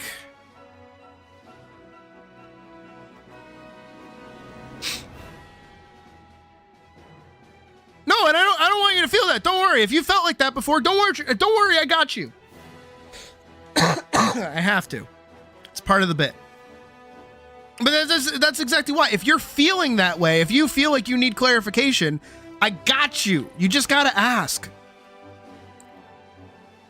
It's a wonder how you're only now legally... Yeah. No, earlier today, like, we were having people over, so Puck asked me, like, hey, can you help take out the trash? And so in my head, I'm not going, no. I'm going, okay, when are we doing this? So I ask her, like, what time are we going to do this? And she's like, what did she say? She said something very specific.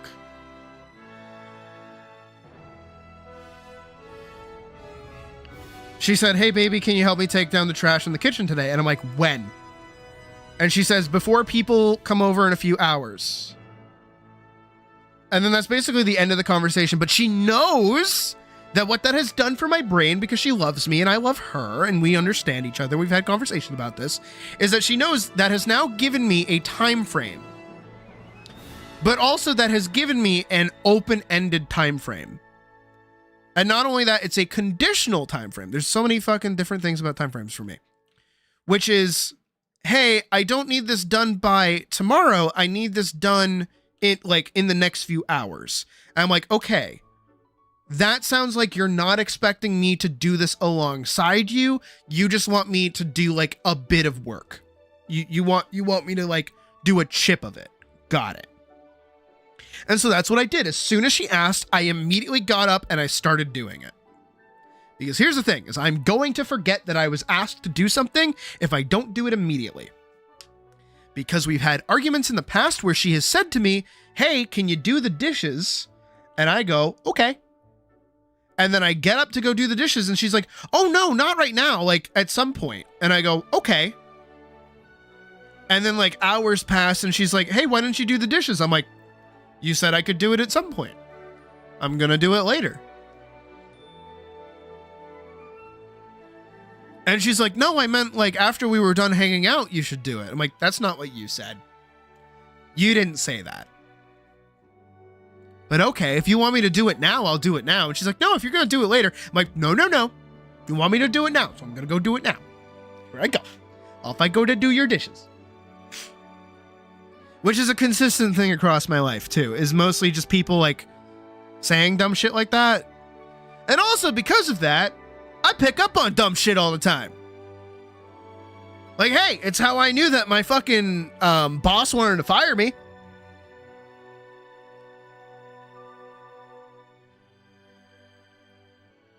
Because Homeslice couldn't keep his fucking words to himself and kept saying shit under his breath the whole time. And I'm like, You want to talk shit? I got you, Holmes. Oops, I fell asleep a bit too long, which is actually what happened. I did in fact fall asleep for a bit too long. God knows I needed that sleep, and God knows that sleep kept me on the good path. So it's been working out so far. Hey, Drago. But yeah, no, going back to Anya, less about me. Genuinely, if you need more clarification on anything that I say, don't feel bad about asking for it. But at the same time, I have to ask you to put in like a little bit more work in listening to what I'm saying and listening to what's going on and being present. Practice being present is really the best thing I can say, because it does feel like sometimes you kind of lapse in presence. And it'll help you not only pay better attention to what I'm saying, but also just like have better conversations with me. Again, you're one of my most like active chatters. So like, I don't want you to feel scared to chat. I don't want you to feel scared to talk. And however I can do that to make that easier on you and also easier on myself. Because another part that I know for some people, we're gonna dive a little bit into like streamer mental for a second, right? Is like, again, we gotta tap the sign. We gotta tap the sign that's on the ceiling that none of you can see. Tap. Okay, we're tapping the sign. The sign says, "I'm not your fucking friend." Right? We're not friends. You and me, not friends. That's mean to say, baby. But I'm a content creator. I'm here making content. I'm drawing shit and ranting to you to keep you fuckers entertained. I go, woo! Like, right? I do that to keep you fuckers entertained. I draw shit, I rant about shit, and I talk about dumb shit that you don't care about. Because you put me off on your side computer screen, I know you do, while you're playing a game or doing something else. See? I just caught you. I know what you're doing. I see you there. You're not slick with it. You're playing a game or you're drawing something right now. I get you. I do it too. Don't worry, I'm calling you out. But see, because I am not your friend, this means that all of our social interactions with each other where I am talking to you is all under the guise of entertainment. Yes. It's a little bit of psychology, right? All of this is like going to like an open mic comedy show where I'm the only one on stage, fuck you. Or rather, it's like, what's a better, it's like going to Disney World. How about this? Because we're listening to Disney music. It's like going to Disney World and going in with a large group of people to meet Mickey Mouse, right? Not that I'm comparing myself to Mickey Mouse, but even still, that's like the best example I can really give. And then, oh no, this is Legend of Zelda music, not Disney music. That caught me for a sec. Nah, that like, that Wind Waker motif got me. But see, the thing that happens is that actor, or that person that is Mickey, aka me in this sense, right? Technically is working, quote unquote, kind of. And part of that working is the interaction with you guys. I'm trying to give you your magical day at Disney World, right? That's what I'm trying to do. I'm trying to make you guys have a good time, have fun, give you someone that you can talk to whenever you're like feeling a little social and want to talk to, or just like that little background noise. We listen to music, yada, yada, do whatever. You know, we're having a good time, but it is still a mental toll on myself to talk to you guys. It is still time for me to talk to you. It's still time for me to put in interactions. And the more stressful these interactions become, the more it weighs on my own mental health. Now, what's great is that all of you are fantastic. I'm not trying to glaze you. I'm not trying to lie. I'm not trying to be a dickhead or anything. I'm being genuine. I'm being like, no, you guys are genuinely fantastic. You guys are great to talk to, great to fuck around with, great to just to vibe with during the day. Like no problems at all from little old me, right? We're chill. But when we have those little hiccup moments where somebody's either not paying attention, or a bit happens and then somebody comes in late, or, you know, somebody comes in and they're being like a bit more aggressive, things like that, that weighs on me. That becomes like something I have to deal with individually. And those little things become a bit more difficult for me to manage and work with and stuff like that, which is what I'm trying to build to and why I'm trying to talk about it, is that it's like, the easier that I can communicate to you guys and make you guys understand what I'm talking about, that helps me do my job better, right? That helps me talk to you guys better. That helps me give you guys a better experience. That helps me keep you guys engaged for longer, so on and so forth. I think you understand what I'm getting at, basically, right? So if there's anything I can ever do to make that easier, both on myself and for you, I'm going to do it. You know what I mean? Ooh. So just try to keep that in mind a little bit.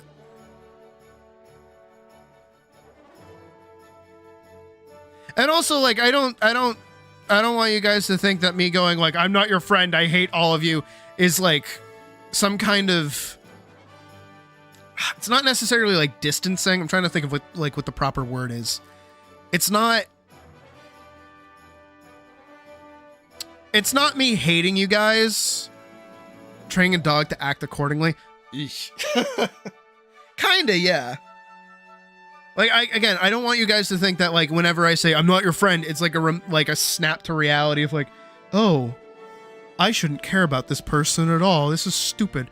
It's more so just a reminder of what our actual relationship is kind of like. Boundaries is a good word, kind of, but it's like, okay, think of it like this. Okay, if you guys are at work, right?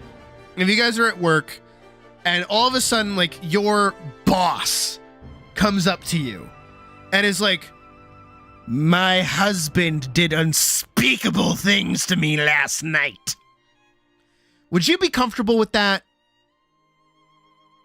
Would you be cool with that? Would you be cool with your boss coming up to you and like talking about how their fucking husband did unspeakable things to them the previous night? Would you be cool with that? Probably not. And that might be something to take up with HR. You know what I mean? Yeah, no, you probably don't want to hear about their night, the previous night. Like, I would not blame you for that. But if your workplace buddy came up to you and was like, dude, you would not believe the wild shit that my girlfriend did to me last night. That's a little bit more like, okay, yeah, like, I kind of want to hear about that. That sounds a little more funny because it's your workplace buddy, right?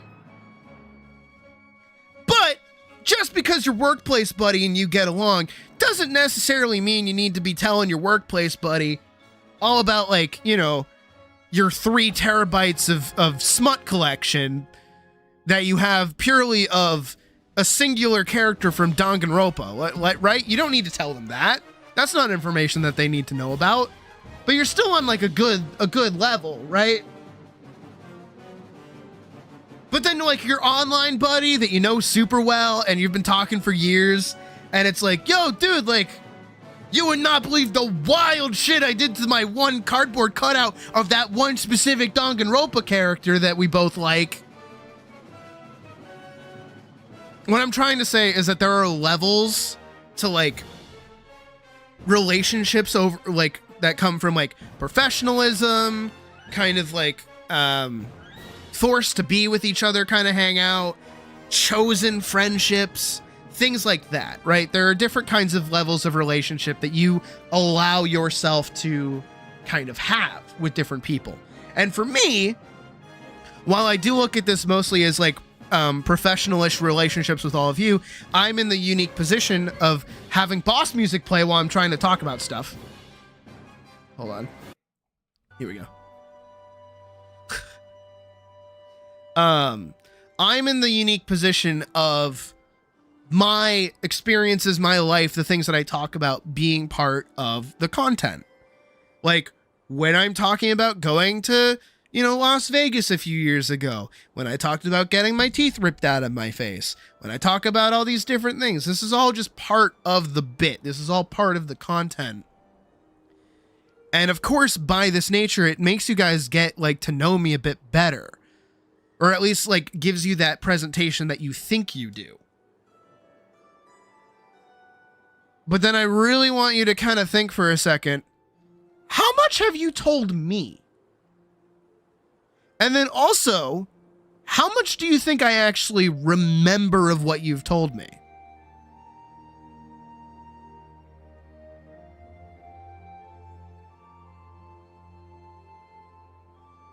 Right? And that's not a bad thing that I don't know you guys as deeply as you probably think you know me. Which you don't. None of you know me. Most of you don't even know what I look like.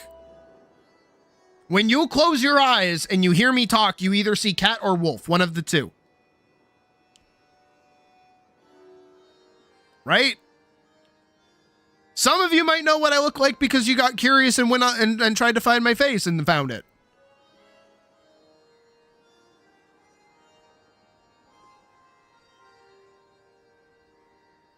Right? Now, I'm not saying that this is a bad thing, and I'm not saying, like, this is why I'll never like any of you. Ooga booga. It's like, no, like, But I'm saying that to kind of, like, remind you guys that this is still, like, that kind of same relationship. You know, there are things that we can tell each other, and there are things that I feel comfortable talking about, but there are definitely things that I don't feel comfortable talking about. But you get a wider range of things that I talk about. Oh, shut up, Misty. We know each other. We know each other very well. Sounds more ominous than it is.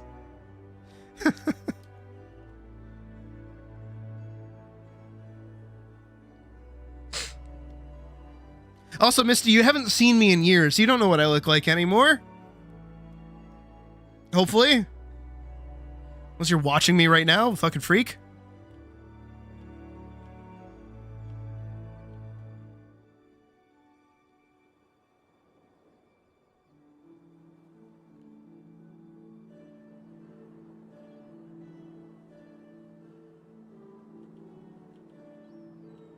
I just want you guys, again, I just want you guys to remember that I remember it too. I'm not considering all of you like immediate friends that I can just like, I don't want to say take advantage of, because that means I just take advantage of all my friends, which I don't. But there's like that, there is a disconnect. Don't look out the window. How the fuck are you on the 3rd floor?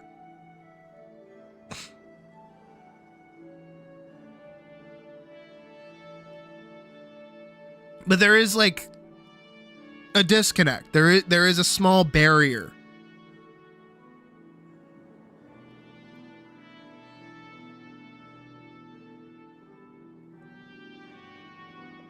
Hey, that's a reasonable fear on you. I'm not saying you can't not feel that way.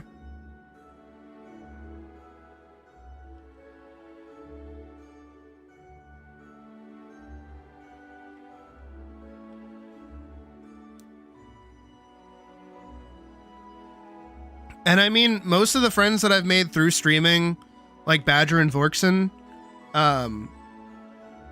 is mostly just because like I've genuinely taken the time to just do stuff with them. Yes, on stream, but like I'm always on stream. Like if Badger messaged me tonight, right after stream, and was like, Sid, do you want to play Deadlock with me? I'd be like, okay. No stream needed, none of that shit. We could just play it by ourselves. We technically did that the other day, but we did that to teach him. But if Badger just wanted to play for fun, I'd be cool with that. I wouldn't be mad. If Vorkson is, well, I'm not streaming again. Like, if Vorkson's like, hey, Sid, can you help me with a dungeon in 14? I'd be like, hell yeah, let me get on.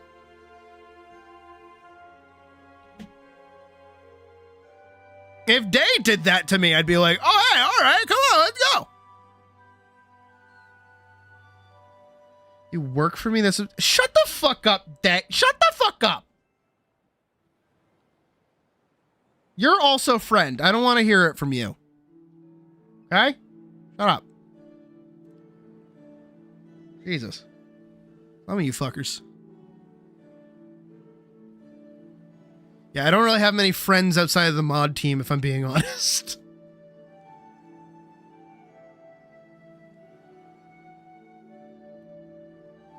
But, like, making friends takes work, genuinely.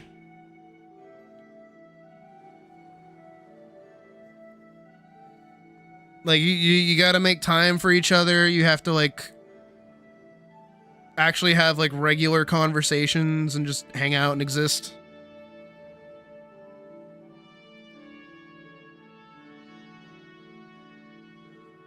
And the thing that probably sucks for those of you who I consider friends is that you probably don't see me as one because I am actually a shitty friend.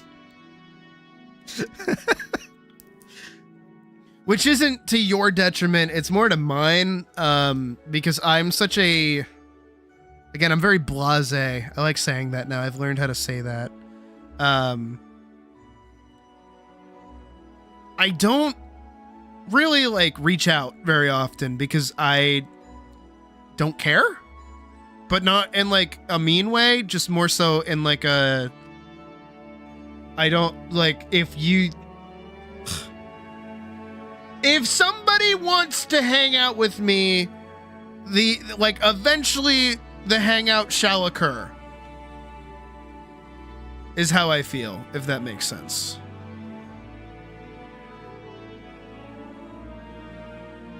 Weird paradoxical state. Yeah.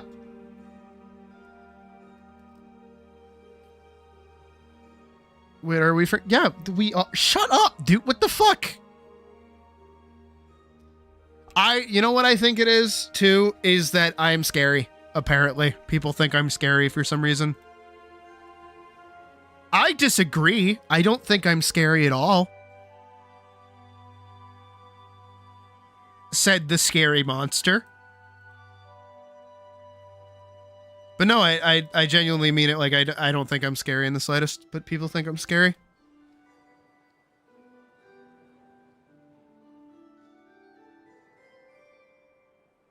Oh, that's the wrong size.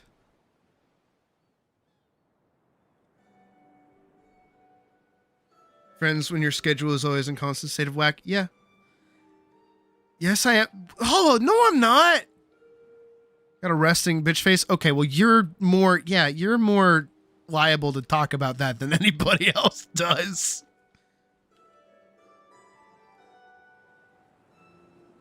Puck can confirm. I'm always. Yeah, I always look pissed. I'm a bit. No, I'm not.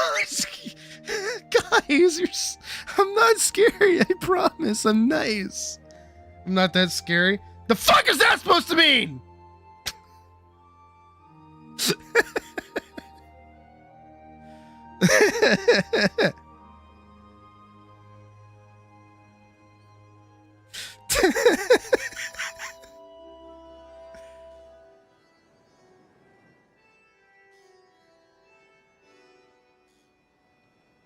Oh, those are two separate. Oh.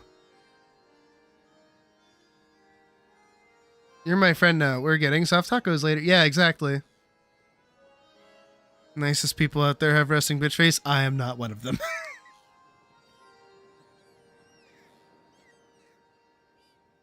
And then you need to know what the fuck a soft taco. What do you mean you don't know what a flour tortilla? What?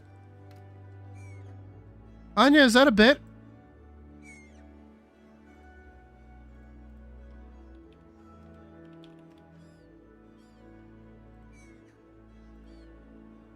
Anya, it's one of these.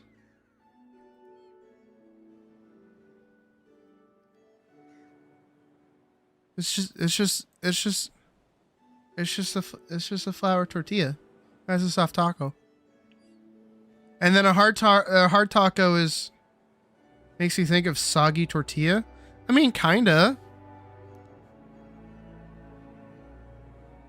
It's just a flour tortilla instead of a corn chip tortilla. You've never had. What the fuck does that mean? You've never had. Open your phone. Open your phone right now. Open it right now. You're gonna go download DoorDash. I keep feeling like a breeze of wind, and I think it's Puck standing behind me. It's scaring the shit out of me. I think there's a ghost in my room. You're gonna go to DoorDash. You're gonna order fucking Taco Bell right now, and you're gonna get yourself a soft taco. And then you're gonna eat it, and you're gonna like it. Fuck you. How have you never had one before?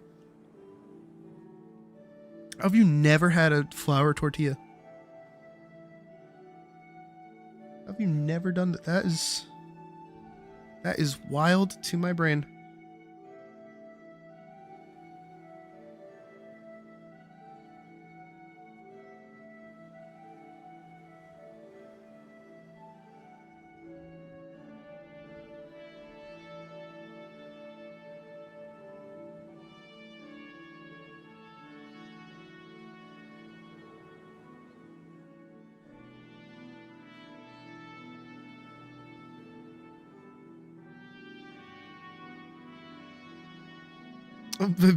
First taco for fucking Taco Bell. I mean, fair. I can't think of very many, like, you got MVP on Shiv, very happy. Good. No, Hullud makes a good point. Hullud makes a very good point. Don't get Taco Bell as your first.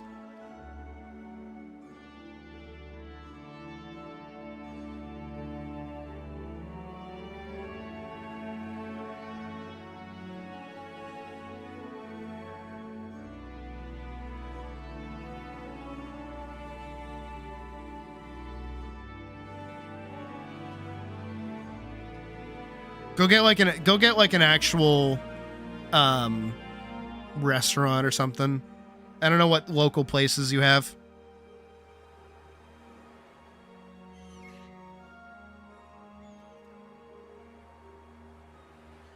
You can't get DoorDash. Oh.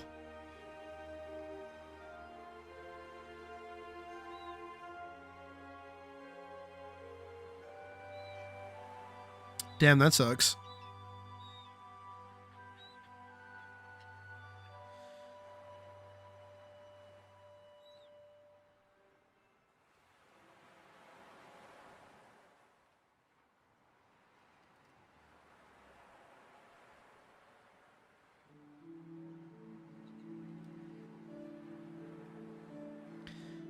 Do do do do do do do do do do.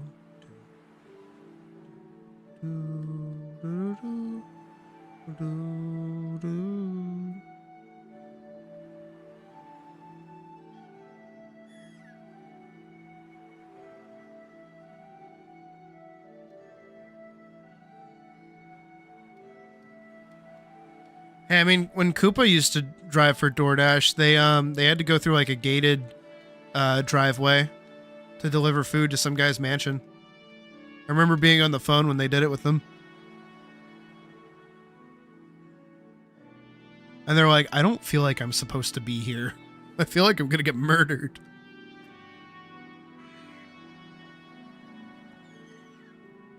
But yeah, I'm not scary. I'm not scary. The fuck, guys? I'm not that scary.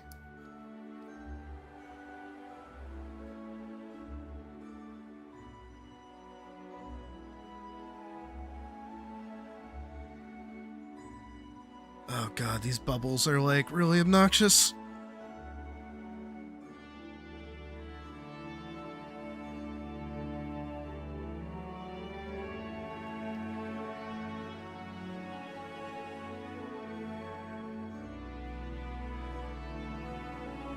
I mean, like, I can get it if your house looks like it's the fucking set for the Blair Witch Project, but heh.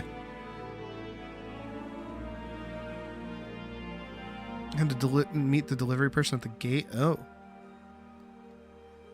No, it wasn't like a gated community kind of thing. It was like the gate to a mansion. But yeah, yeah. You get it. You get the vibe.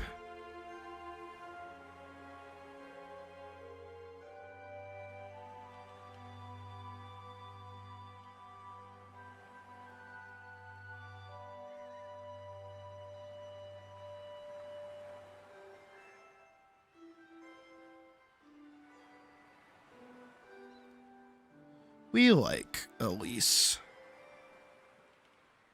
She is the bun. Anything except working on art.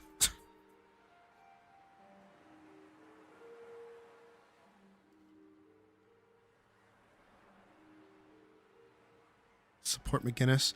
I do want to try a game as McGinnis, honestly. Last night I started playing Mina, which went okay. I say okay, but it was really bad, actually. Because my first game, again, I get very mad at these games, so maybe I am a little scary. But I had a Billy in my lane with me. Bucko dives them, not even level 1, like has barely even taken an ability yet. Dives the enemy team, dies. And I go, oh, okay. You know, they died. That sucks. I'm like, all right, well, you know, they're coming back to lane. We're just going to chill and we're going to farm. And then they dive in again. And then they die again. And I'm like, okay. I respect the angle, I guess. Solo farm for me, sure. And then they go and dive again. And then they die again. The game isn't even like 8 minutes in, and this guy has died 8 times. 0 and 8. I've killed them at least 3 times, so I'm still managing to stay alive playing on Mina. So Mina is a very balanced character. But it's like, oh my god. How do people play like that, dude? Like, how do they? It's like that one bit from fucking DBZ Abridged. I'm gonna come in the bottom time. They'll never see this coming. I'll go in from the left side. They'll never see it coming. I'll go in this way. Good old this way. Never work. Always works. Every single time. But yeah, Badger, I do recommend trying out Paige. At least for getting into like the support mindset. Because all you do is you just throw your buttons at people. That's it. That's all you do. And Paige is really fun because of it. All you do is throw buttons. You are the milkman. Your milk is delicious.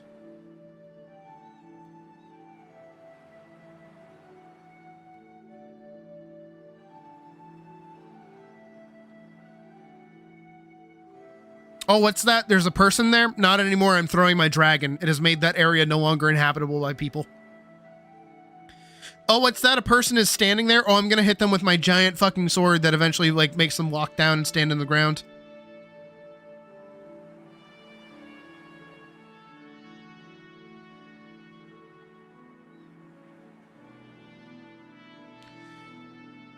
Oh, what's that? There's a huge team fight happening? Not anymore. Go, my horses.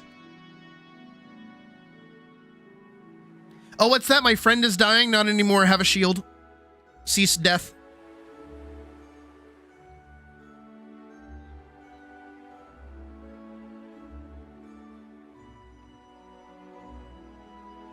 For the bosses.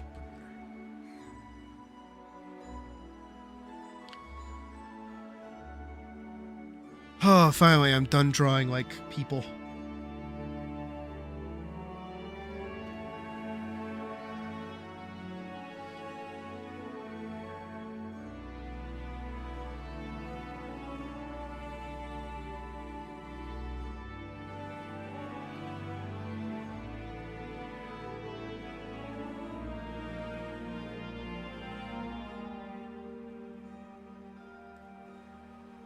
And let's italicize this for fun.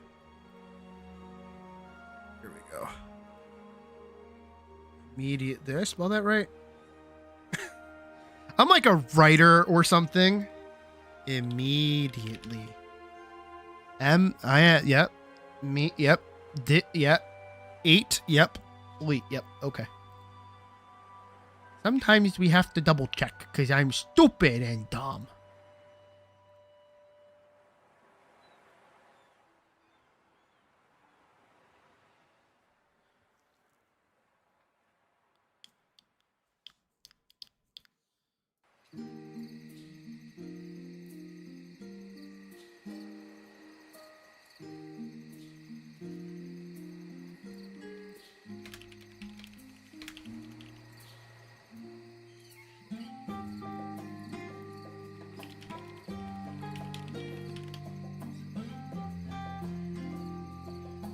Ooh. Wait, I just pulled up Discord and I saw Vorkson's mod for shit.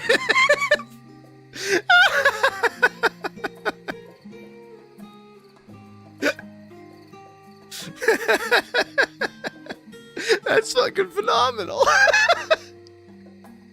Please, Vorkson, tell me when you ult people or whatever, and he goes like, "You're dead." Please tell me it has like an audio cue and stuff that goes,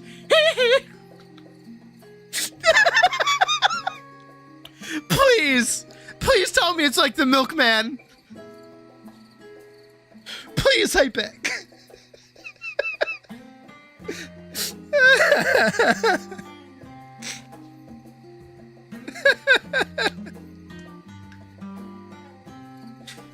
Or when you stab somebody, goes, "Eddie, are you okay?" Oh, you've been struck by a smooth criminal.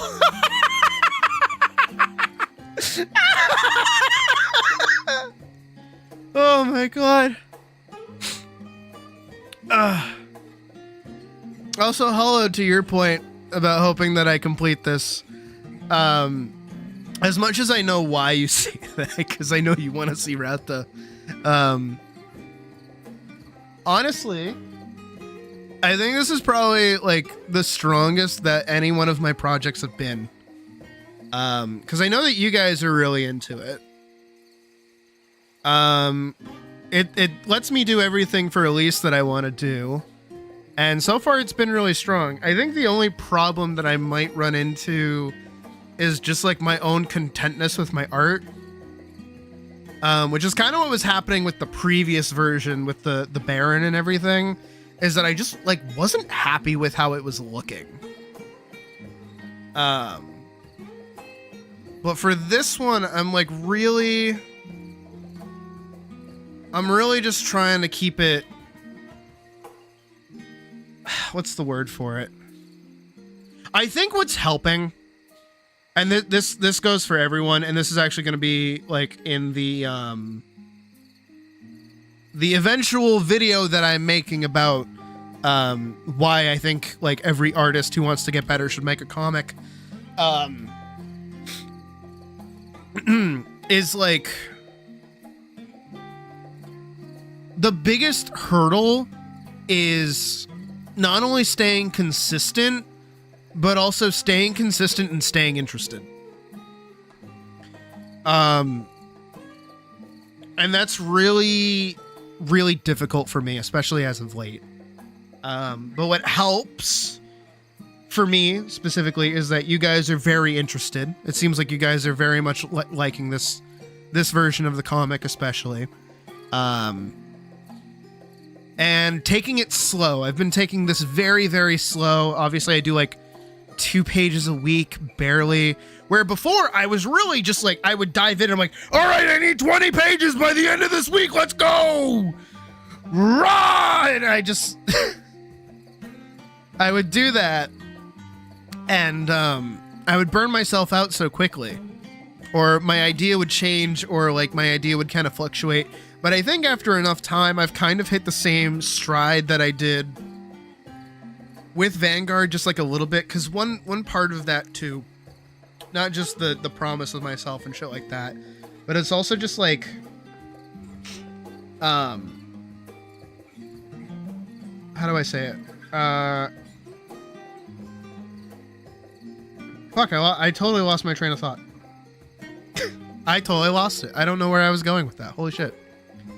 Oh, behind Vanguard. Here we go. I got it. I got it back on track. We're back on track.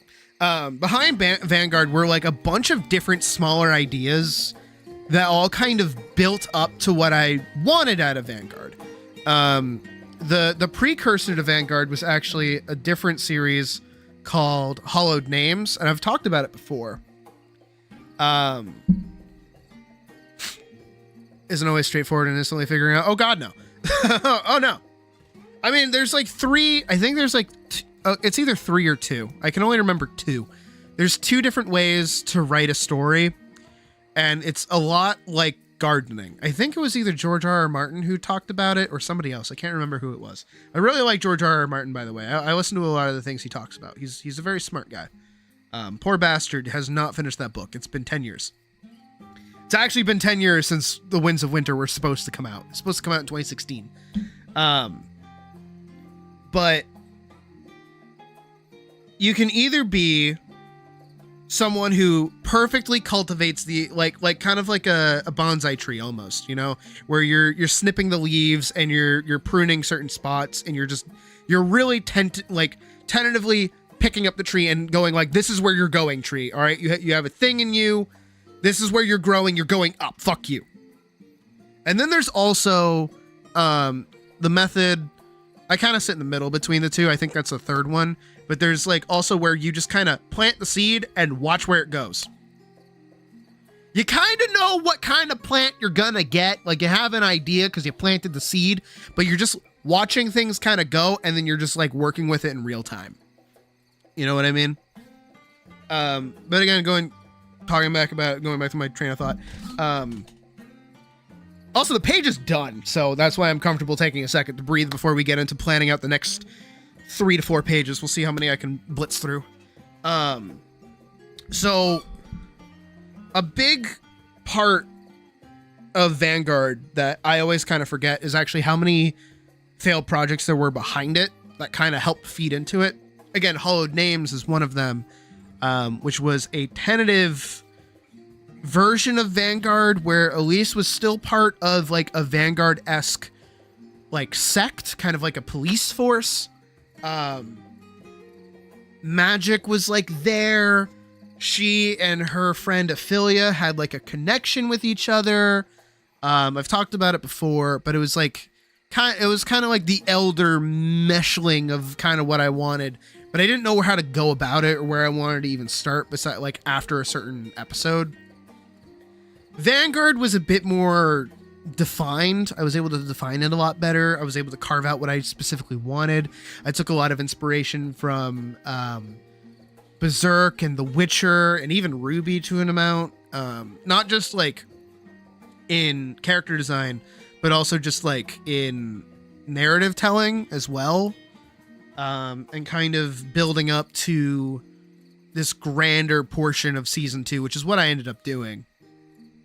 And then for this, especially after everything that we've kind of like ditzed around with over the past couple of years, honestly, is kind of like an amalgamation of everything that I've kind of put together. You can kind of see it a little bit, The more medieval kind of angle for everything. Elise's design overall has shifted majorly since Vanguard, of course, going from pink hair and like tan skin to fair skin and blue hair.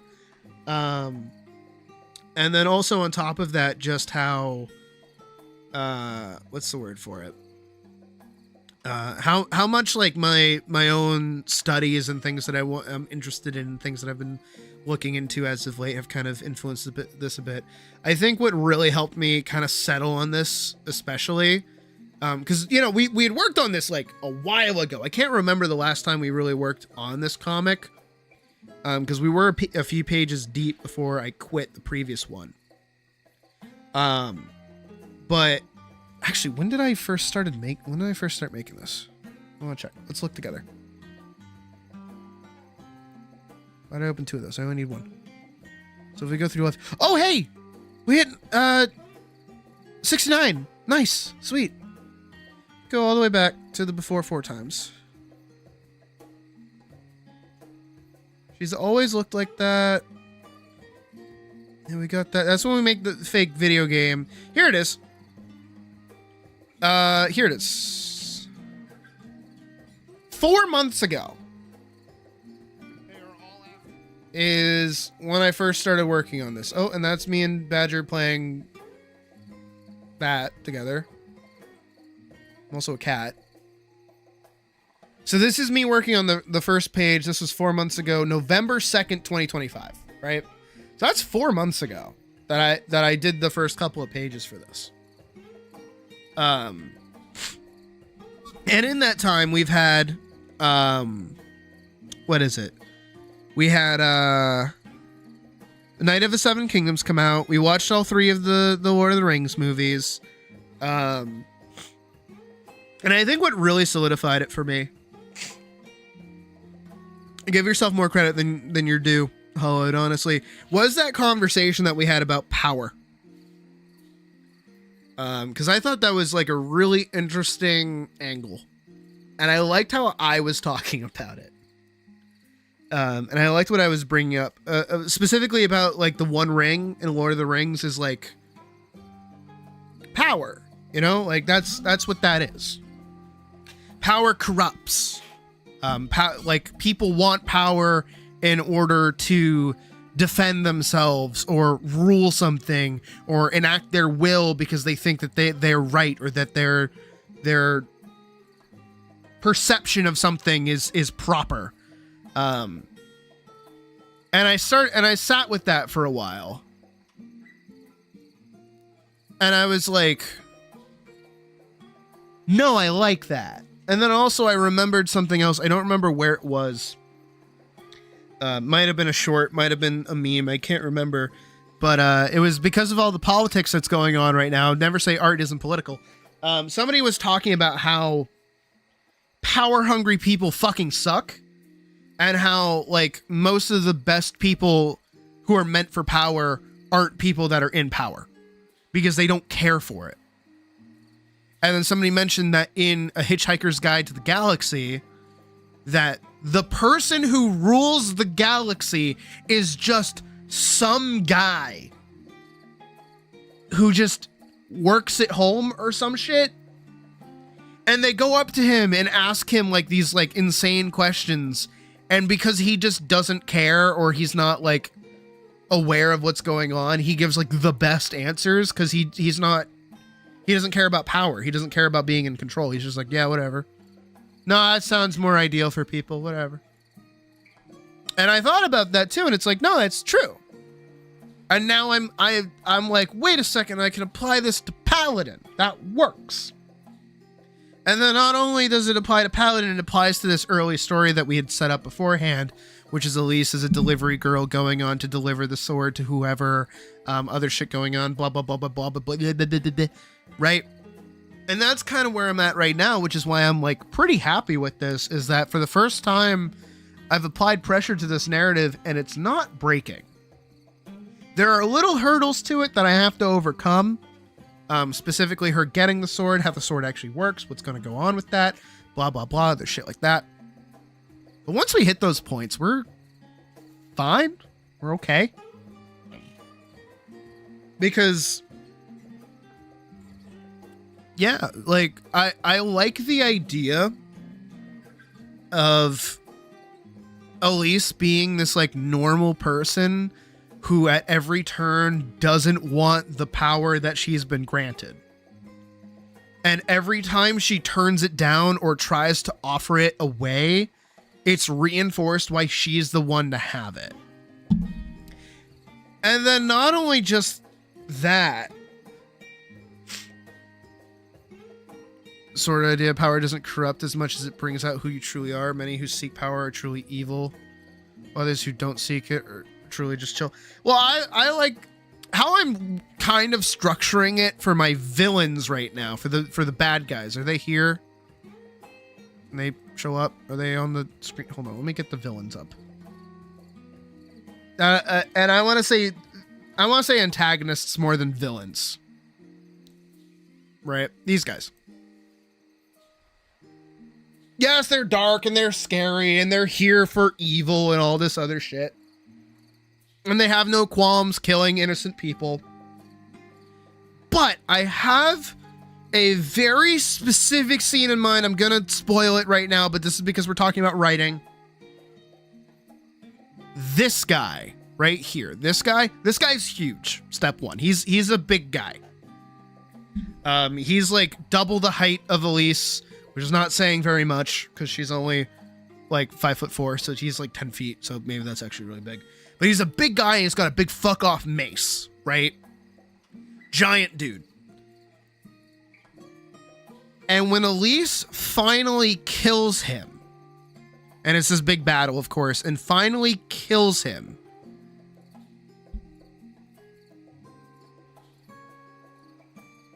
all he says as his last words were, he said we would never feel fear again. And then he dies. It's not a curse at her. It's not saying anything else crazy. There's no more explanation as to who these people really are. It's just the idea that they're here doing this and they've become who they are because they didn't want to feel scared of something. We don't know what. We don't know what. But that's what this is. No, don't say you genuinely got chills. Fuck off. It's not that important. But again, this is how I'm writing this for right now, is that like everyone who is against Elise right now, basically, right? Everyone who's on the villain side is not necessarily a bad person. They do bad things, but of course they're doing bad shit for some kind of, there has to be a reason for why they're doing something, right? And it's okay, Anya. It's just like, that's like the equivalent of everybody stood up and clapped. I'm just giving you shit. But it's like, that is in essence what power does for these people. Is like, I'm trying to, again, it's such a nebulous concept. It's like, okay, perfect example. Because Hollowed is here. The sigh of relief that I get thanks to Hollowed and their previous donations is a lot like what it feels like to get power. Suddenly you are in a position of being comfortable. Suddenly you are no longer stressed out about your own survival. You're no longer stressed out about the possibilities of what can happen to you. And depending on the power given, you can feel like way better than most, like you can feel like nothing can touch you, like nothing can go wrong. Right? And that power being, step one, a gift from somebody else means that that person can take it away from you. That's what's happening to these guys. Somebody gifted them this power, and it has made them feel comfortable. It has made them feel like they're on top of the world, like no one can ever touch them. They are dangerous. They are only known by their names. Not even their names, just what people say about them in legend because of how scary they are. Because of how powerful they are. And we'll witness that. We'll see how strong these people actually are when they fight Elise. And that right there is the intoxicating part of why the bad guy gets to do what the bad guy does. And also why Elise, as she is, and what the sword also represents, is also bad.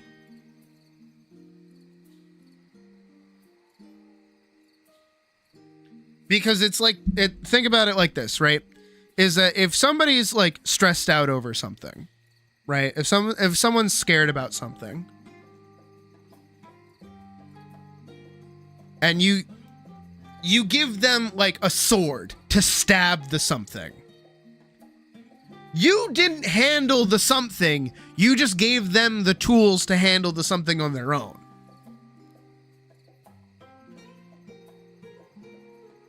The concept has some gears turning? No, go right ahead. I know how the fight scene's gonna play out anyways. Go right ahead. The one thing I'm like deadlocked on is the deadlock. Hey, game. Hey. The only thing I have like locked in my head are how the fight scenes are gonna go. Purely because I like puzzle fights. I don't like just raw beat 'em up fights, especially for comics. Teaching moment. If you're gonna write a fight scene and it's not an animation, be sure to make your fight scene interesting in ways of thinking rather than ways of effects.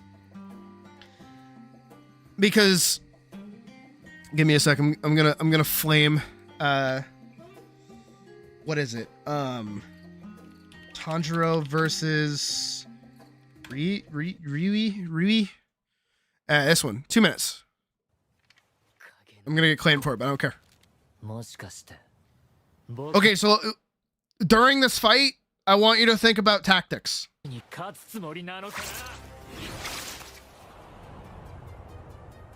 go!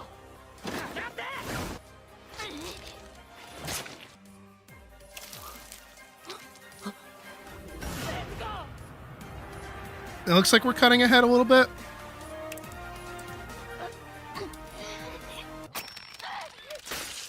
Okay, can we not? Hold on. No, I don't want like cuts. I want to like actually just see it. Here it is.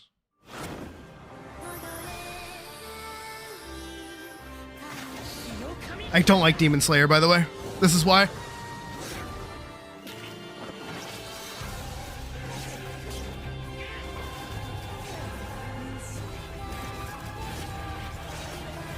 Okay, they're like playing music over the music.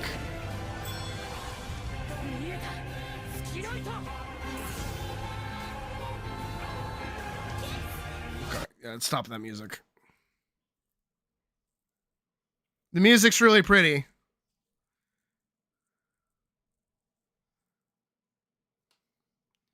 And those effects are really cool, sure. But I have like a really massive question for all of you. What happened?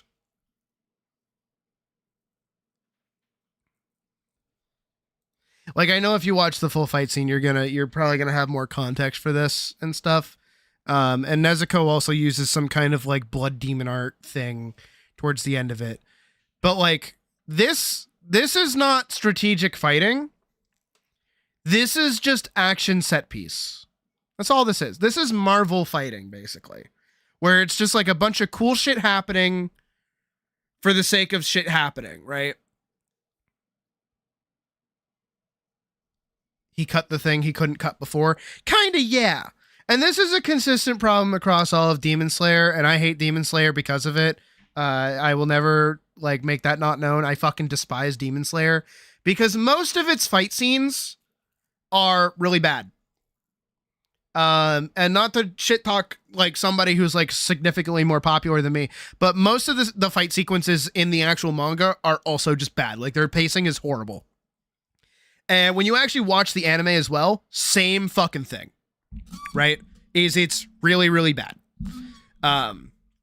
Don't worry, Anya, I will teach you how to do good fight scenes while I'm telling you how to do bad fight scenes. Because think about it like this. We're going to think about this, right?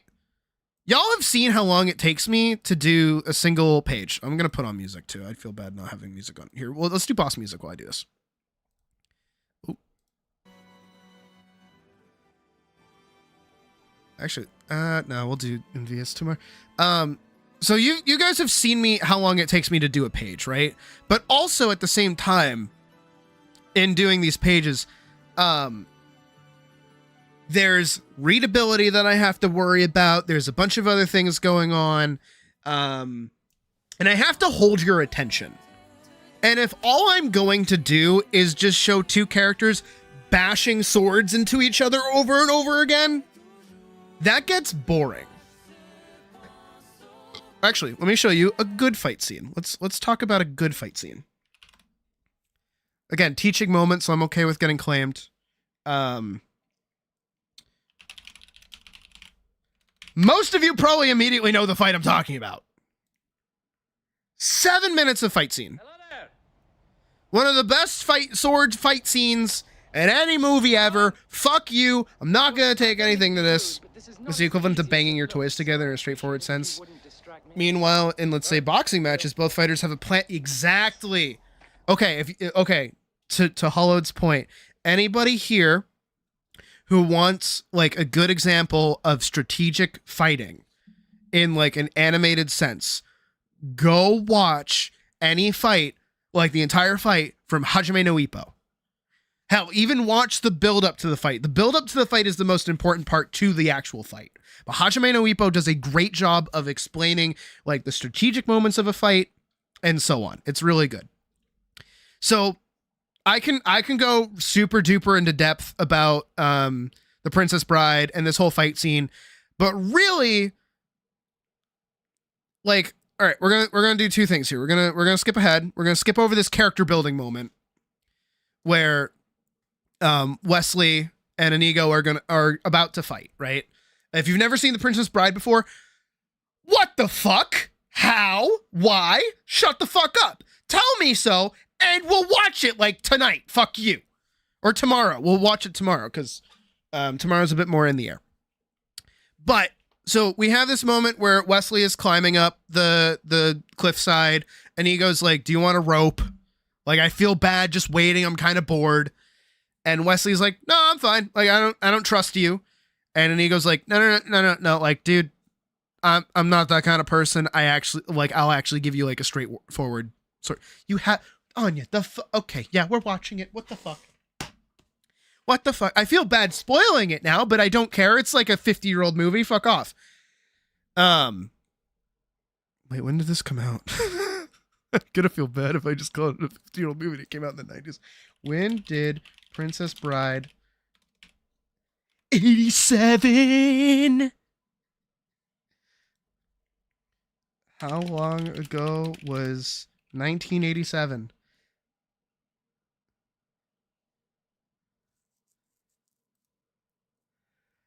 "40 years. It is almost a 40-year-old film. Holy shit. But step one is, in any good sword fight or fight in general, is that you need motivation, right? You need good motivation. And so what's happening right now is that these guys, Inigo and his little posse of dudes, he's not the leader, he's just one of them, have stolen Princess Buttercup. And this is the Dread Pirate Roberts here to come steal Buttercup. Like, he's trying to kidnap her from the kidnappers, basically. So they both have a forward goal. Inigo wants to stop him. Wesley wants to keep moving. right? And they have like a nice little character-y banter, like blah blah blah. Don't draw your weapon, blah blah blah, whatever. And he gives Wesley a second to sit, and then they talk. And this is kind of like if you watch a lot of if you watch a lot of like interrogation stuff. It's like kind of building rapport with the person that you're interrogating. But for this, it's building up these two characters for like who they are before they fight.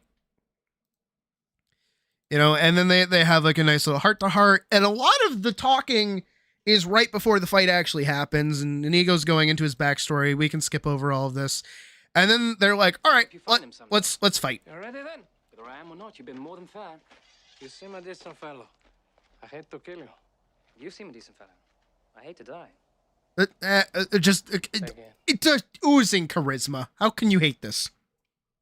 And now, again, we kind of have, I know I skipped over a lot of it, but Inigo goes like pretty deeply into his backstory, and a lot of it characterizes and humanizes him as well. So this isn't a fight between a nameless bad guy and a nameless bad guy. This is a fight between somebody who's desiring revenge and someone else who, if you're following along with the rest of the movie, you know who he is. Like, it's not a fucking mystery. And so, boom, you have again motivation for both of these characters to be fighting. And then they're testing the waters. This is the moment of demonstration of skill. They're doing these little trades. And they're dueling, and they're back and forth and back and forth. It's a little conversation.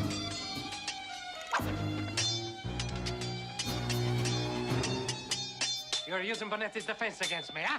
I thought it fitting, considering the rocky terrain. And look. They're not only are they just clinking swords with each other, they're moving across the map. This whole area is their playground. They're here to fuck around. They're here to have fun. They're here to use everything that's in this area to their advantage. He's gaining high ground. He's like trying to keep up with him because he's moving backwards. And they're also obviously they're bantering. Hi, you leaving? Okay, hold on.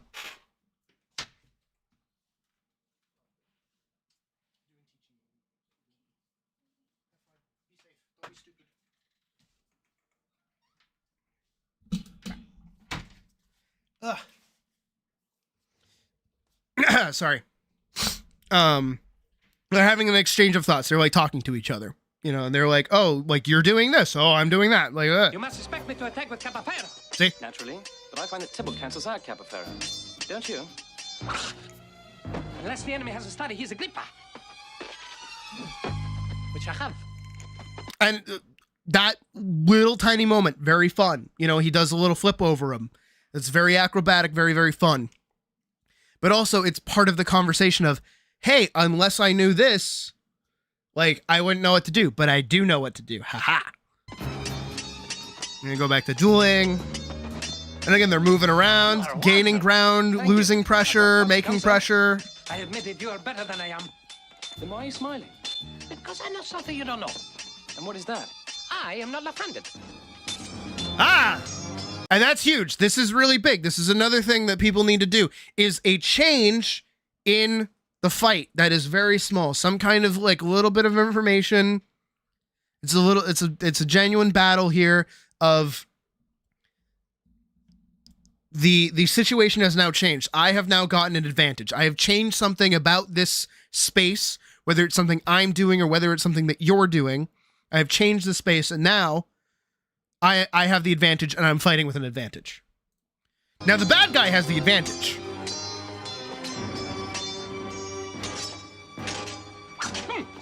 And we see that. And even the music scored that. We see Wesley, Dread Pirate Roberts, get put on the back foot. He loses his footing. He falls to the ground. We're showing that he's losing. There's tension. He could lose this fight. You're amazing. I ought to be after 20 years. Even here, there's this like pressure. Tell me. I'm not left-handed either.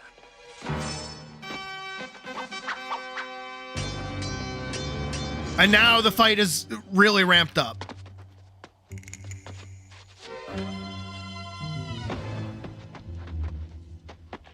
Instant advantage shift. And also a little bit of showmanship for fun.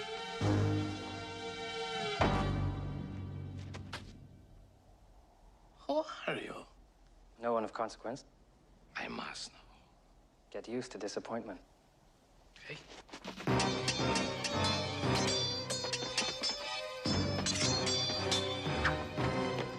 And now that the advantage has fully shifted back into the favor of the main character, now we start seeing the bad guy get worked. I say bad guy, Inigo is not a bad guy.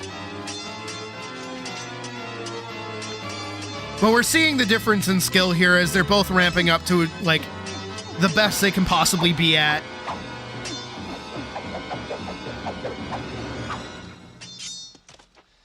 And he wins the duel. Kill me quickly. I will soon destroy a stained glass window as an artist like yourself. However, since I can't have you following me either. One of the best fight scenes. Fun all the way from the beginning to the end, right even before the fight even starts. Very, very good. It's not just whacking swords against each other for the sake of whacking swords against each other. That's very important. I'm actually going to play something that's like a bit more chill. Actually, here. Yeah, background music. So, teaching moment while I build up to do another page, because I will be doing another page. How do you make an interesting fight scene specifically for something that is not animated? Because you can have an over-the-top action set piece of clinking swords against each other for an animation, because people are dumb. I'm sorry. What if the enemies can't / won't talk? That is where you turn to body language.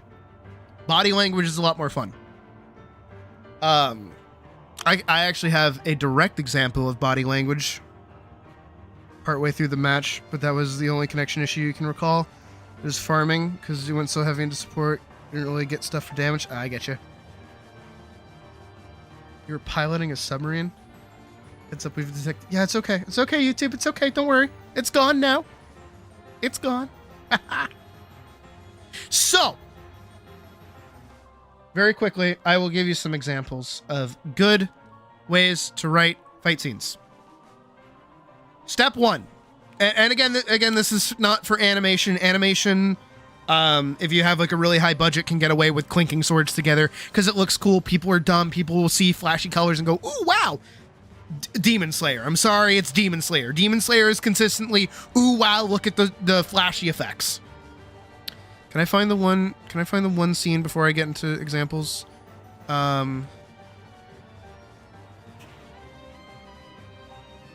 Did 36k heal? Jesus Christ. Not Zenitsu. Tengen. This one. I'm thinking of this one.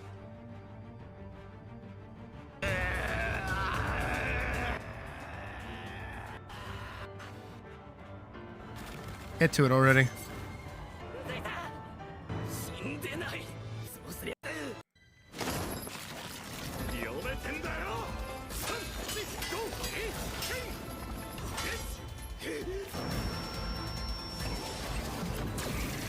Whoa, stuff! Whoa, stuff is happening. Whoa, stuff. Whoa, look at all these flashy effects. Whoa, flashy, big, crazy effects. Whoa, big explosion that should kill a regular human. He's just a regular guy. Whoa!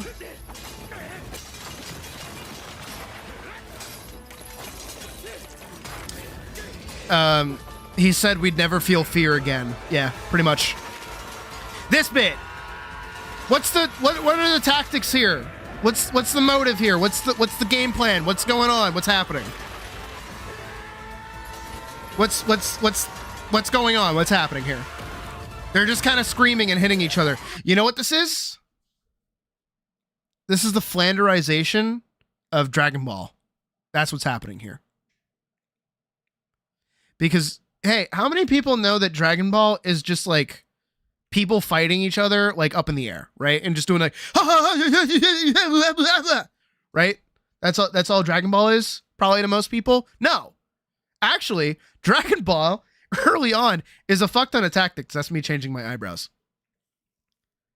A lot for fights as your second ability is stationary and as a lot of fights constant push back and forth. I get you.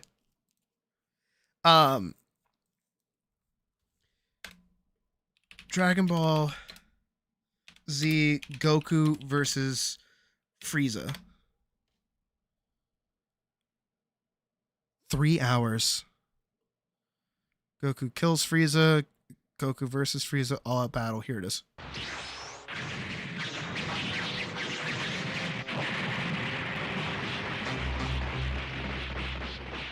Like, this is what most people see when they think of Dragon Ball in their head, right? It's just these over the top, like, repeated actions. But this is because it's animation. When you actually go and read the manga, these sequences are maybe like a single panel. And a lot of them are more like tactically driven. I mean, even look at Goku's block here. Just in this freeze frame. Not only is he blocking with like the underside of his arm where he's got his hand up because that's kind of how you would want that to work. He's also extending out his other arm for a punch while also using his elbow to block Frieza's knee. They're just going nuts on each other. Oh, this is old. Oh, this is ancient. Oh, this is the... And they're really just selling how much he's getting fucking bodied here. And a leg lock. Body slam into a building. This is just an all-out slugfest. But it really, again, the whole point of this is that it's built up because this is obviously Goku where he's finally Super Saiyan. This is after he goes Super Saiyan for the first time. It's been able to build up to this part because Frieza is such a fucking force of nature that him and Goku just slugging each other constantly, while not exactly tactically sound, is just a demonstration of how far Goku has come as a fighter. And he's even turning the fight around. Like, he's winning this fight.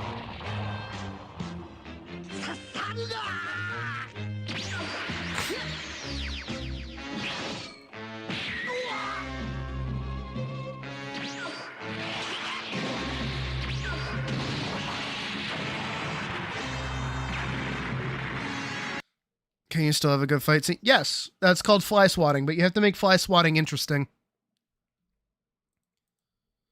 All right, let's get into our examples. Let me play music. I keep forgetting to do that. I keep showing examples. All right, so step one. Here's how you do this. Number one, you have a character that we like. We like this character. Okay, that's very important. We have to like this character. People are here to kill them.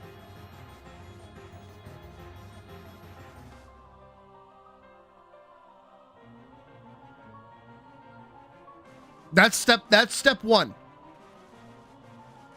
Step one, you have to like the character, and then somebody has to be threatening to kill them.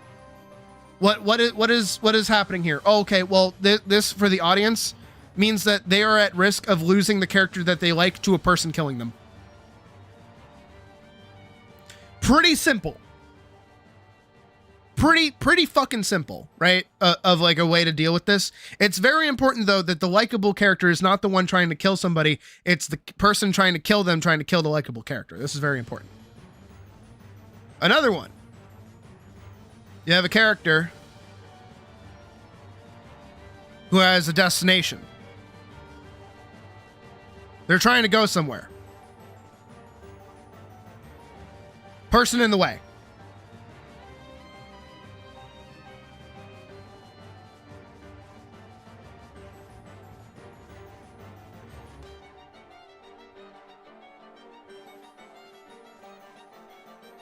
Another very simple one.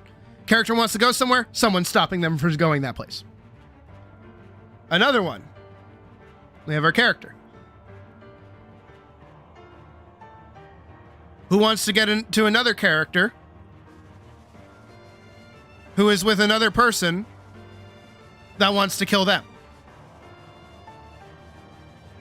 And then there's a person in the way.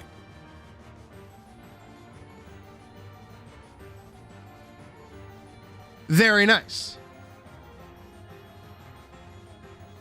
Another one is we have a character who is very weak. They have been very weak this whole time. They have no strength. And they are finally now, actually, very strong.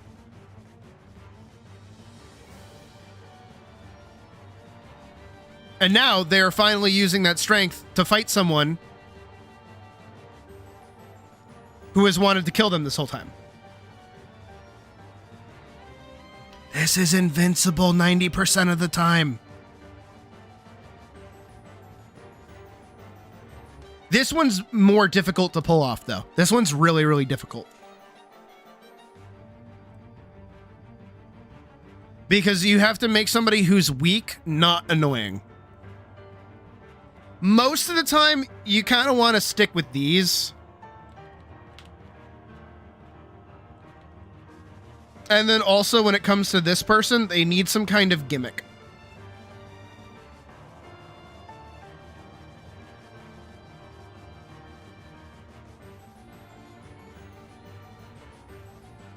Because, again, Hunter x Hunter is a good example, too, of fight scenes like it.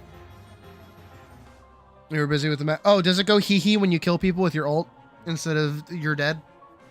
Can we turn off my fans? Off you go. Off you go. So think about it like this, right? Specifically, your character has some kind of goal that is not the fight. The fight is not the goal. The goal is beyond the fight. That's hugely important.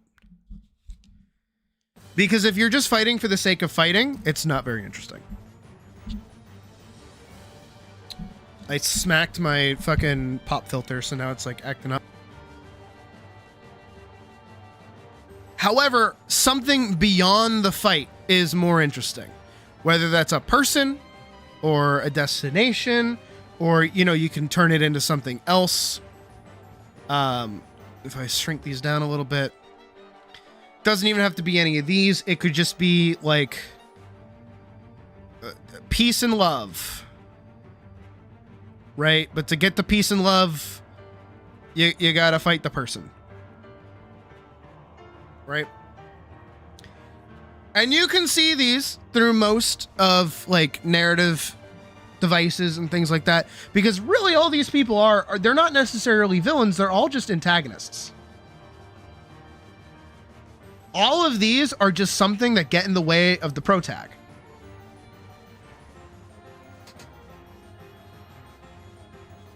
Now, how do they get in the way of the protag?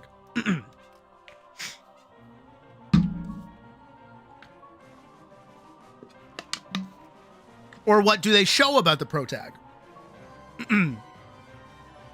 Just because there's a fight scene doesn't mean the protag has to win. They can get out. Something can happen.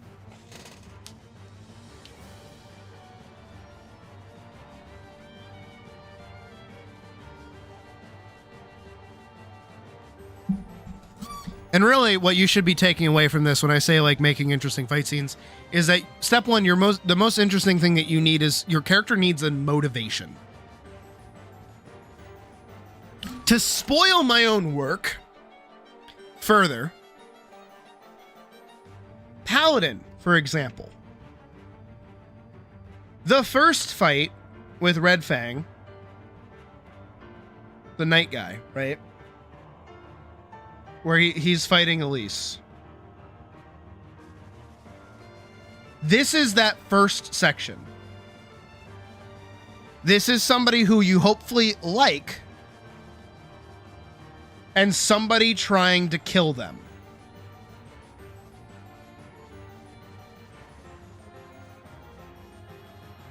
hoping that by showing you Elise just being like a good person and just going about her normal life and just being super average and not like marked for anything special.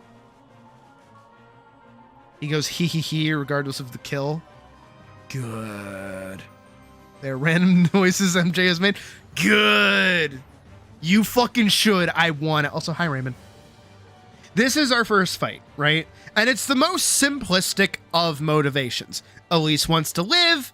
Red Fang doesn't want her to live at all. For what reason? He doesn't even say. He is just fucking mission-minded, here to kill you. No, like, talking about it. No working your way out of it. You're dead. You're dead. You're dead. You're dead. Right? Then we're going to get our second fight scene, which is after Red Fang. So obviously she makes it out. Now she has angry eyebrows because she's killed somebody. And then we're going to get Dagger and Flail. Pretty sure that's what I named him. Forget what I named him. But now we get these two, who are her next people to fight. These two are working together, and they're hunting her down to kill her. They want to kill her. However, this is different now than this sequence, because Elise has the option to run.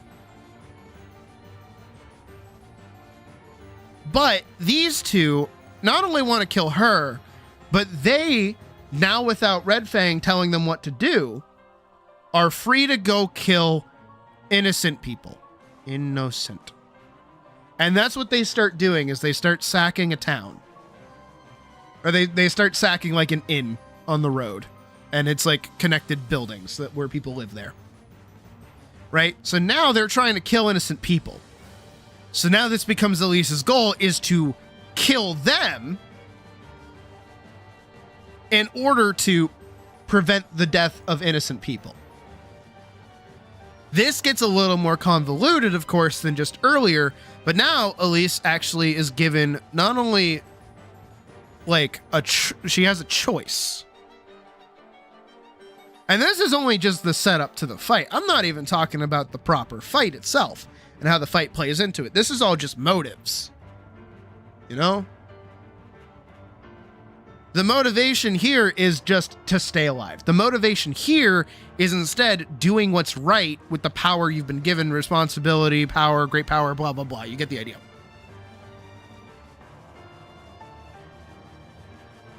And then, thirdly, because this is as far as I've written it so far, because of course Elise makes it out of that fight too.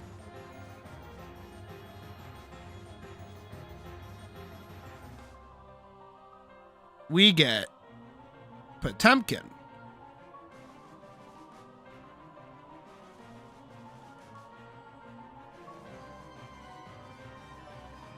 Who once again wants to kill her.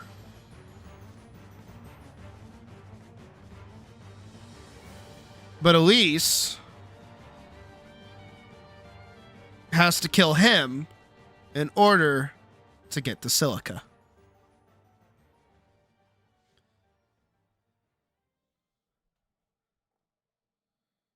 So it's kind of ramping up. Everybody wants her fucking dead. But at every turn, she has a different reason to fight. She has a choice to make here, a selfish reason here, and a very selfish reason here to live.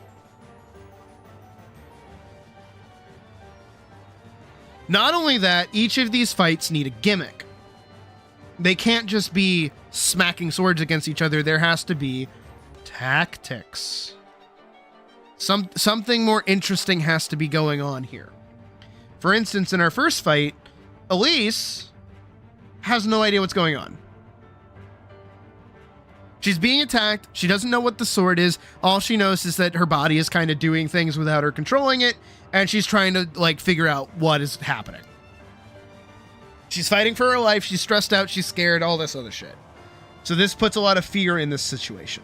Here, she's kind of gotten a better grasp after this first fight, but now she's fighting two people. So now she has to figure out what their gimmicks are. Dagger is very again, I'm going to spoil it a little bit, so sorry. Dagger is a very fast-moving, lightweight attacker, right? And then Flail, or Hammer, or whatever I ended up naming him, is a very big, large, hulking guy. And they basically have this tag team system where Dagger is going to jump in and just constantly attack. Get Elise into a position where she's like on the back foot and like winded. And then when Dagger dashes back is when Hammer finally attacks back, because he has to set up a big swing. Ornstein and Smo, exactly. But they're a little bit more tag teamy and less like outright to kill each other. They actually like each other. And again, spoiler for how she ends up defeating this Ornstein and Smo. I know, I get it. But the way she ends up defeating them is that she notices, this is keen tactics, by the way. She notices that Dagger will back off. The second that her weight shifts back is when she's going to move, and Hammer is instead going to attack. So Elise, rule of threes, by the way. Again, we're talking about fight scenes. Rule of threes. All actions are in rolls of threes. Threes is you see it, you learn it, you apply it. Right? Put that in your mind. See it, learn it, apply it. So Elise will see this attack happen the first time. Then Elise will notice that Dagger is backing off when Hammer's about to attack. Then on the third time, Elise is instead going to shift her strategy to, instead of being reactionary, she's going to be active. So when she sees Dagger shift her weight, Elise instead is going to shift her weight forward and go into attack. It's going to put Dagger on the back foot. And because she notices that and does that, she is now controlling the tempo. And the thing is, especially about Elise, and this is like the one thing she has on her like, you know, tool belt before this, is that she's very fast. It's like her whole character thing off the rip, right? She's not skilled with the sword. The sword is doing most of the heavy lifting. It's basically the Keyblade, where it's just kind of doing its own thing. But Elise is really good at moving her feet and sprinting around. So in this moment, she is technically faster than Dagger is, right? And way faster than Hammer is. So she can move around and do a bunch of shit while Hammer is trying to catch up and also keep Dagger on the back foot, which is ultimately how Dagger ends up dying.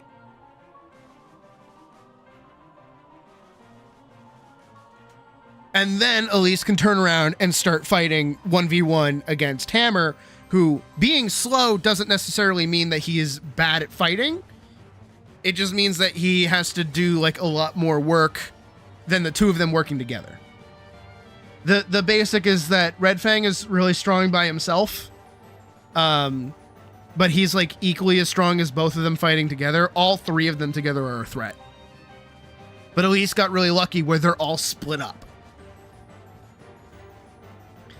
And then the Potemkin fight, I don't know its gimmick yet. I don't know how she's going to handle that. We'll cross that bridge when we get there. We got to get through this fight and this fight first. This fight is very soon. This fight is within the next like 5 pages, by the way. So we are getting there. We are actively working our way there.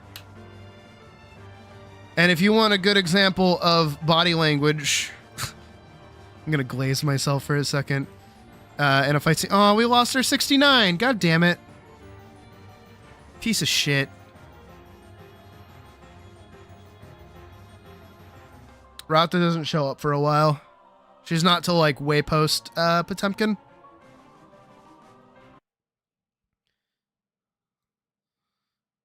If you want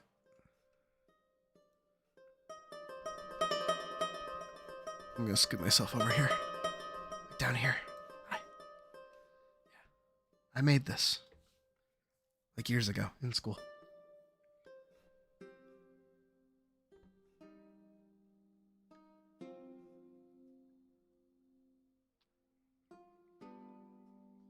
If you want no talking body language, it's my old name. That's what I used to go by.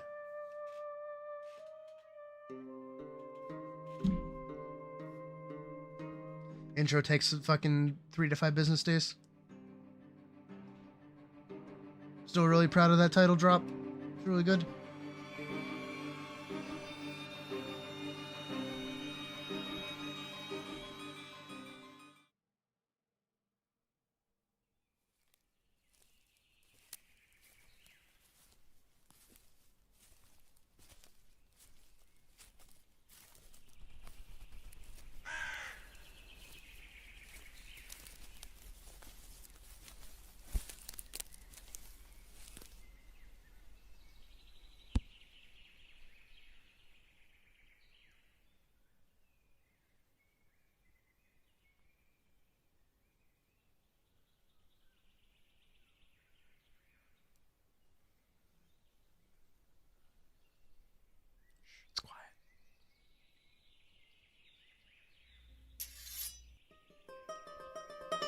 That took me like a solid week to do.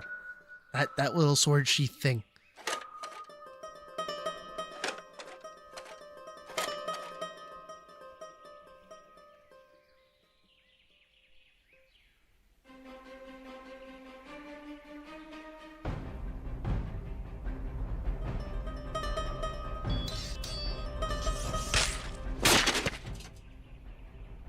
I was really proud of that little like roll that it did.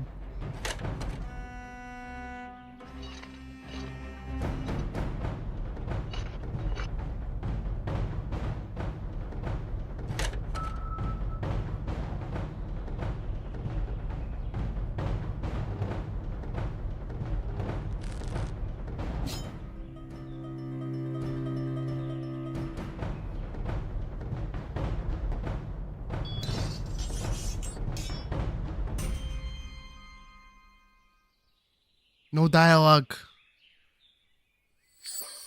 All body language.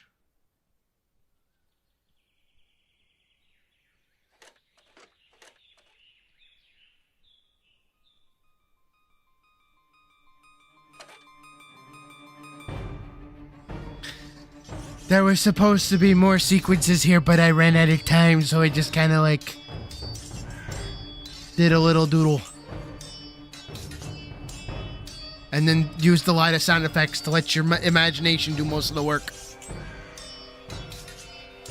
There were also supposed to be like a bunch of shots of like dead soldiers and stuff, but I couldn't finish them in time. I got lazy.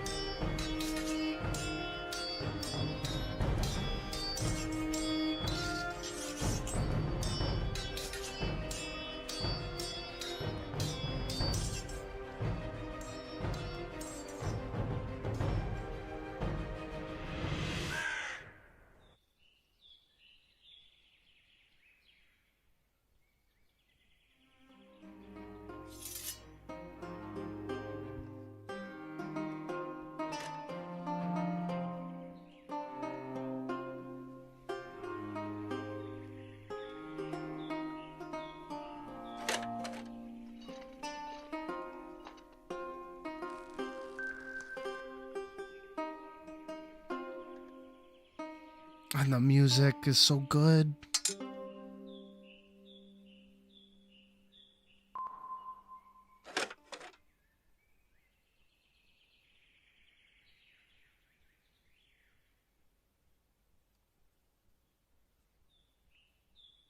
No, dead name, get out of here. No one saw that.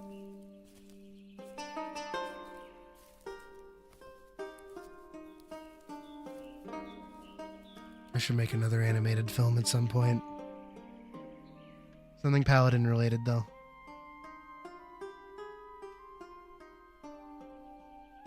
So not for a while. Just...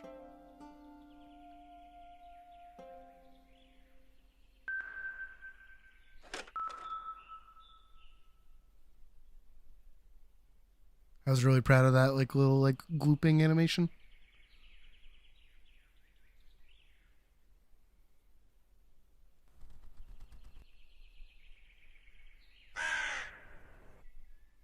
I was really proud of that.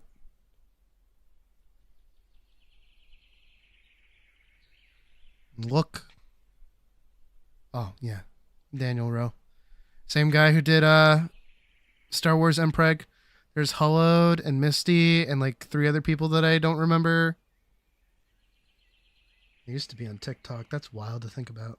I'm not on that shit anymore. I think I have like one thing uploaded. No, because at the start of it, or the end of it rather, like right here, you can see that she's got like a little like fighting journal that she's doodled over. And then she's got like a bounty for it. And then it also says that they wanted it destroyed. Right? And so she's taking the sword back as like proof that she killed it. But she left behind the gem that let it stay alive.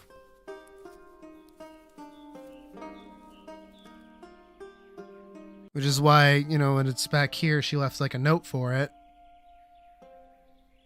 Because she knows that that's like the thing that's like giving the armor life. And then also at the start of the film, back here, when she like walks up on it, you know, she like draws the sword and he like gets up, right?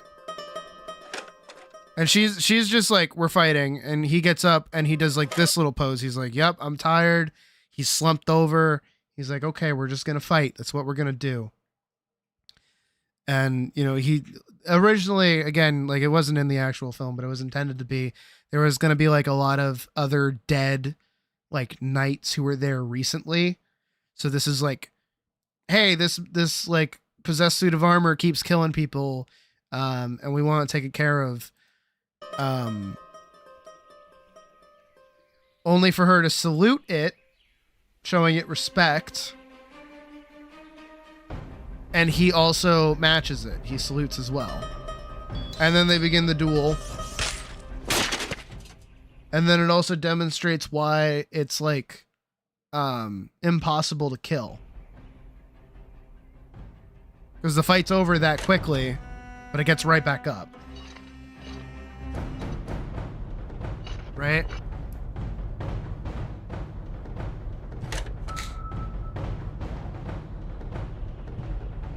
And then Elise is like, oh, we're dueling, so like, haha, I have a point up on you. I'm winning this fight. And then they go back to like dueling and they're like having fun with it.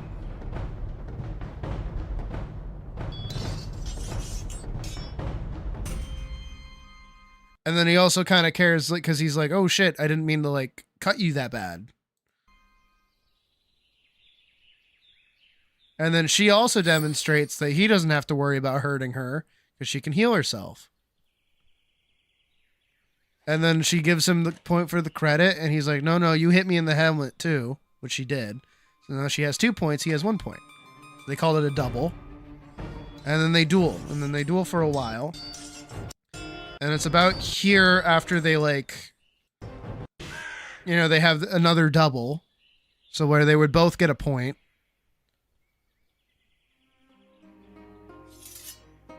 But they've been dueling for so long that Elise loses track. She doesn't remember who's like winning. And so he has this moment where he starts like, you know, she's over there panicking how much, who won who and who did what. And then he has this quiet moment of like looking at his own sword.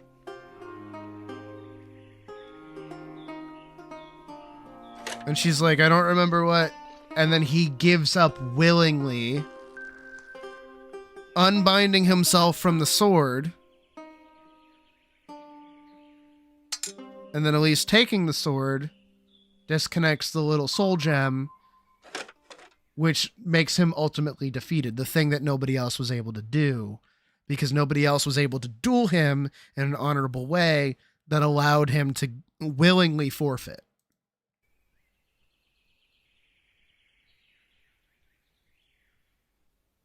How do you kill something that's immortal? You don't. You get it to give up. Willingly.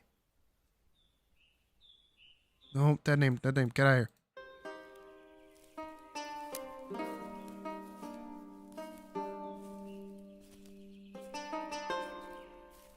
And then again, it shows that she cared enough to leave behind the gem at the very end. All of this is very much told through predominantly like body language and stuff. And I do a lot of stuff like this, actually. If you haven't watched any of my films, Anya, you should. What the fuck? Because another good example is this one. I'm really happy with this one. This one was really good. Turn it down a little bit. This one's like a little louder. Because I like to do no dialogue, kindness to monsters kind of things.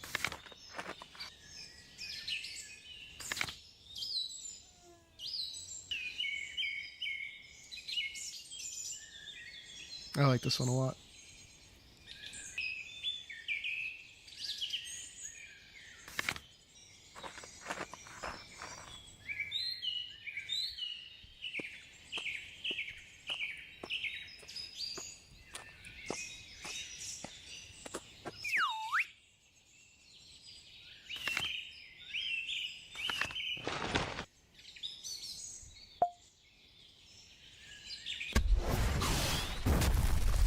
I know I'm in the way. And that's how fast the fight is over. Fight over pretty fucking quick.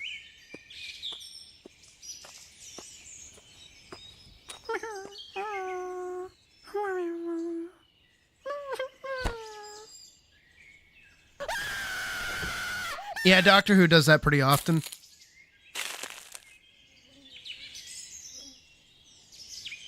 A lot of the monsters in Doctor Who don't ever, like, actually get defeated.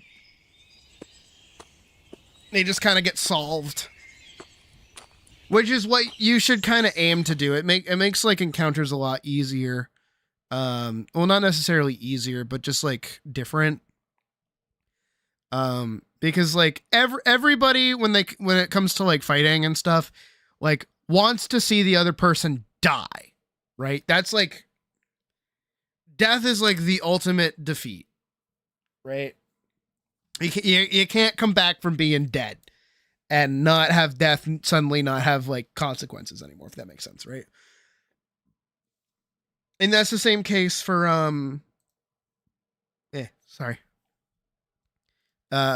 writing stuff and doing things like this too, is that like when it comes to fights and conflicts and things like that, death is what everybody expects, but you can throw like a wrench in it and do something different. And that's like, how do I put it? It's why in a lot of media you don't see death very often.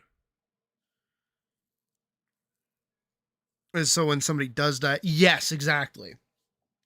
I think that's a very good a good example is actually Knight of the Seven Kingdoms, where after the Trial of the Seven, when Baelor dies, that's like fucked, and that's like earth-shatteringly important. Hell, even in just like a Knight of the Seven Kingdoms, it's only up until like episode, I forget how many episodes there were. I think there were only 6. I think it's episode 5 that the fight actually happens, and it's just for that whole ass episode. Right? And then the rest of the series is just building up to that one moment, and then the falling action afterwards, you know? And and this is why I don't like shonen. I don't like battle shonen. If you only consume battle shonen, you will have the fight mindset of cool thing equal good, which is not bad. Like Battle Shonen is fine. Ruby is fine. Doing over the top fight scenes that are just like fun for the sake of being fun are fine. But you can't translate that to like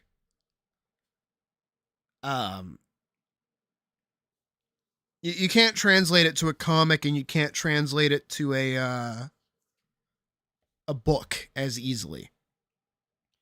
Because like if you wrote down every single individual action taking place during a fight scene, it's so much.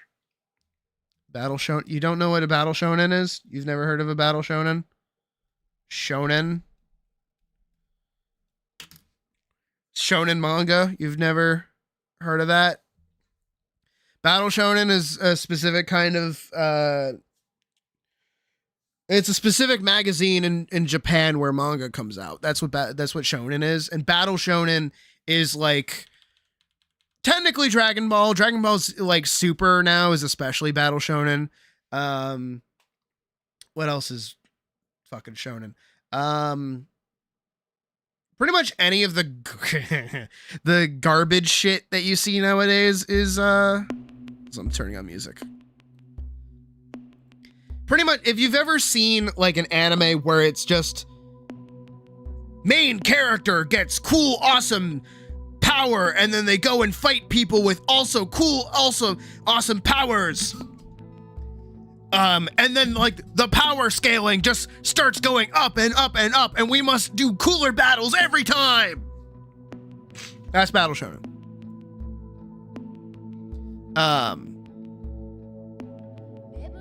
And I don't really like modern Battle Shonen because it's all reductive of earlier stuff that was better.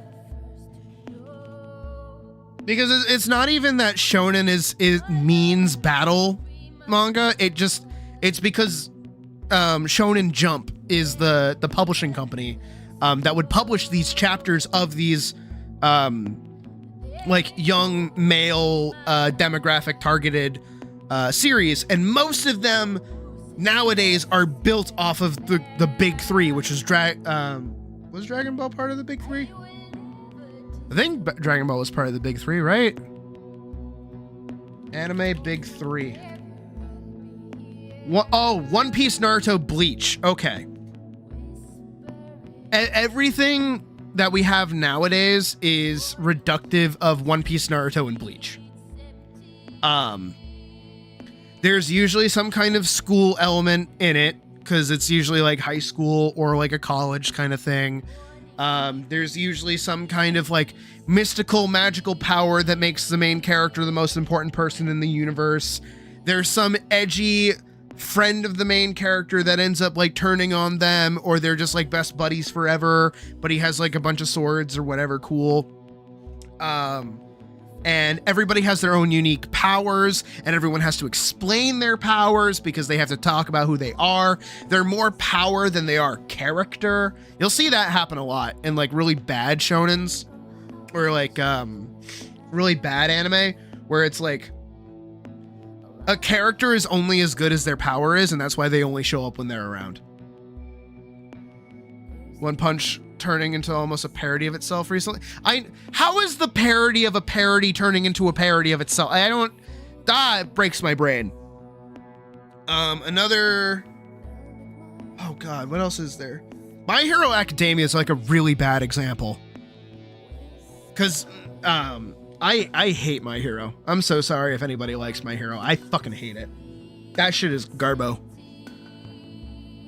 Because, I'm sorry, I think it's a little bit more interesting if you have a character in a superpowered world who doesn't have powers and has to, like, make do with just being, like, a regular kid. I'm sorry, why can't Deku just be Batman? I'm sorry, that sounds way cooler. Why can't he just be, like, cool about himself? Like, alright. But no, he's gotta eat the hair of an old man and become the most powerful punching person ever. What? Oh my God. There's also always like a bully character that gets redeemed into like a best friend character. It's annoying. It's annoying. It's annoying. It's annoying. It's annoying. It's fucking annoying. And then these are the people, because these pieces of work are so popular. These are the people that can't sit through fucking Frieren. And they think Frieren is so boring and bad and garbage and terrible. Right? People who can't just sit and just relax with Frieren, enjoy the adventure, enjoy the cool badass moments that she gets to have and all these cool fights and shit. But no, we don't get that. No, people fucking hate Frieren for whatever reason. I love Frieren. I love the slower, I like more slow, methodical, kind of contemplative. I think Berserk is also a great example of this too. I talked about it before when we talked about Berserk specifically, but like so many people look at what Berserk is and they think it's a battle shonen. They think Berserk is a battle shonen because Guts has a sword and because he fights demons. But that's not what he is. That's not what Berserk is. Berserk is a seinen. It's a character piece. It's like about trauma and how these characters deal with them. It's a grand epic. It's a divine comedy almost. It's not just battles for the sake of battles. These battles have weight. These conflicts have like meaning and purpose. That's how you change it. Want to make a story following a Marine of Space Empire, same time as people who have crushed planets into black holes. Okay. I mean, you can do that. I mean, cool is still cool. The soul would have no rainbow, had the eyes, no tears. Yeah, but he's like a cool dude with a big sword. So like that's what it's all about. Final Fantasy VII is all about environmentalism? Huh? No, you know what a good example is, and it's very personal to me. Vanguard is a seinen. Vanguard is 1000% a seinen. It is not a battle manga. It is not a battle shonen. It is not a battle series. It is not about fighting. Elise has a sword, but her sword is a tool. And we've had somebody in the past, in our community, won't say who read Vanguard and came back to me and said, I didn't really like it. It was boring. She didn't really fight anyone. And I'm like, huh? They're like, yeah, your fights are really quick. They're kind of boring. And I'm like, huh? That's what you got out of it? Did you not watch like all the character moments? Did you not like engage with the medium besides just like skipping straight to the fighting? Did you think that the dialogue talky parts are just like there for the sake of it? Did you like skip over the whole part where Elise and Silica are like in the cave with each other? And Elise is opening up about her past and is like finally telling somebody and confiding in someone like what her whole life has been for this point, how lonely she's been up until right now in this very moment. And now at this very pinnacle of her finally meeting and finding a connection with another person, they are taken away from them. Almost like the universe is saying, you thought you could. Oh, you thought you could be happy. And that's exactly what Elise says right before devoting herself to going to save Silica. Is that all she wants is to be able to be happy again? Which is like, her motive at this point is that she's just chasing feeling something again.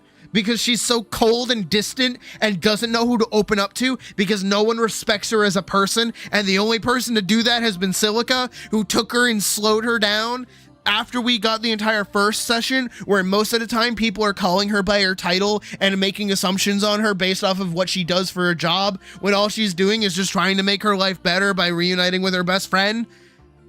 Did you read anything? Her fighting Potemkin is just like the emotional climax of proving that. Even during the fight, she outright uses her inability to connect with people as a gambling chip.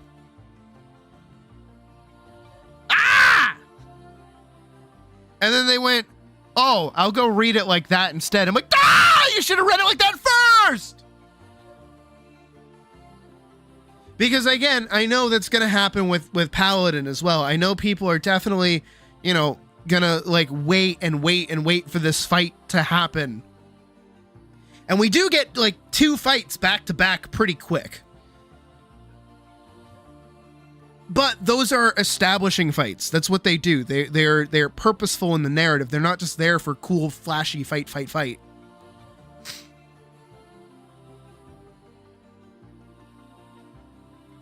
Other than hurt, kinda. It's not even hurt. She just doesn't...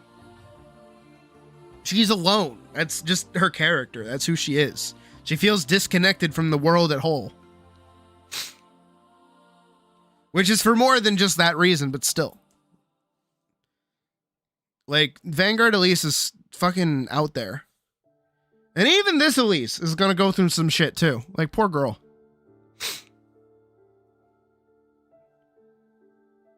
No, you're not allowed. No character can be happy in a narrative. If they're happy, they need to be made sad. Not allowed. All right, let's plan this page out. Let's do it. So step 1 is that I actually want to preemptively prepare a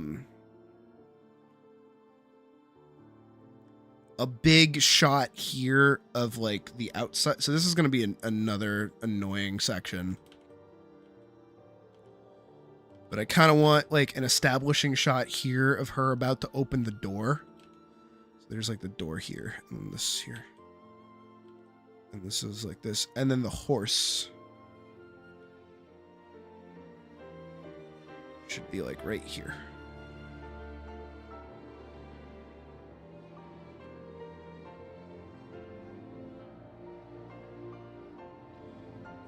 Is to constantly be in despair. Exactly.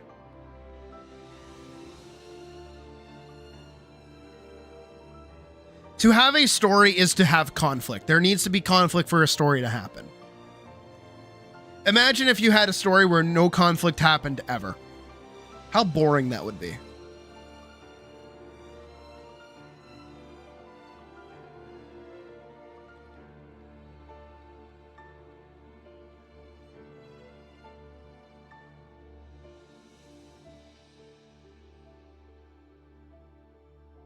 Short of everyone is happy. There's 100 pages. Yep.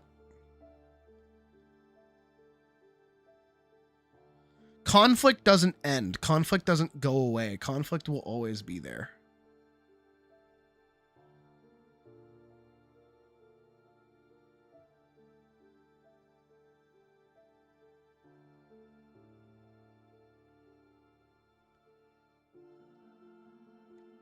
No, you need to do that. Oh God, you definitely need to do that. You can't be like death and despair all the time. You need to give them like a glimpse of what they can possibly have, of course. War never change. Exactly. Think of the ending to Attack on Titan too, where like at the very end of the series, it's like, oh, you know, they're finally free. They're okay. Can I find it? Actually, can I show it? That the theme that plays goes nuts.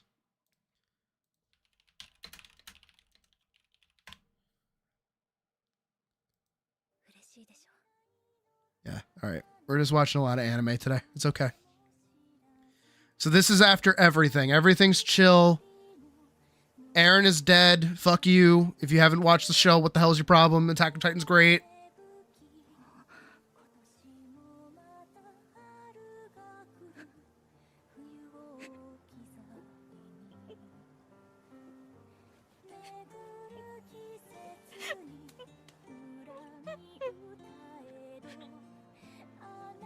I mean, she's sad, yeah. I mean, Eren's dead, so it makes sense.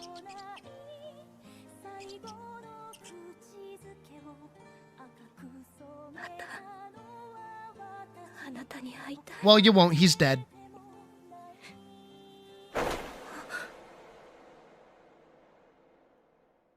The end of Arcane? Oh, Arcane isn't canon.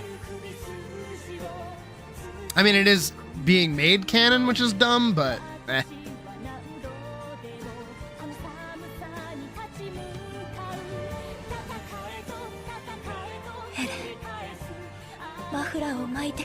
He's always the bird. No, I'm sorry, YouTube. Don't block the stream, please. I promise. People need to see this ending bit.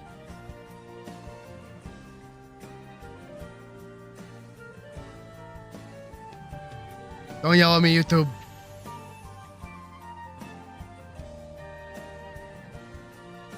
Here, I'm gonna mute it. So it's like my voice talking for most of it.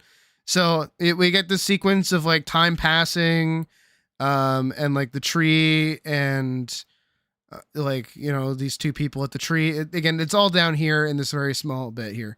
And it's like, blah, blah, blah, blah, blah.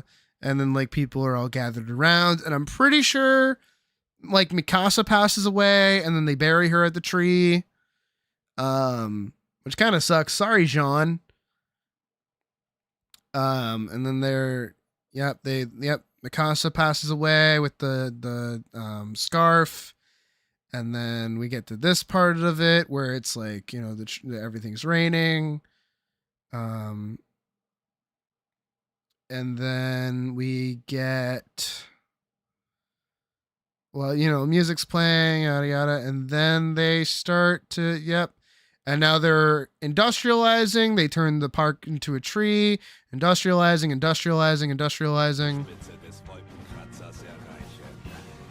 And then it turns into that, like a grand metro city. And a plane drives by, explodes. Yeah, you thought the conflict was over, but no, it's always going to come back.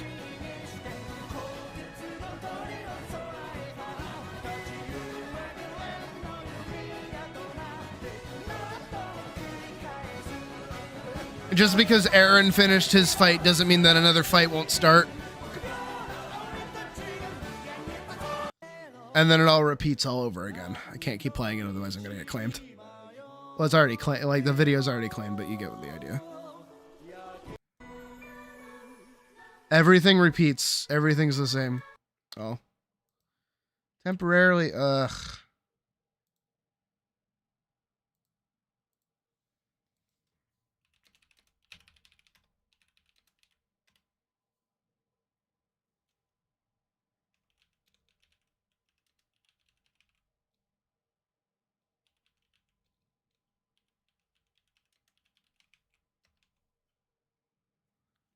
All right, hold on. Tell me when it comes back.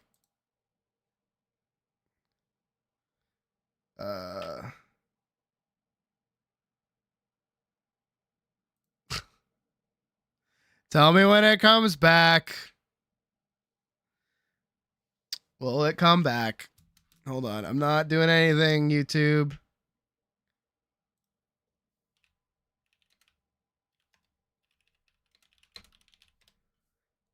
Come on. You can do it.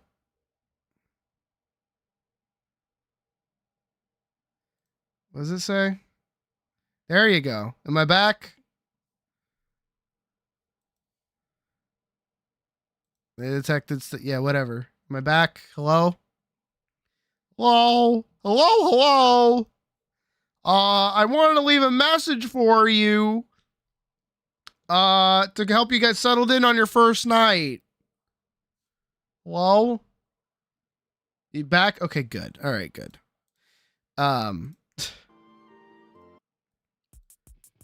Hold on, let me pull up some music that can be good to play. Let's not piss off YouTube further.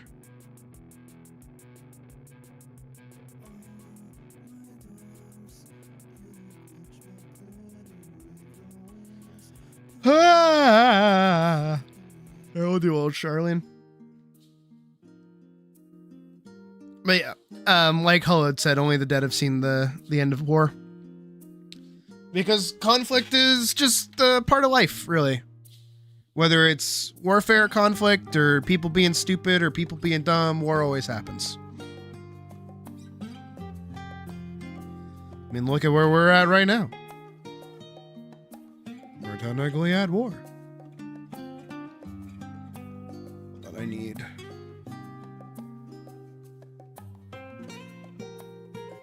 It's like an overhang.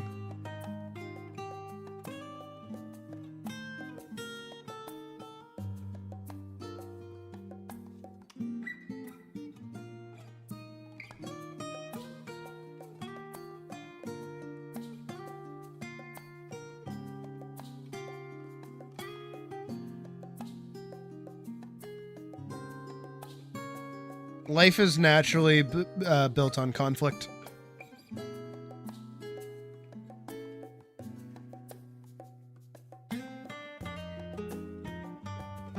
Ever since the first amoeba said, I'm going to eat that amoeba.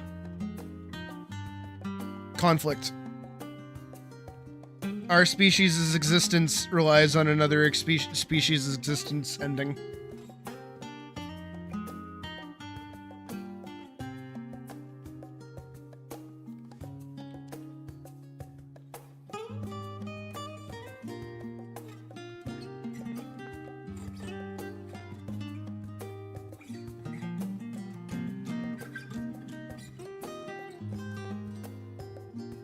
We gotta make this horse like way bigger.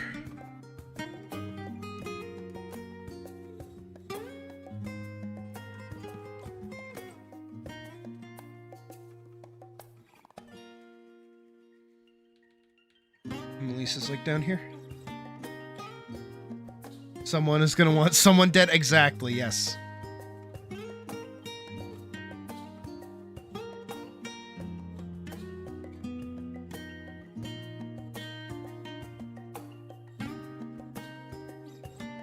God, she's so short.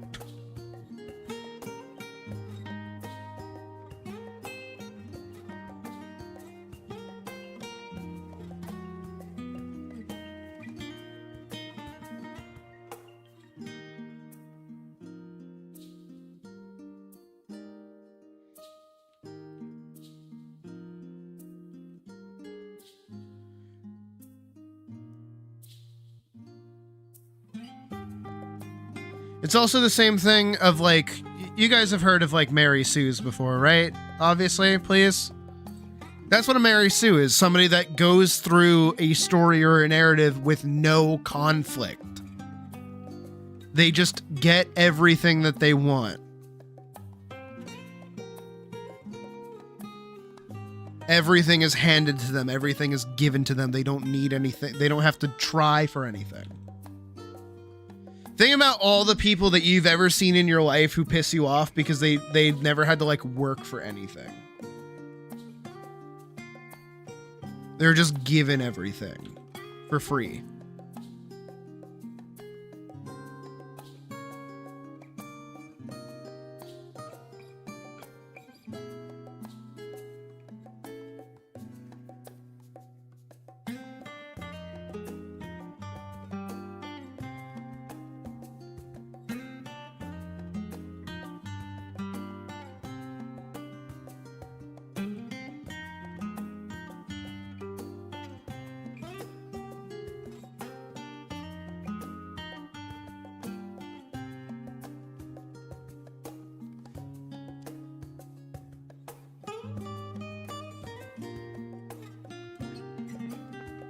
Does Harry, you mean like Harry Potter specifically?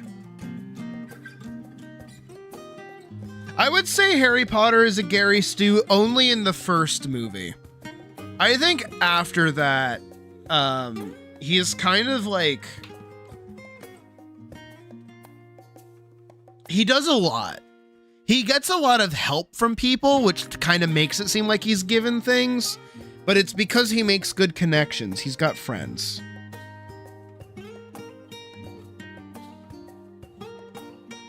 Like, in the first movie, yeah, it's kind of just genuine wish fulfillment, like across the whole film.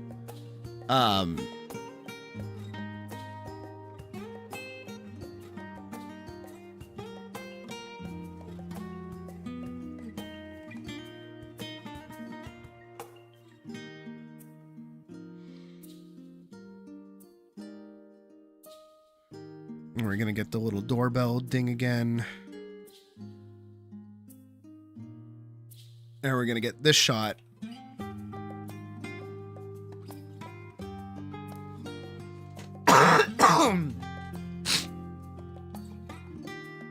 Of Elise being held at sword point.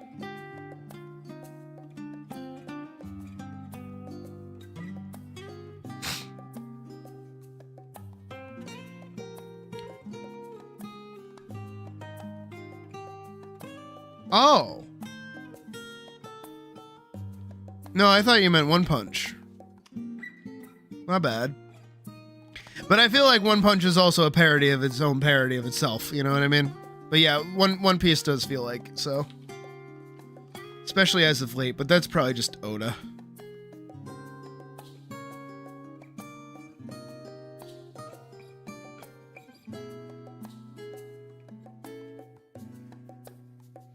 Why were you looking?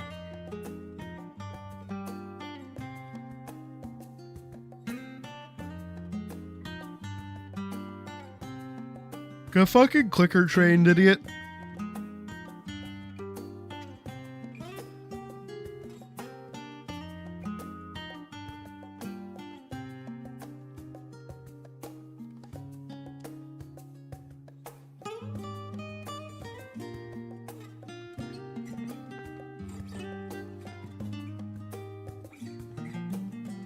How we think completely? Because you've heard some things that seem to sort of...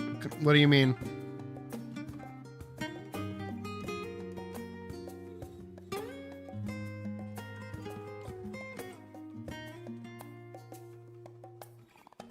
I kind of need this to be like a different face.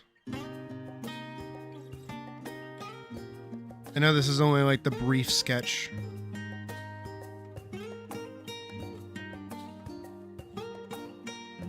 If you're talking about my commentary on the fact of like suggestive jokes and such, is that you follow my example.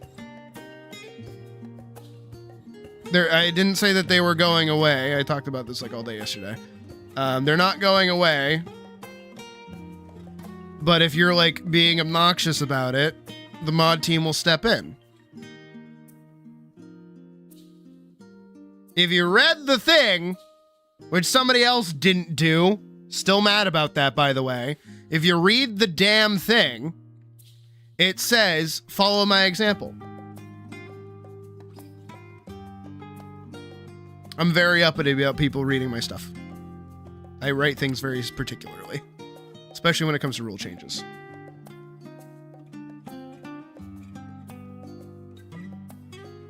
You weren't referring to... Then what were you referring to? Reading the card explains the card. Yeah. No, that looks too much like the sword. I need this to be like a regular sword.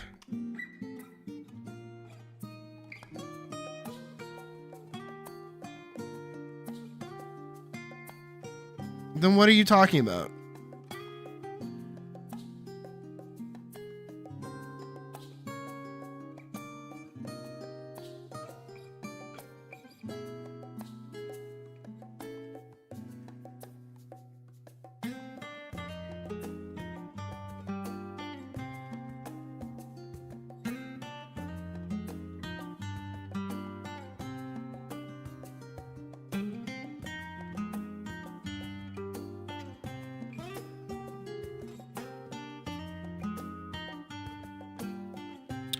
Can't get it.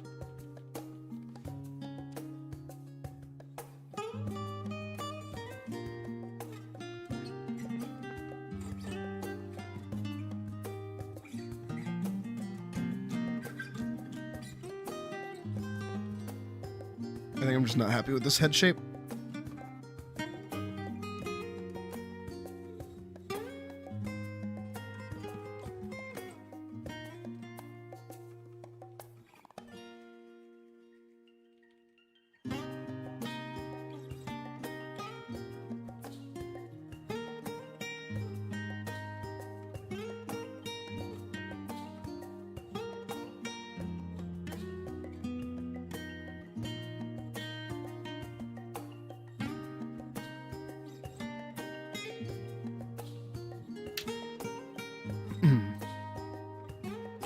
Just curious, yup.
Well, that's the end of the panel, so that would go up like that, up like this.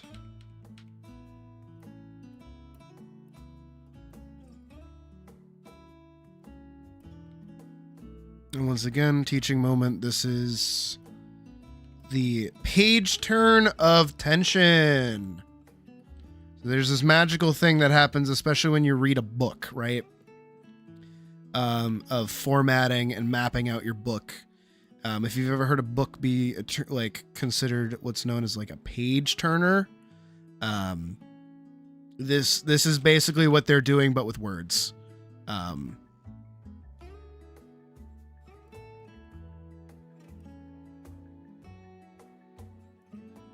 What the fuck?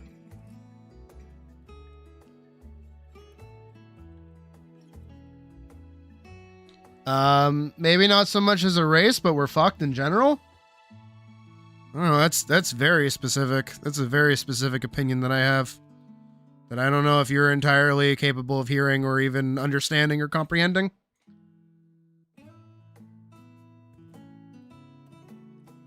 Are you taking that from my my put forth of conflict will always occur? Is that where you're getting that from?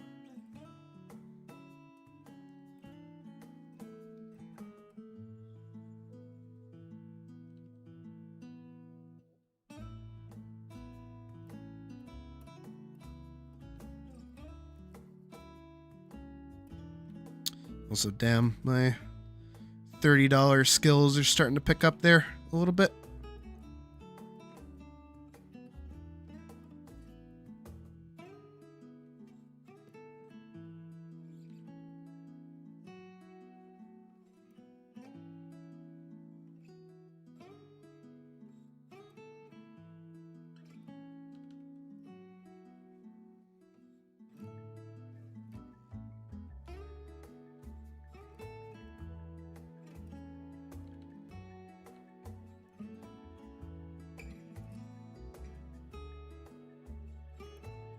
Kind of want it to be like present that she's like dropping her ice cream.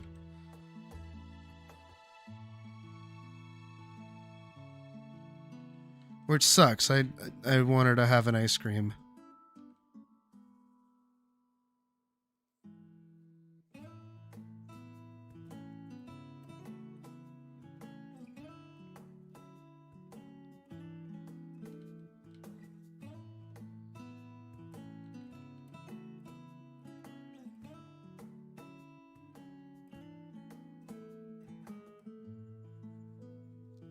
How would that...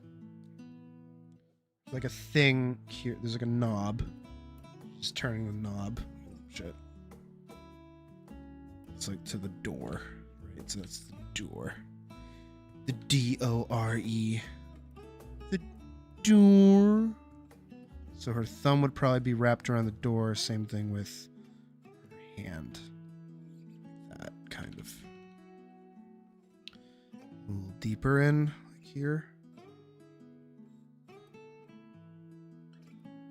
The knob like a little bit larger even. The door.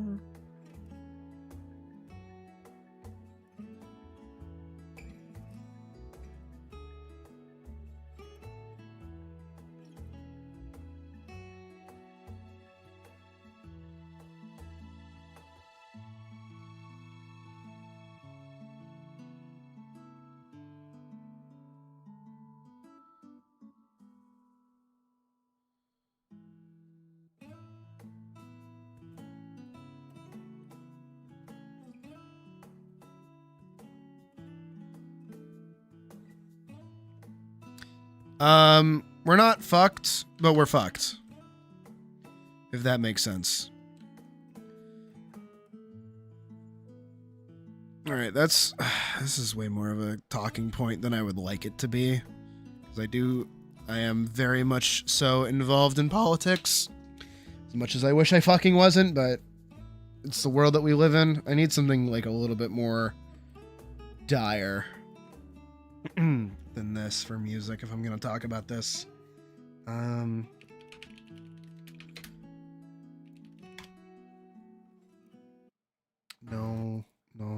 big cinema. I want his theme. All right. This should be sufficient. All right, let's put down the pen. Let's talk about this for a sec. All right. Let me put my hands on my hips for this too. All right. So, step one, you have to recognize the state of the world at the moment, and the state of the world is that fascism is 1000% on the rise. Fascism is on the rise because of a dividing in power and strength and money and wealth, and everyone is in debt to crazy powers, and crazy powers tend to do this magical thing of not caring about people's well-being.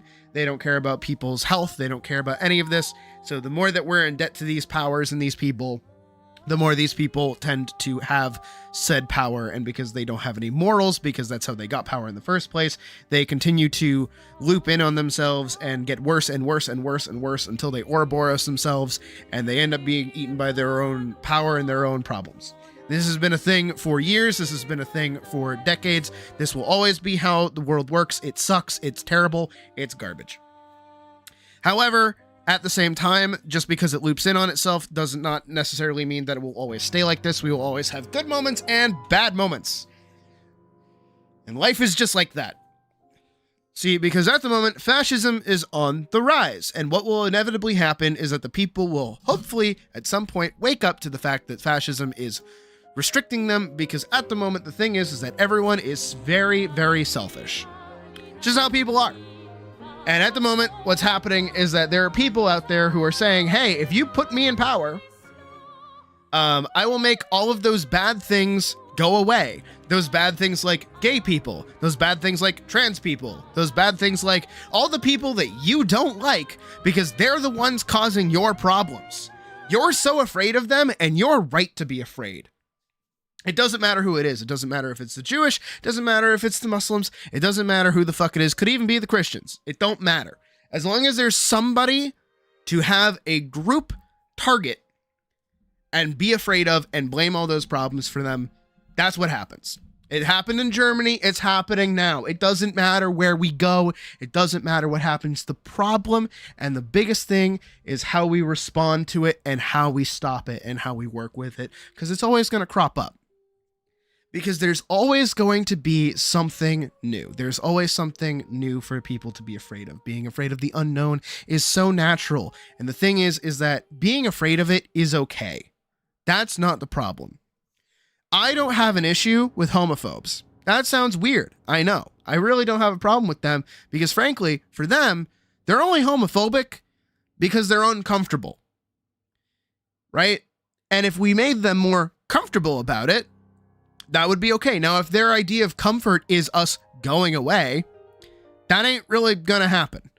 But if we go back to the thing I was talking about earlier about the corn thing, just because I don't like corn doesn't mean you can't have corn. Go eat corn. I'll tell you why I don't personally want to eat corn, but if you like it, go ahead, right?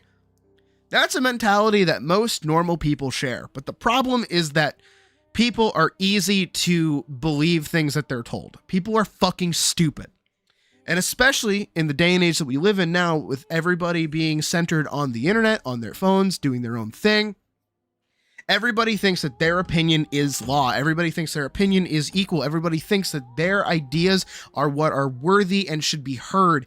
And they keep doing this and doing this and doing this. And this is bad. This is really, really bad for the human race. This is awful. And so what is going to happen, and this is my prediction, this is genuinely my prediction, is that we are headed for a massive collapse of a bunch of systems and problems that have currently been plaguing and growing and growing and growing and growing and growing. Going back to, what is it? Cloudy with a Chance of Meatballs. It's basically the mountain of wasted food. It's behind a dam, and it's building and growing and growing, but it's a problem that we'll solve later. We'll deal with it later. And shit like that happens all the time. Like, it's totally normal. It sucks, and it's going to be bad. It's not going to be good. It's going to be bad. But that's like kind of part of it, is that you kind of roll with it. And that's what people don't want to do right now. And that's our problem. And it doesn't help that we are currently being led, especially in America, by a fucking moron who wants to cause wars and fight people and kill people and take resources and charge the people and do all this shit and put people in concentration camps and fuck over other people, and hide away the fact that they're, doing illegal, illicit things, harming children, attacking women, so on and so forth, doing all these fucked up things. That is our leader. That is who is in charge of our country. And the thing that needs to happen for that to stop happening is that people need to wake the fuck up. And nobody's waking the fuck up. No one yet. Somebody will. Because here's the thing, is that this is the same shit that was happening in Germany, like, back in the 1930s. Understatement of the millennium? True. I could say worse words, but I've already been blocked once by YouTube, not trying to get blocked again.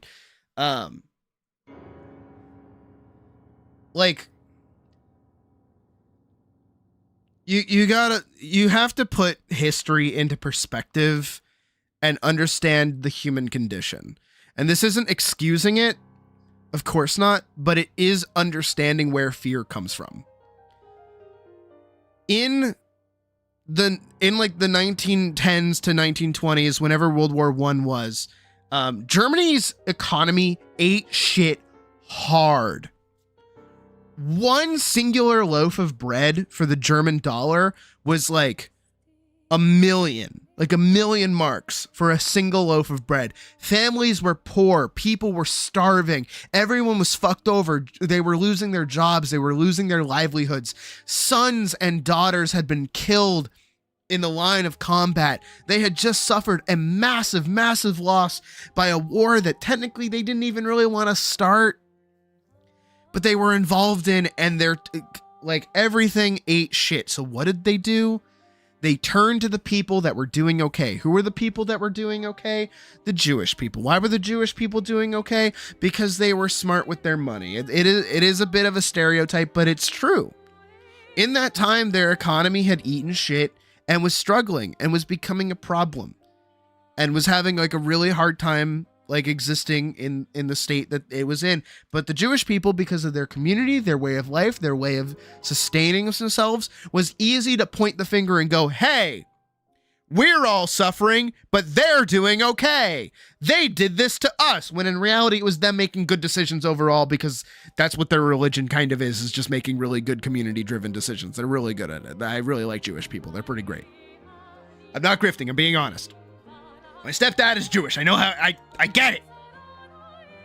But that's the thing, is like, it's easy to go, hey, they're doing okay. Fuck them. They should be down at my level. If you've ever heard the crab in the barrel story, which is that if a crab is trying to escape a barrel, the other crabs will grab it and drag it down with them. No. I don't want you to succeed. You gotta suffer like I'm suffering. And that's what happened back then. And then that's where the concentration camps come in. They started going, hey, actually, you're a lesser race. How dare you be successful? You're poisoning our country. We're going to get rid of you. We're going to kill you, blah, blah, blah. And then you fast forward to where we are right now in America, which is the current state that we're in. And you have to look at all of the dominoes that have been set up over the past couple of years. Step one is that America is genuinely a racist built country. This is not a joke. This is not a bit. This is serious. It is built on racism. We were built on slavery. We had a war over slavery. Garbage. Horrible, horrible country. We were built on this even back so much as like the 70s. You know, these things, these racist beliefs are still part of our foundation. There are so many things that are just built off of racism, and it fucking sucks ass, right? But here's the thing, is that we're finally getting something and giving back to those people who were harmed. Hold on.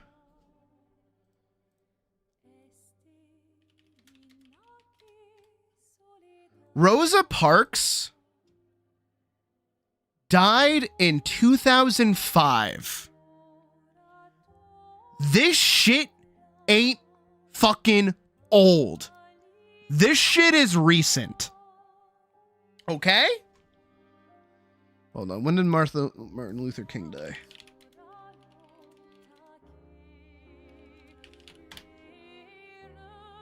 '68. Martin Luther King was Jr. was assassinated on April 4th, 1968, when he was not even 40 years old. This shit ain't old. This shit is recent. This shit is part of our history. This shit is within the last 100 years.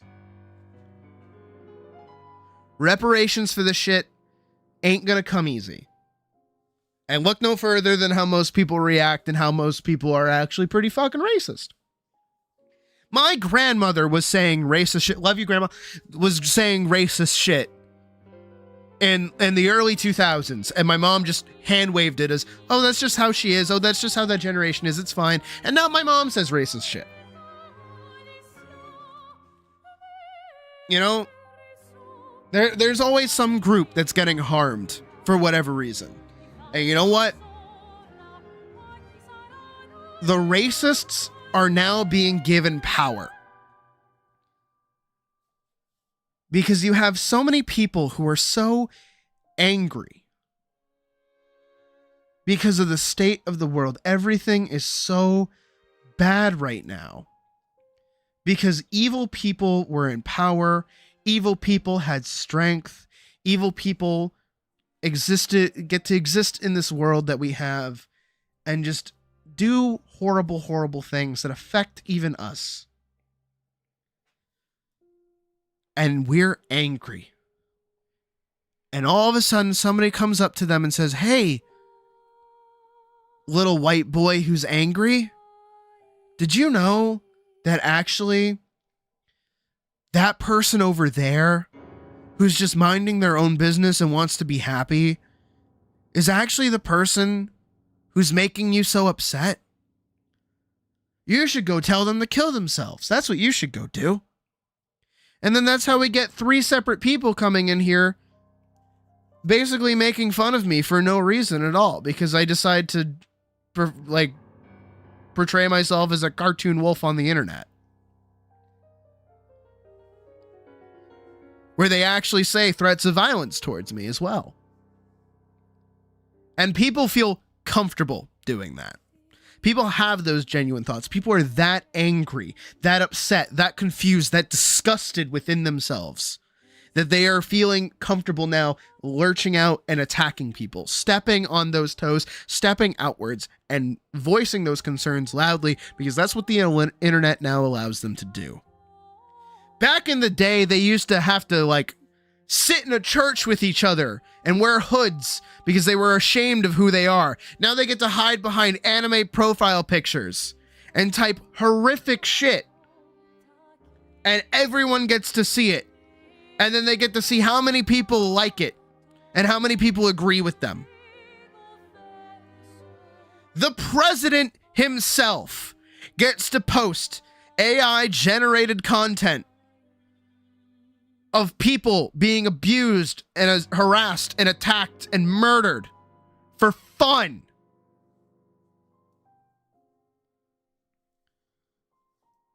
This isn't a joke. This isn't a bit. I'm not even hitting my buttons right now. This is just me talking. Here, I'll hit my buttons. Happy?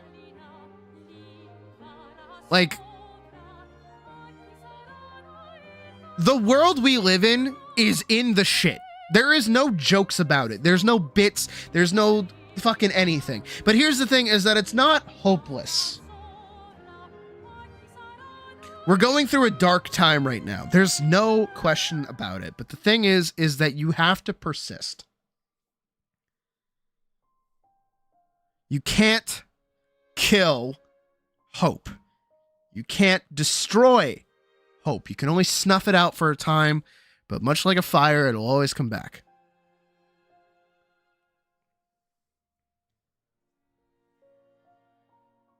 The thing is that these people make you feel to a point, specifically you, Anya, that you have to ask me my opinion on the state of the world. Ask me if we're doomed as a species. The fact that that's even a question crossing your mind is horrible.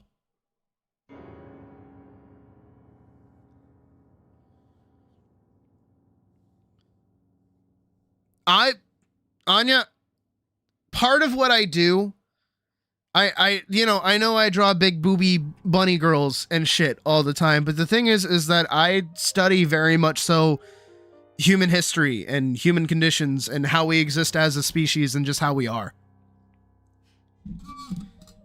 And I'm not here to doomsay. I'm not here to make people upset. I'm not here to make people scared. But you can't hide away from something that's happening.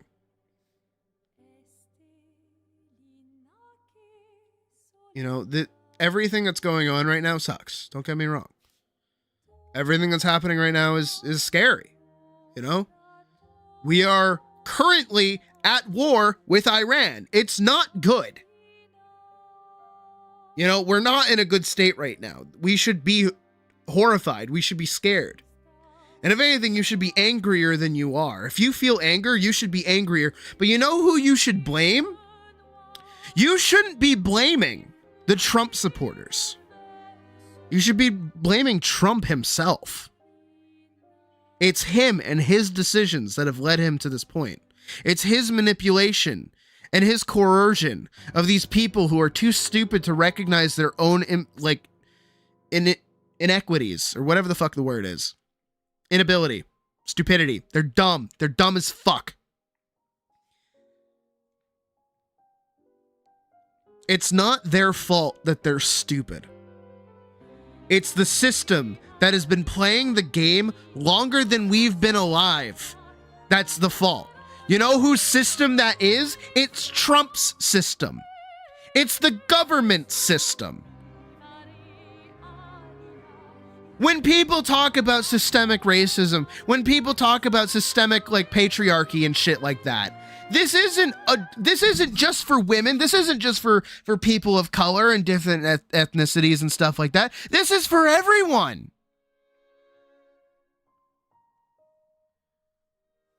It's for good people to stand idly. Exactly.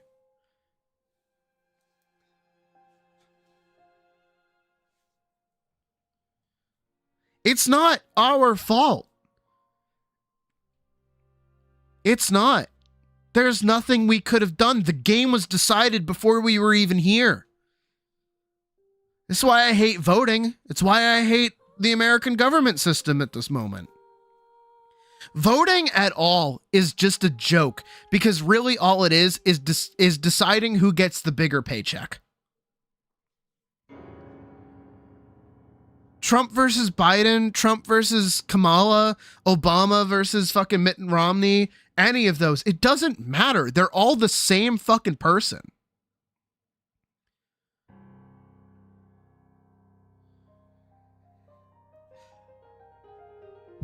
Evil is not a dark lord with magic powers and violence and cruelty.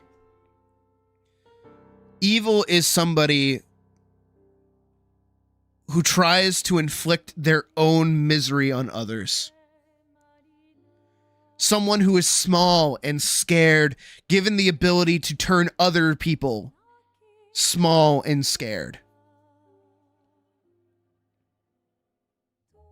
That's what Paladin's about. That's why Paladin is very powerful for me right now. Is that power itself gives you that sigh of relief.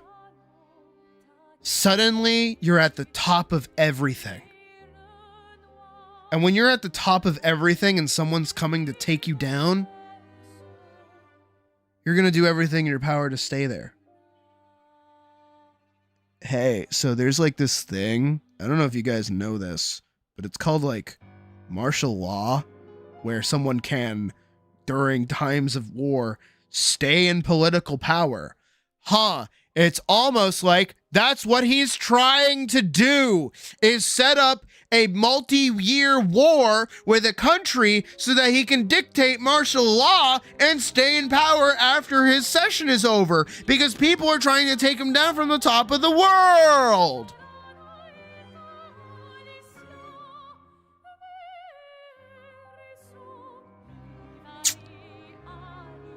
So,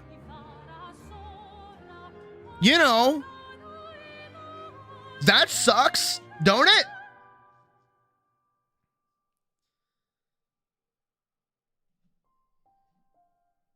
Evil only persists,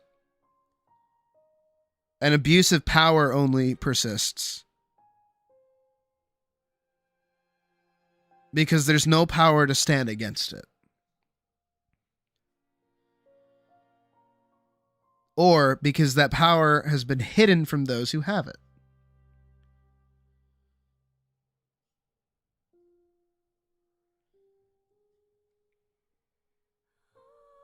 We all have the power to stand up to it. We do. They proved on January 6th they could march on the Capitol and be totally fine.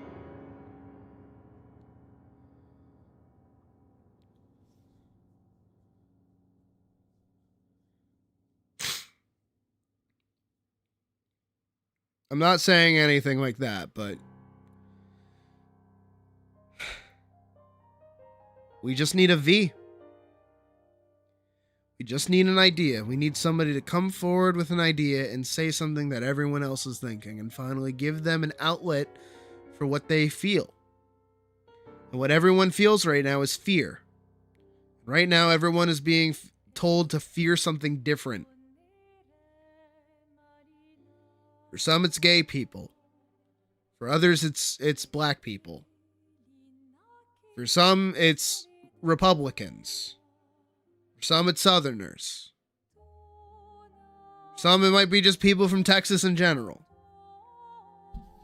It's easier to take over a country. It's easier to take over a people when they are divided and confused and you can play all sides.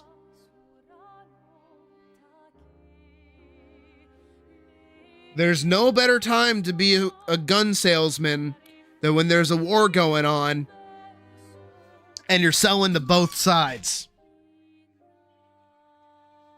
You get two clients out of it.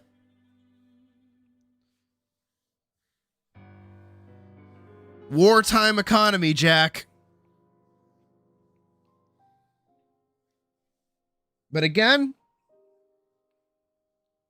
just because the Dark Lord is here, just because the Dark Lord is back, doesn't mean people won't try to stop him.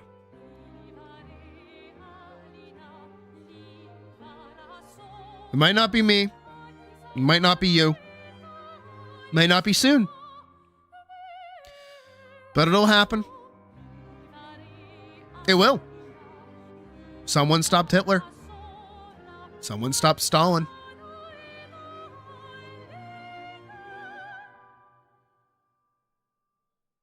Peace is good for business. War is good for business.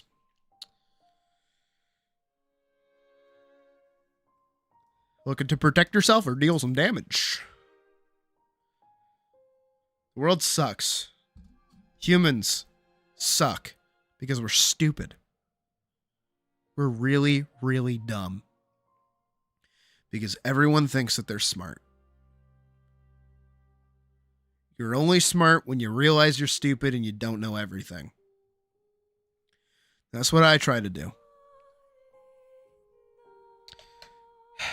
As much as I teach you guys,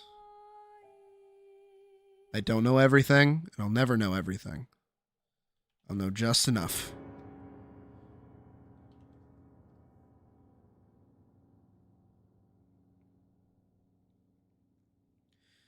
Make art. That's the most political thing you can do.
Everyone thinks that they have the world solved.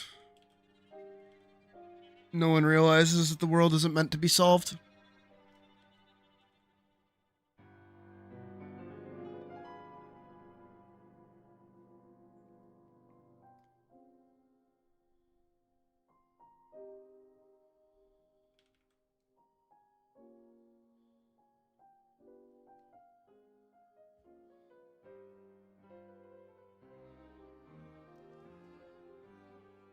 It got quieter.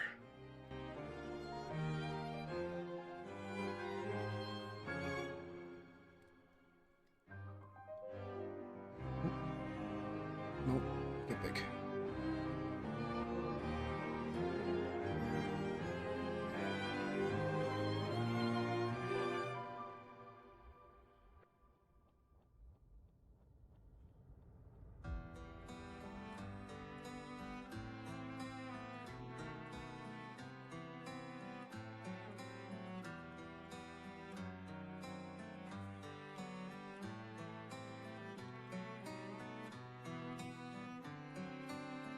Hey, that's why I do what I do.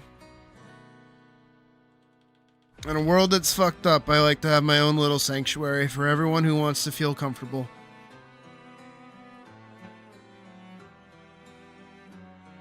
Thumbnailing her ears was a slight trip up for...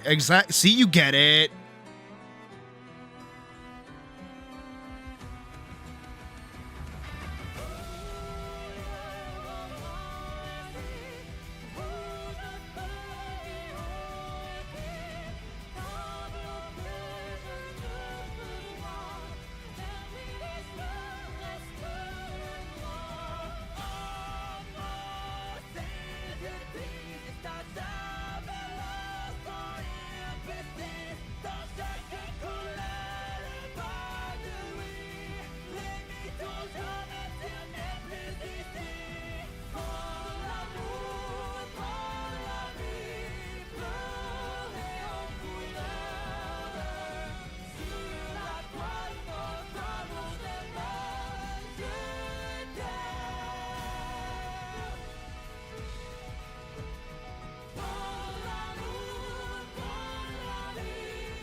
No, I'm the furthest thing from a pessimist. I think there's a genuine beauty in despair, but it's not, like, whole-encompassing.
No, I need...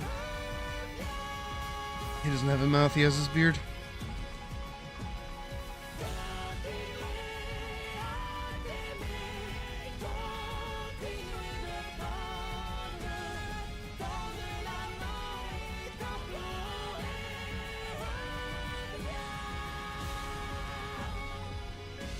I'm also fairly certain that, like, gives into, like, critical race theory or something.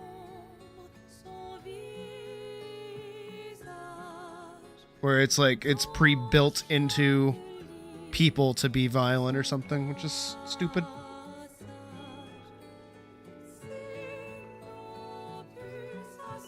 Conflict is built into us, absolutely. Don't get me wrong.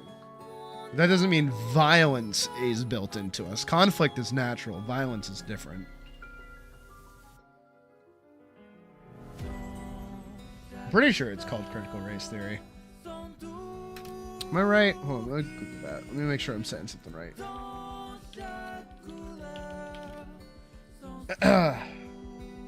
Is an academic and legal framework that emerged in the 1970s and 80s, which posits that racism is not merely a product of individual prejudice, but is a systemic. Oh no, never mind. No, I got it backwards. No, I got it backwards. Argues that the legacy of slavery, segregation, and second-class citizenship continues to shape modern days. No, okay, no. That's not what I was talking about. There's a different thing. Inherent violence in races theory. What is that called?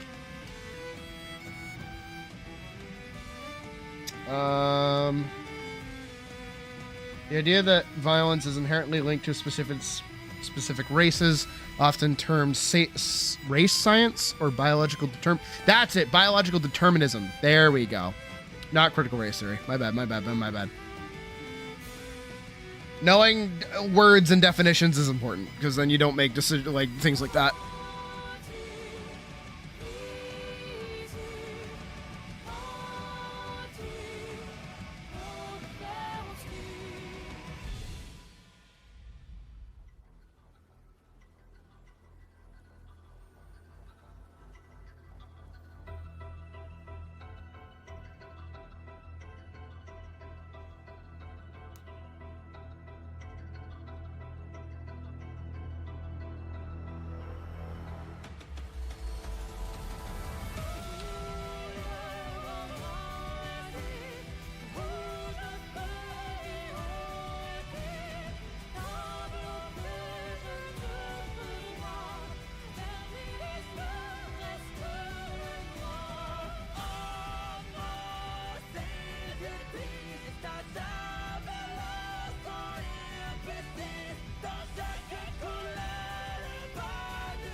Unless I forget how his beard works.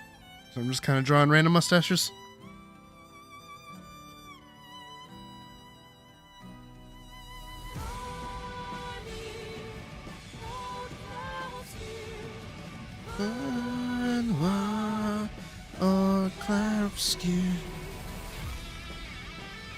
You're welcome.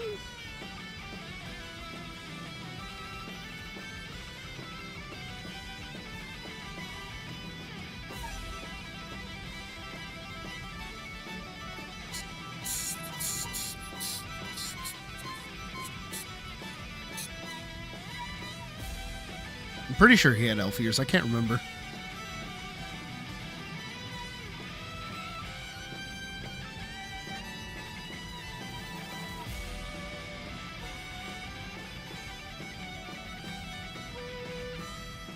I'll have to look at him again in a minute.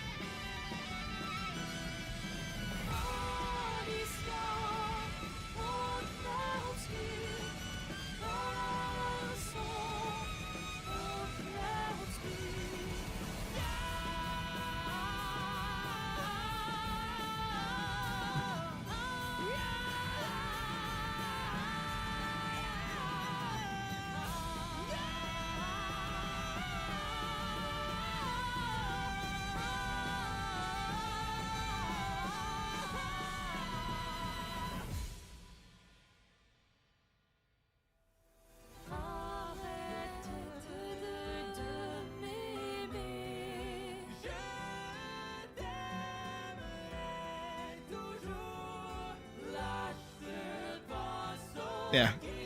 And that becomes his right hand.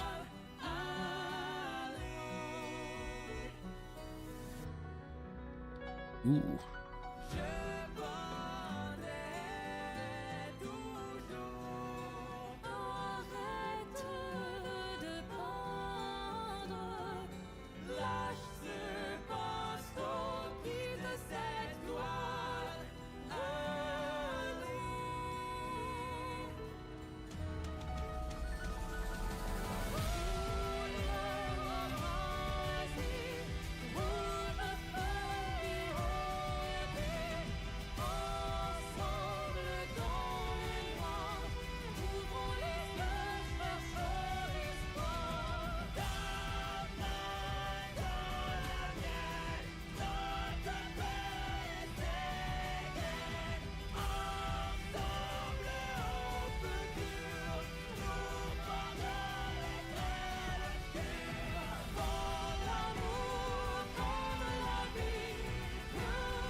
Yeah, I need these panels to be a lot smaller so I can get a lot more, like, beats in here. Alright, I need to kind of, like, map out what's happening.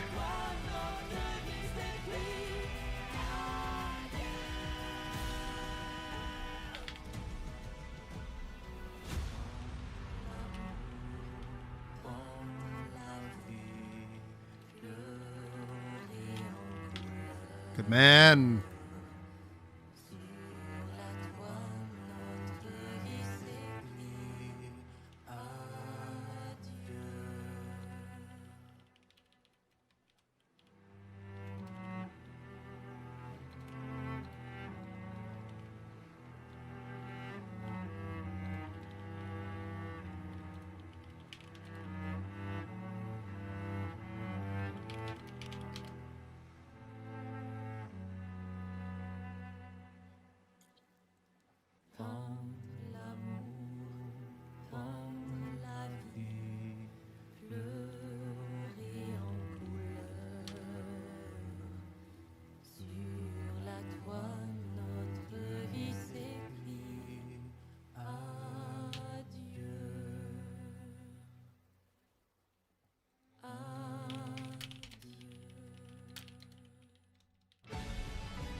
There we go.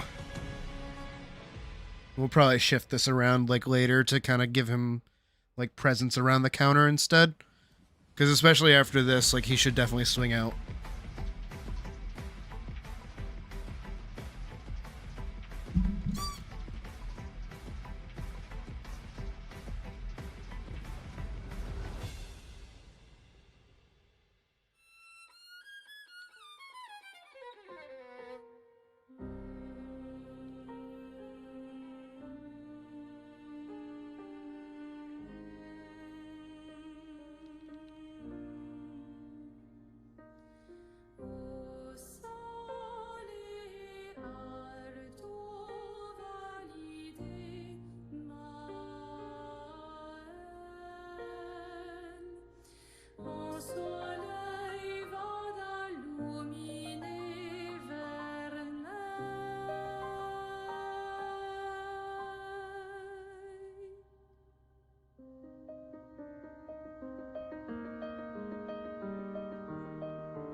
No, I need like 2 shots of her next to herself.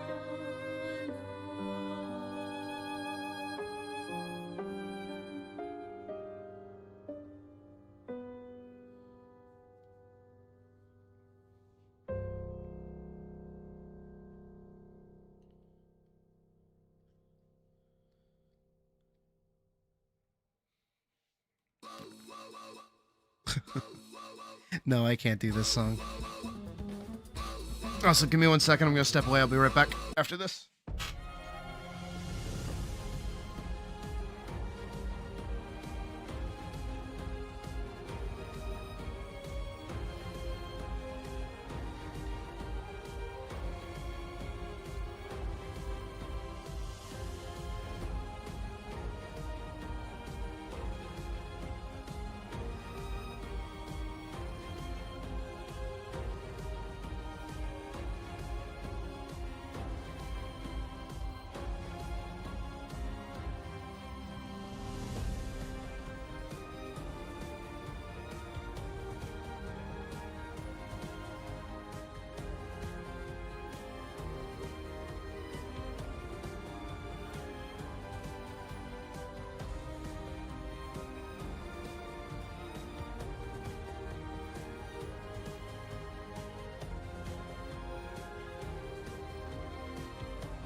Okay. Sorry about that, Beck.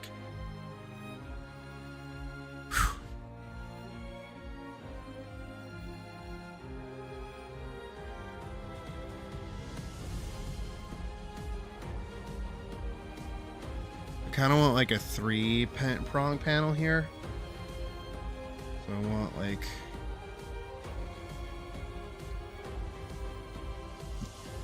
one here of her being like surprised. One in the center of her like looking down.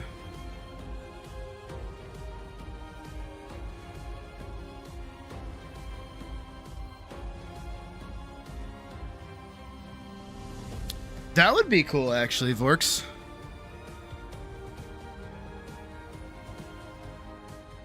Hi Apollo, welcome to stream. The stream. And then I want her to like look down and then look back up.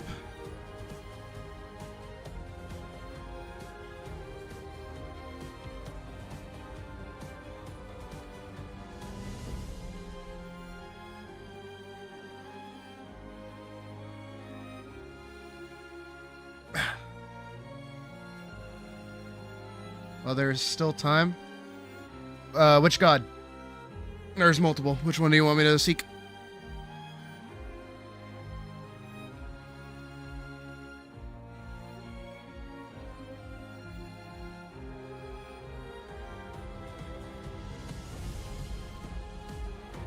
Because it really depends on which one you want to talk about. Because if you want to talk about the Christian God, which is technically the Jewish God, or you could talk about Jesus Christ himself, which is technically not God, but the Son of God in the body of a man, as represented by God, which people sometimes construed as God when he is not. He is just the Son of God. You also have, I'm pretty sure it's still just God, but they call him Allah in Muslim faith. There's also the Nordic gods, which are, you know, mostly just like, you know, Odin and shit like that. Freya and Freya as well. Yeah, feel free to tell me which one I'm specifically supposed to be seeking out here. I did a whole like section of religious history in college, so I've done a lot of soul searching myself. Go right on ahead.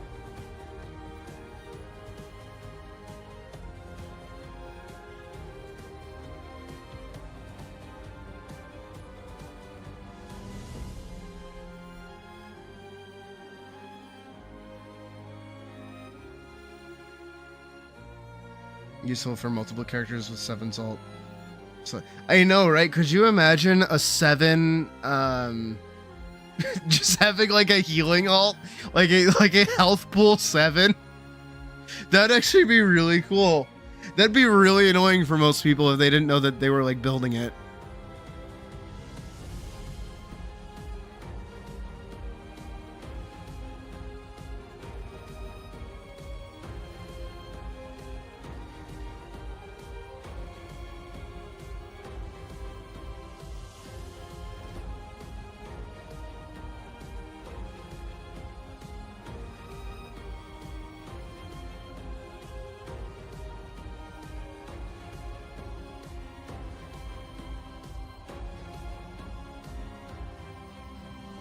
That's okay.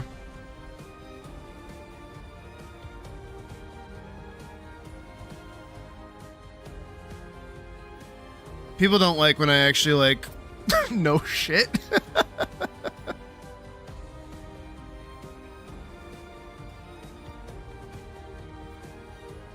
Hi, Lux. How's it going?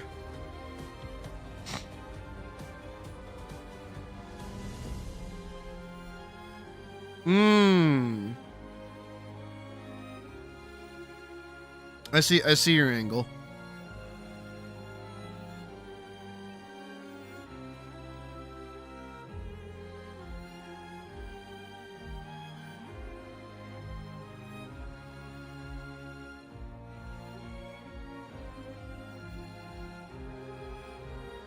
Mustache.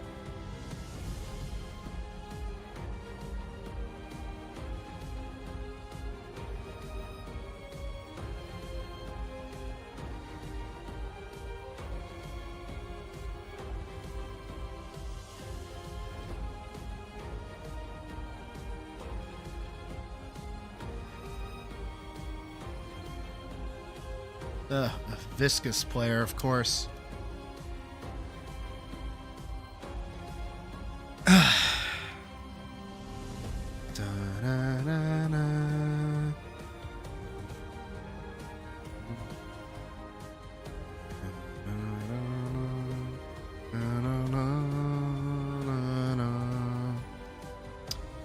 Anya, I don't think that first part of your message sent.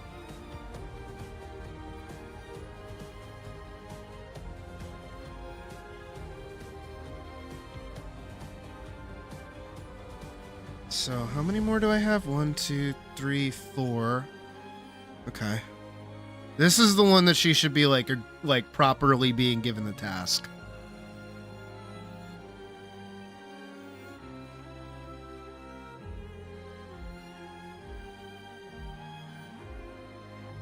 I kind of want him to step in here.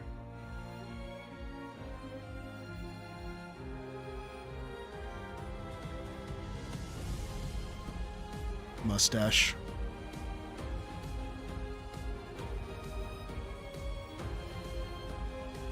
It did not appear at all, actually.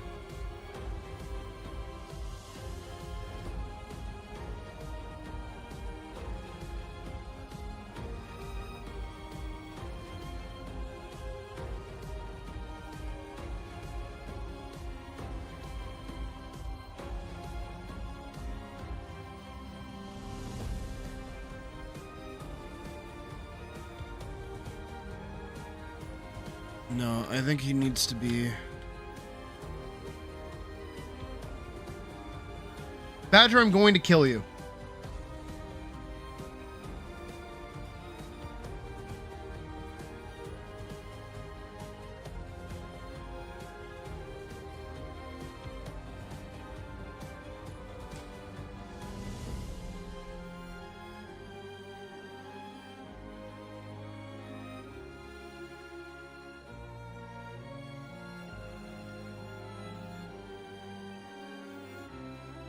We could do this. There's someone when they wanted to bait you on going to hell. When I said, I don't think God cares like men in reference to the thing bit before. Ah, okay. Have a good night, Helloed. Thanks for hanging out. Brag a large chunk of the day, too. Big thank you. Have a good night, dude. Go get some sleep.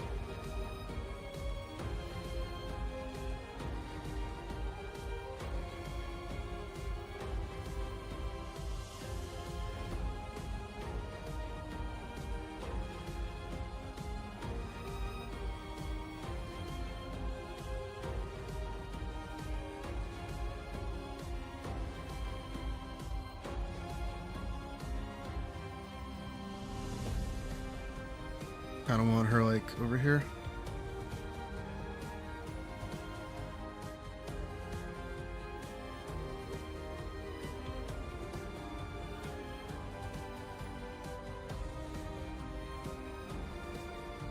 Because he was probably into femboys. Was that really so surprising?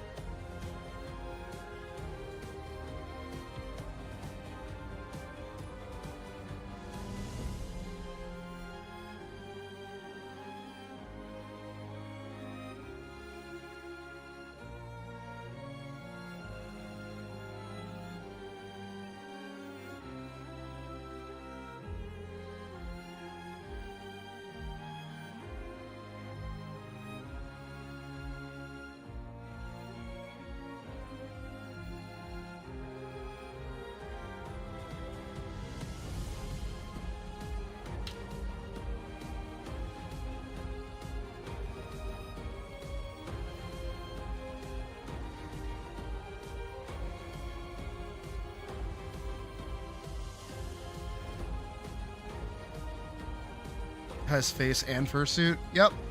I think I know the one you're talking about. Just this one. What? No!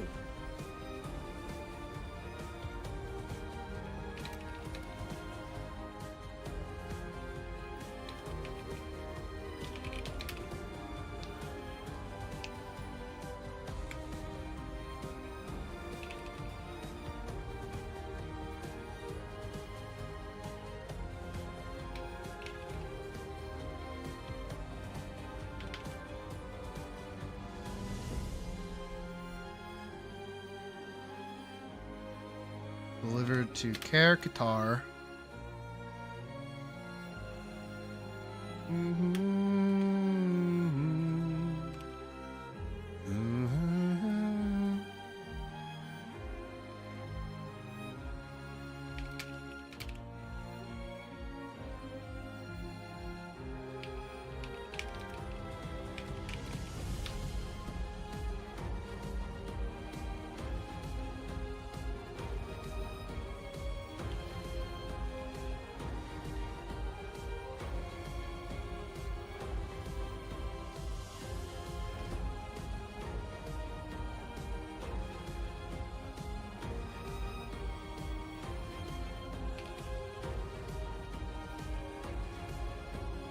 Yeah, he does kind of have that kind of face. Yeah.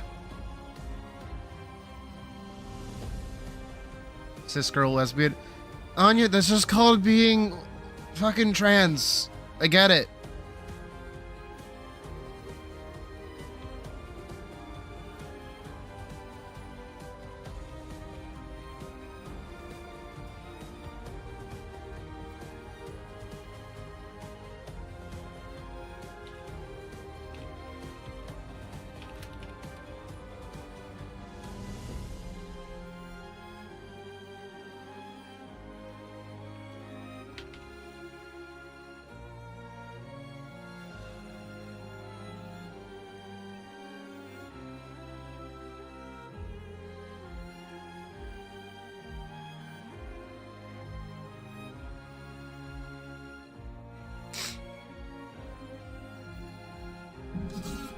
Vorkson, would you like me to put in a good word?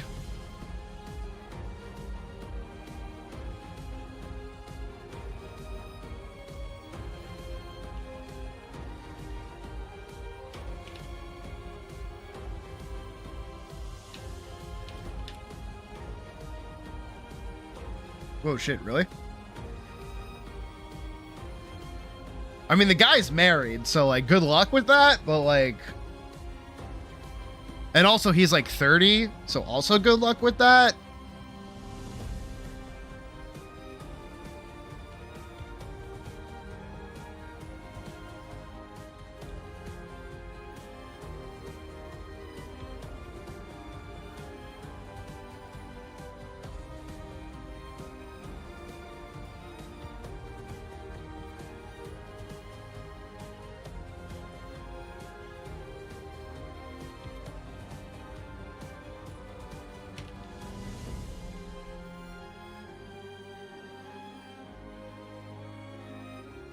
Butter deer? Yes, indeedy.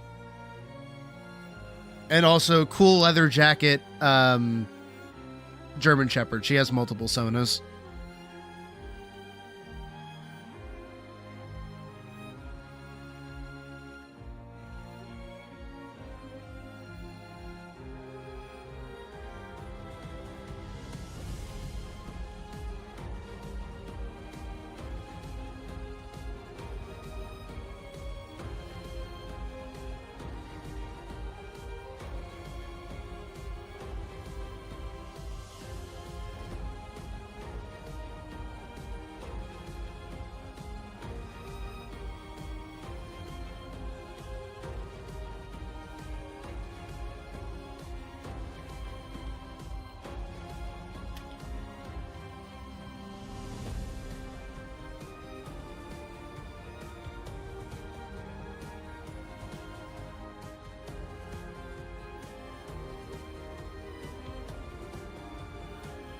Yeah, no, the cool German Shepherd thing isn't something that I think you've ever seen before.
No.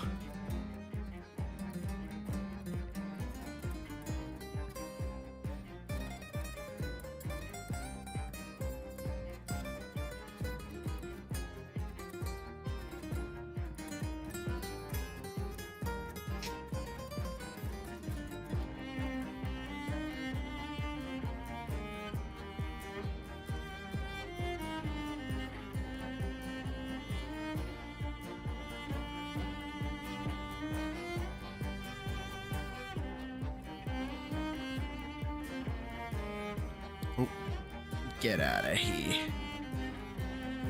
I'm trying to think of how to like get this scene to work.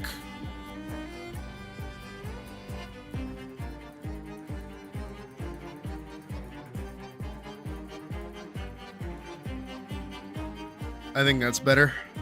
That takes a little bit more time, but I think that's okay.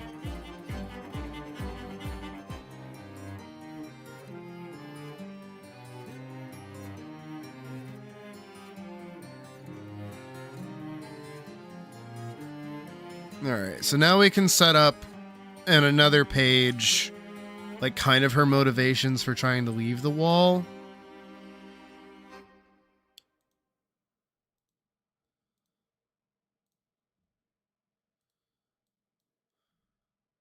which I actually don't have. If I'm being so honest right now, I have no idea what she wants to seek outside the walls. Or even why she can't just, like, leave.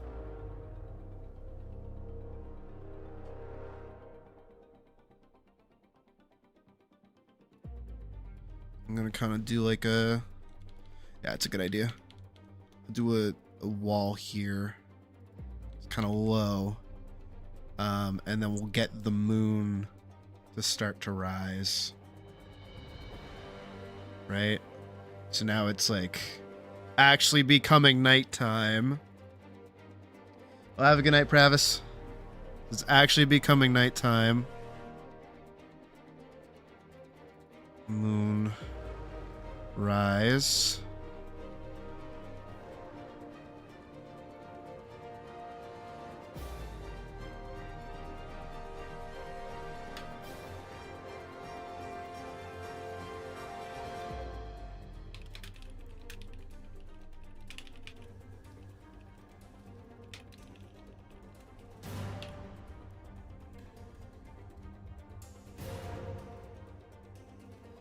I don't know what you expect to find out there.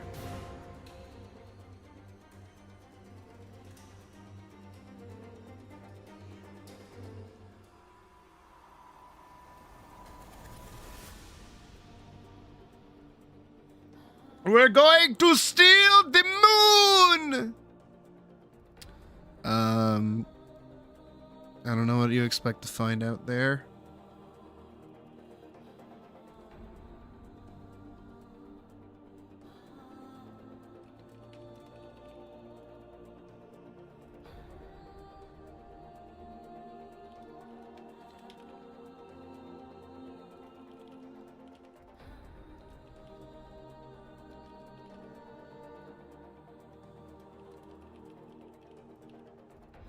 No.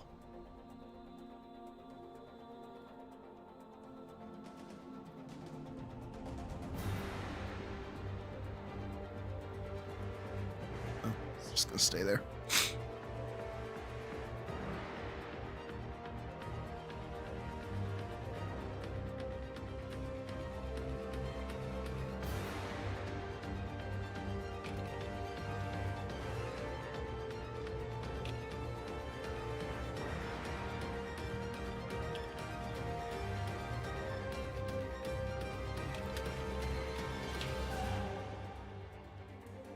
There aren't as many buildings for you to run over out there, and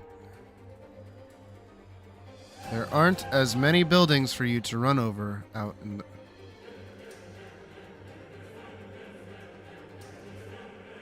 out there in those woods.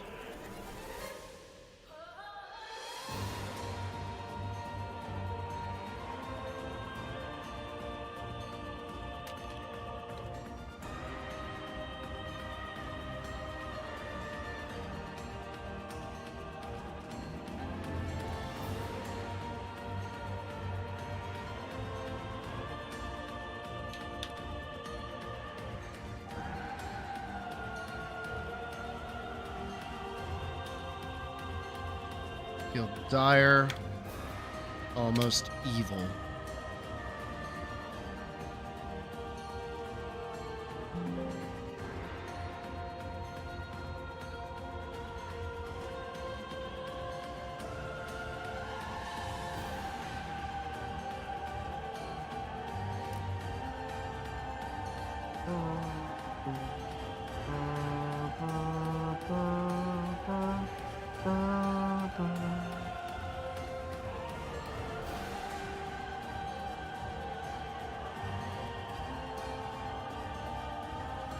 I'm not getting Rescue Beam, the item that heals and pulls teammates to you. But you never saw a reason as the only... I assume the only time to actually use it, you never like felt like it was a good time to.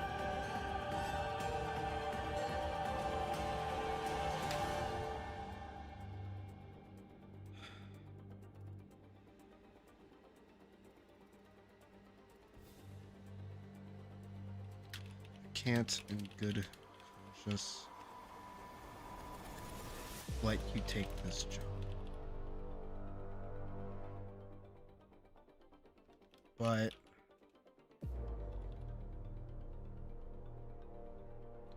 I know this might be the only time I can let you leave. I can't in good conscience let you take this job, but I know this might be the only time I can let you leave.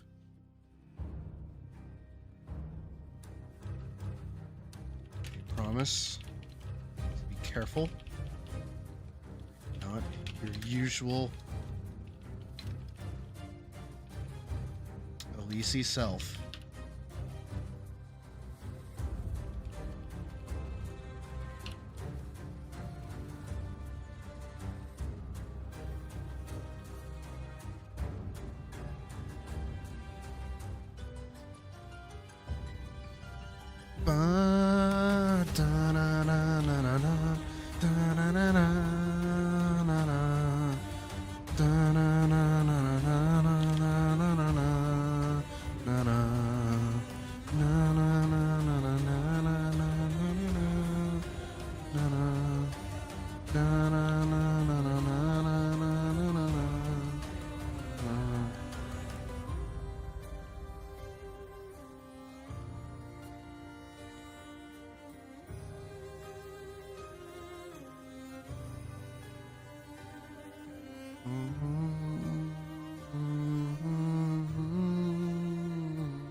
I would think it really needed was really early with your Mina being too aggressive at the start. Other than that, your team tended to stick together. Anytime one of us would be pushed up, be you trying to set a turret or body block so your teammates could take less damage. Yeah, it sounds like you don't really need it then.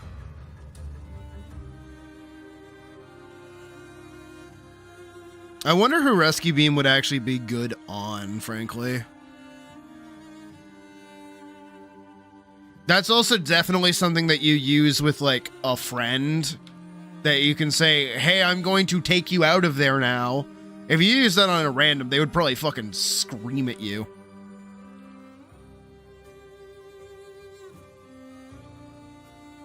I don't think most randoms, like, intend on you having that item in the first place.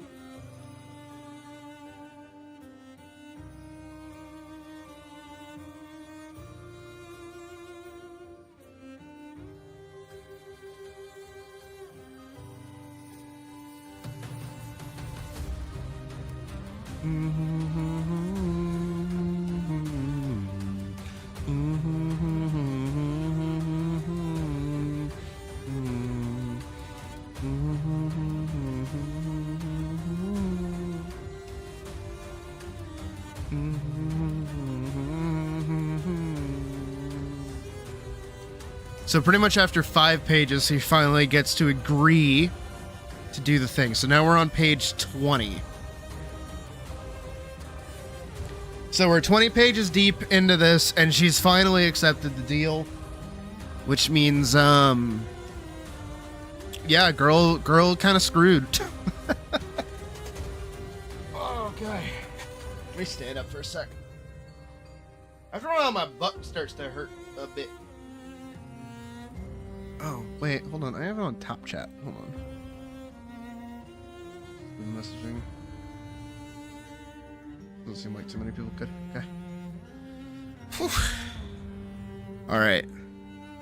It could be useful for more mobile characters to get the less mobile out of trouble. That's true. Don't know if it blocks damage while you're being pulled. Yeah, I don't know. I might also change her expression here, but we'll figure that out at a later date. I think these are a good set of panels. I'll explain my thought processes very quickly. I will not be working on any of these tonight, as we have finished our 2 for this week. But next week we'll begin working on these 2.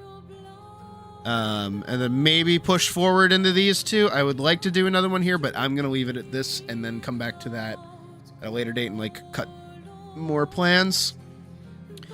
But we're gonna have a shot here where Elise is like about to enter. We see the horse.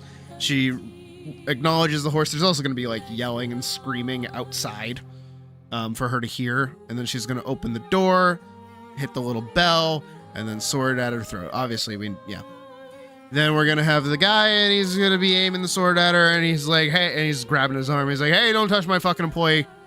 Get out. And then this guy's very quick to jump to, assuming she's the one that's going to do his delivery. She's kind of like walking in at like the wrong time, wrong place sort of thing. And he's very quick to be like, hey, you just pulled a sword on my employee. Get the fuck out of my building. And now he's trying to stay, and he's like, I need you to deliver this. He's like, we don't deliver outside the walls. And even he's like, but you don't understand how important this is. And Elise here is seeing this. That's what she kind of sees. She's surprised by that. And she thinks for a second, and then she like steels herself, and she's like, I'm gonna do it. And then he takes her to his office. And what's gonna happen is that this background is then gonna change to a different color. And then this whole background area is gonna change as well. And here is actually Elise lying. She is outright lying right here. Besides saying that she messed up during the day, which she did in fact do. Let me lower the music just a little bit because it's speaking. In her mind, she's trying to make up an excuse for why she should do this job. And that is because she messed up and she wants to make it right. And even the boss is like, look, that's stupid. That's a dumb decision. And he outright tells her, you don't have to lie to me. I know it's because you want to go outside the walls. And this look that she'll give him is very much so of, yeah, I do. That's kind of what I want to do. I'm sorry. And then we'll get this scene here, which is very much him telling her, I don't know what you expect to find out there. There aren't many buildings for you to run over out there in those woods, which is, as the moon is rising, he also says, this man and his request feel dire, almost evil as the moon rises. As we remember, the comic opened with the moon high in the sky. This is the same night. It was not 3 days ago. It was not 2 days ago. It was earlier. And here we go. We're ramping up to it. We're getting closer. All of the pieces have been played out on the table. This package is the thing that must be delivered. And even the boss is like, I can't in good conscience let you take the job, but this might be the only chance you have to be able to leave the city, to step outside the walls and finally achieve whatever it is that you want to do. And he's like, if you promise to be careful and not your usual Elise self, you can take this job. And then she goes, I promise, with a devious little smile.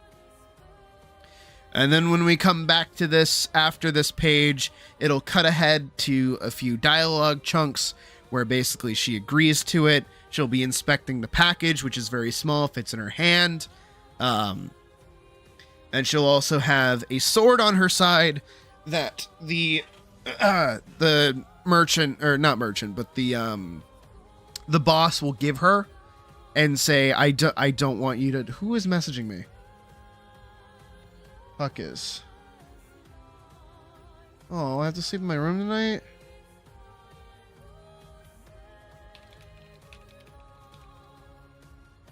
Success.